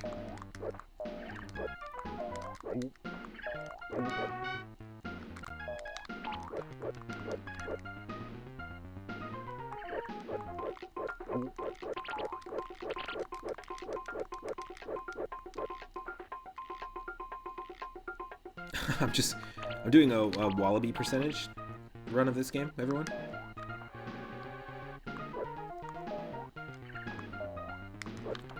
Yeah, this is a wallaby percentage glitchless race of taz-mania, SNES. Everyone else dropped out of the race. They all gave up because they couldn't see through the wallaby's fingers. Oh, there we go. Get me out of here. Just take the hit. I can hit obstacles. That's so funny. I can hit obstacles like constantly when I can see the screen, but when I need to get rid of that jank. Ah. So we can catch up to some kiwis or something. Jeez. This is crazy. So we need 6 more, and we got 3 minutes. It's doable.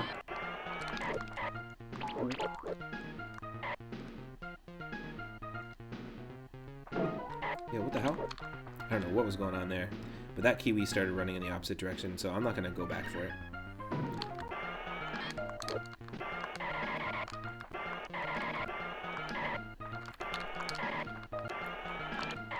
Nope.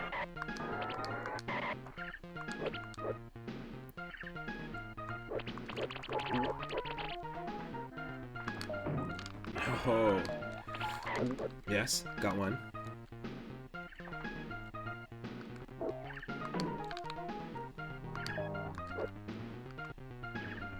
Five more.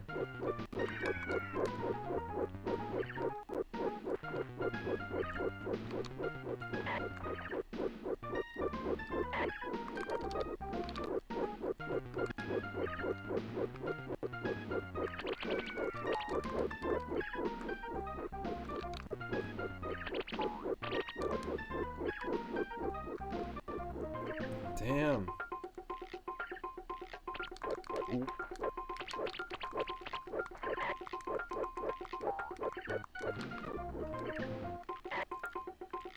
Yeah, it was up in the chat. If you scroll up, Itorama, you'll find the name of the Donkey Kong Country ROM hack that was suggested in the chat.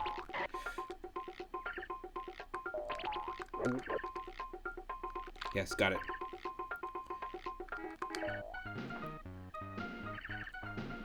I'm trying to give this an honest shot and actually see as much of the game as possible. I just wanted to be able to get to at least 3 requests today, which is the only reason why I stopped Mickey Mania, and because Mickey Mania was great, and I think I'm going to just have a Mickey Mania specific stream.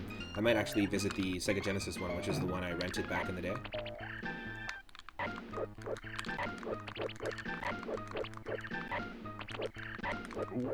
Yes. Ha ha ha. Ha ha ha. Save states. Ha ha ha. Got it. I keep forgetting that when I get accordioned, I have to actually like rotate the D-pad to get out of it.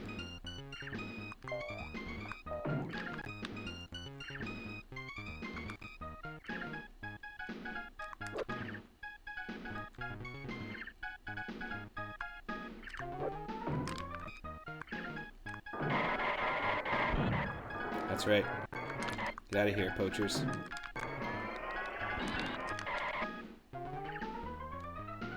You had to restart your browser so you don't have it in chat. Okay, cool. I'll get it for you in just a second. Because I gotta write it down. 3 more in 2 minutes. It's possible. I've done it before in the other levels, so very possible. Hey, no worries, no worries.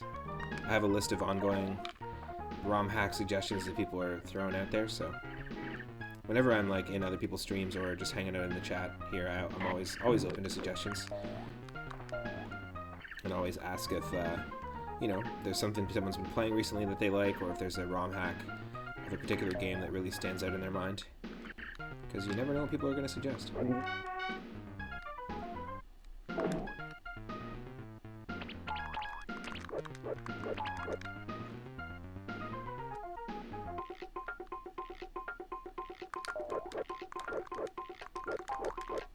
Don't need it. Yes, got it.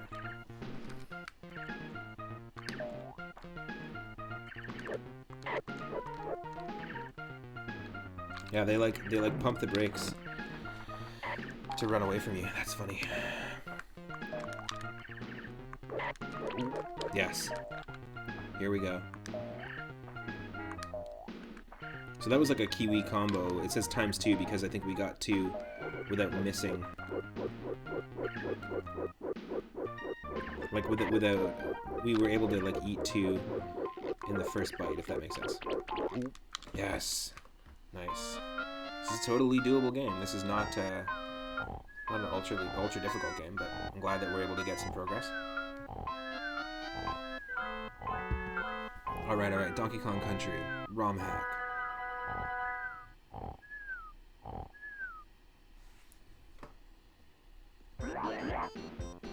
And crazy canyons. Way there. Do.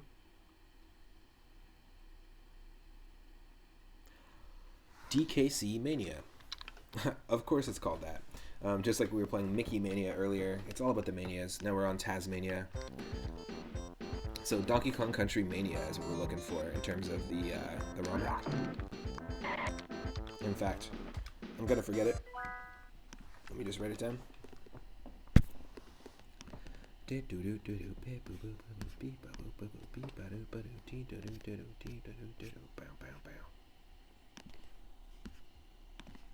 Donkey Kong Country Mania. Super down. Always down to revisit games like that. And those are such fantastic games.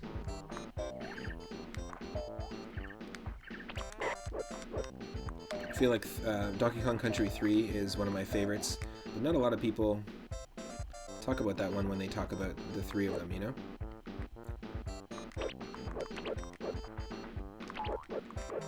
Not my Donkey Kong.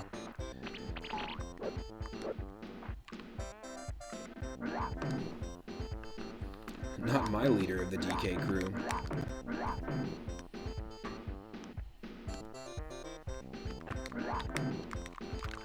My leader of the DK crew is Lanky Kong.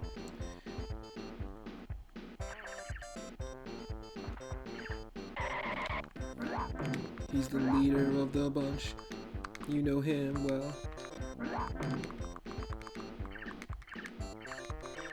3 isn't bad, it was just a disappointment after 2. What? Is it a disappointment because Diddy and Donkey are not playable? Because a lot of people say that. 3, I feel like, is quite refined, and feels like at least a decent, like, a decent continuation of that series. Obviously, it's not as dark in terms of the aesthetic of the levels. Still really difficult though, and I thought it was really cool that they kept like passing the playable character torch on each time, you know. Although I don't know what they would have done. The puzzling and platforming isn't as good. But I feel like I don't know who they would have added. Like, would they have had Kiddy Kong be the main character in Donkey Kong Country 4, and then have a new Kong, or would it be like Kiddy and Tiny, or Kiddy and Chunky? That'd be funny. I always thought, weirdly, as a kid, I thought that Kiddy Kong, when he grew up, became Chunky Kong. That's who Chunky Kong is.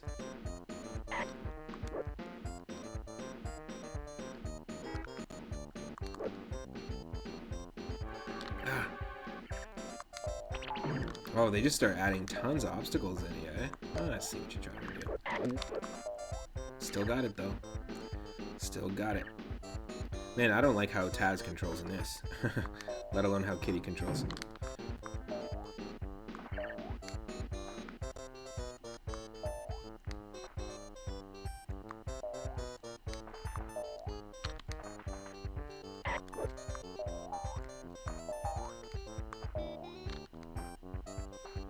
Oh, Jesus.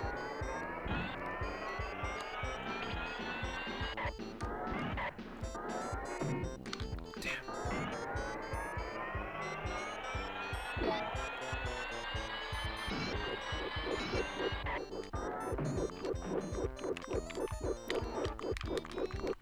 Oh, you feel like if they had made Donkey Kong Country 4, it would have likely included more than 2 characters, yeah. Well, I guess you could consider DK64 the next game, right? So they did. They had more than 4.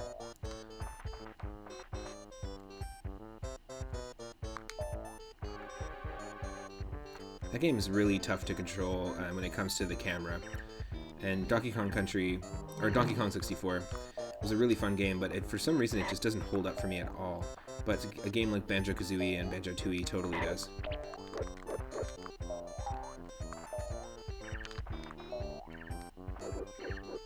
But I know a lot of people hold a lot of nostalgic admiration for that game. And it's got a great soundtrack and still really great, but not just an ultra janky camera. Oh no. But you know what? I think I'm gonna give it one more honest go here, and if I die, I die. Oh, then we'll find some awesome retro streamer to raid. And yeah, we'll be continuing next Sunday. Oh god, I was just destined to hit that, eh? Just let it happen. Next Sunday at 6:30 p.m. Pacific, you can tune in again, same time, same place, and we'll be doing more of our viewer requests games. We'll be starting with The Magical Quest starring Mickey Mouse on Super Nintendo, and then moving on to Porky Pig's Haunted Holiday on Super Nintendo. Thanks to Oosh of Grimbomb and Itarama for the redeems. Oh.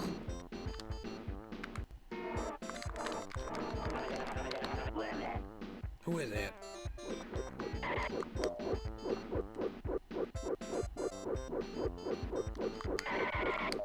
I also stream every single day from 1 p.m. Pacific onward, like I mentioned. So again, if you're new to the channel, my name is Matt. You can call me 3UpMoon, and I stream every day at 1 p.m. Pacific. You can just tune in and catch me at your leisure. I've got a YouTube channel for all my VODs in full. Still a brand new channel, and I really appreciate the support. The people who've been subscribing, the viewers, the people who show up every single stream.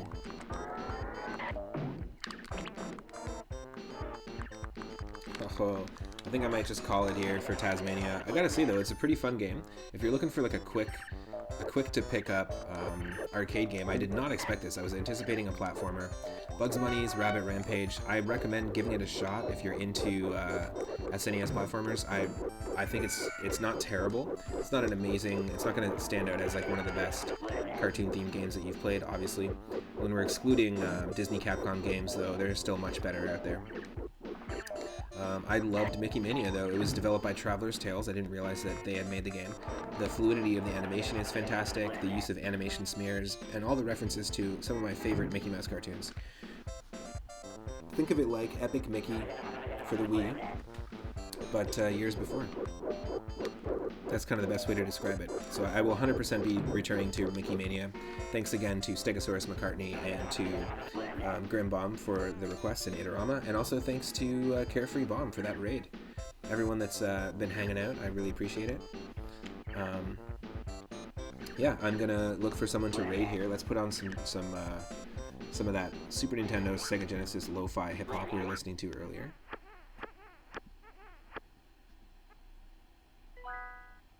If you stand still too long, then you lose.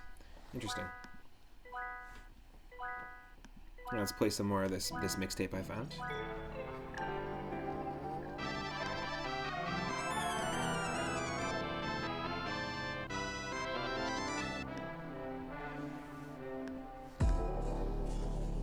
Nice. All right. I had a blast today. Honestly, one of my favorite streams I've had so far. Had a really fun stream with Mario Adventure earlier, and like I said, I stream every single day from 1 p.m. Pacific. You can catch me there. You can follow me here. You can follow me on Twitter. Let's see who is. Look at this like pre-recorded video. Look at like, come on.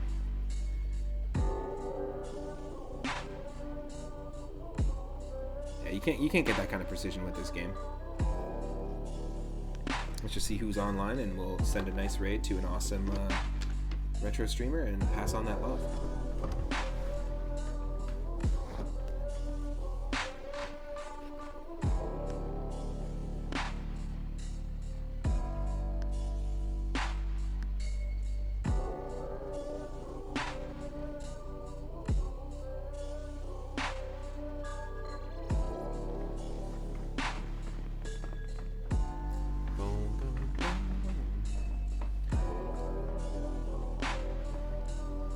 See what people are streaming.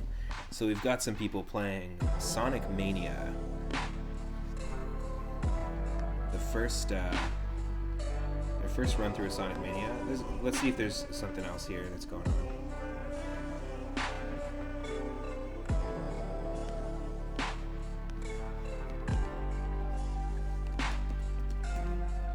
I always have issues with Twitch loading when I'm streaming. Doesn't make any sense. It should be glitch.tv. I've had a lot of glitches show up in my activity feed recently, in the stream manager, when just trying to load the actual website.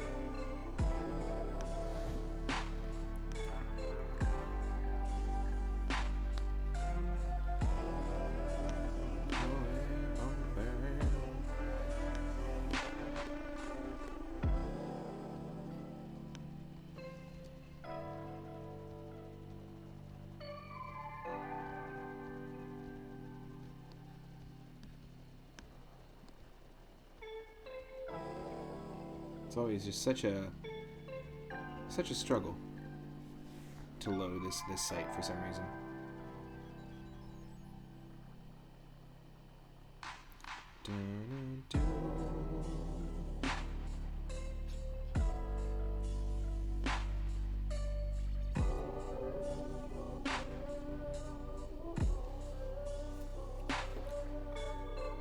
So you've got a few options here. Let's see. People are playing. Come on.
All right, so we've got the option of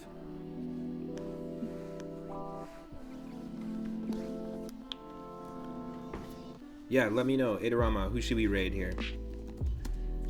Let me know the name of the retro streamer who's doing a little bit of retro game show gaming.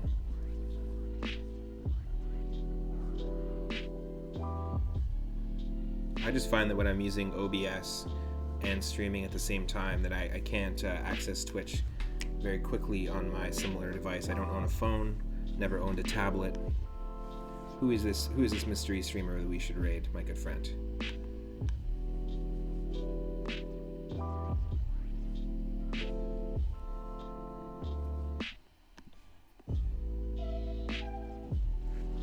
Oh, and now I'm glitching out and can't see the chat.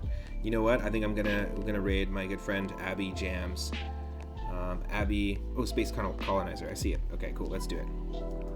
Let's raid a streamer that I've never watched before. I trust in Itorama. We've been doing some really fun Super Nintendo retro games. Honestly, playing games I'd never seen before, and I'm stoked to go check out what's going on over at Space Colonizer's channel.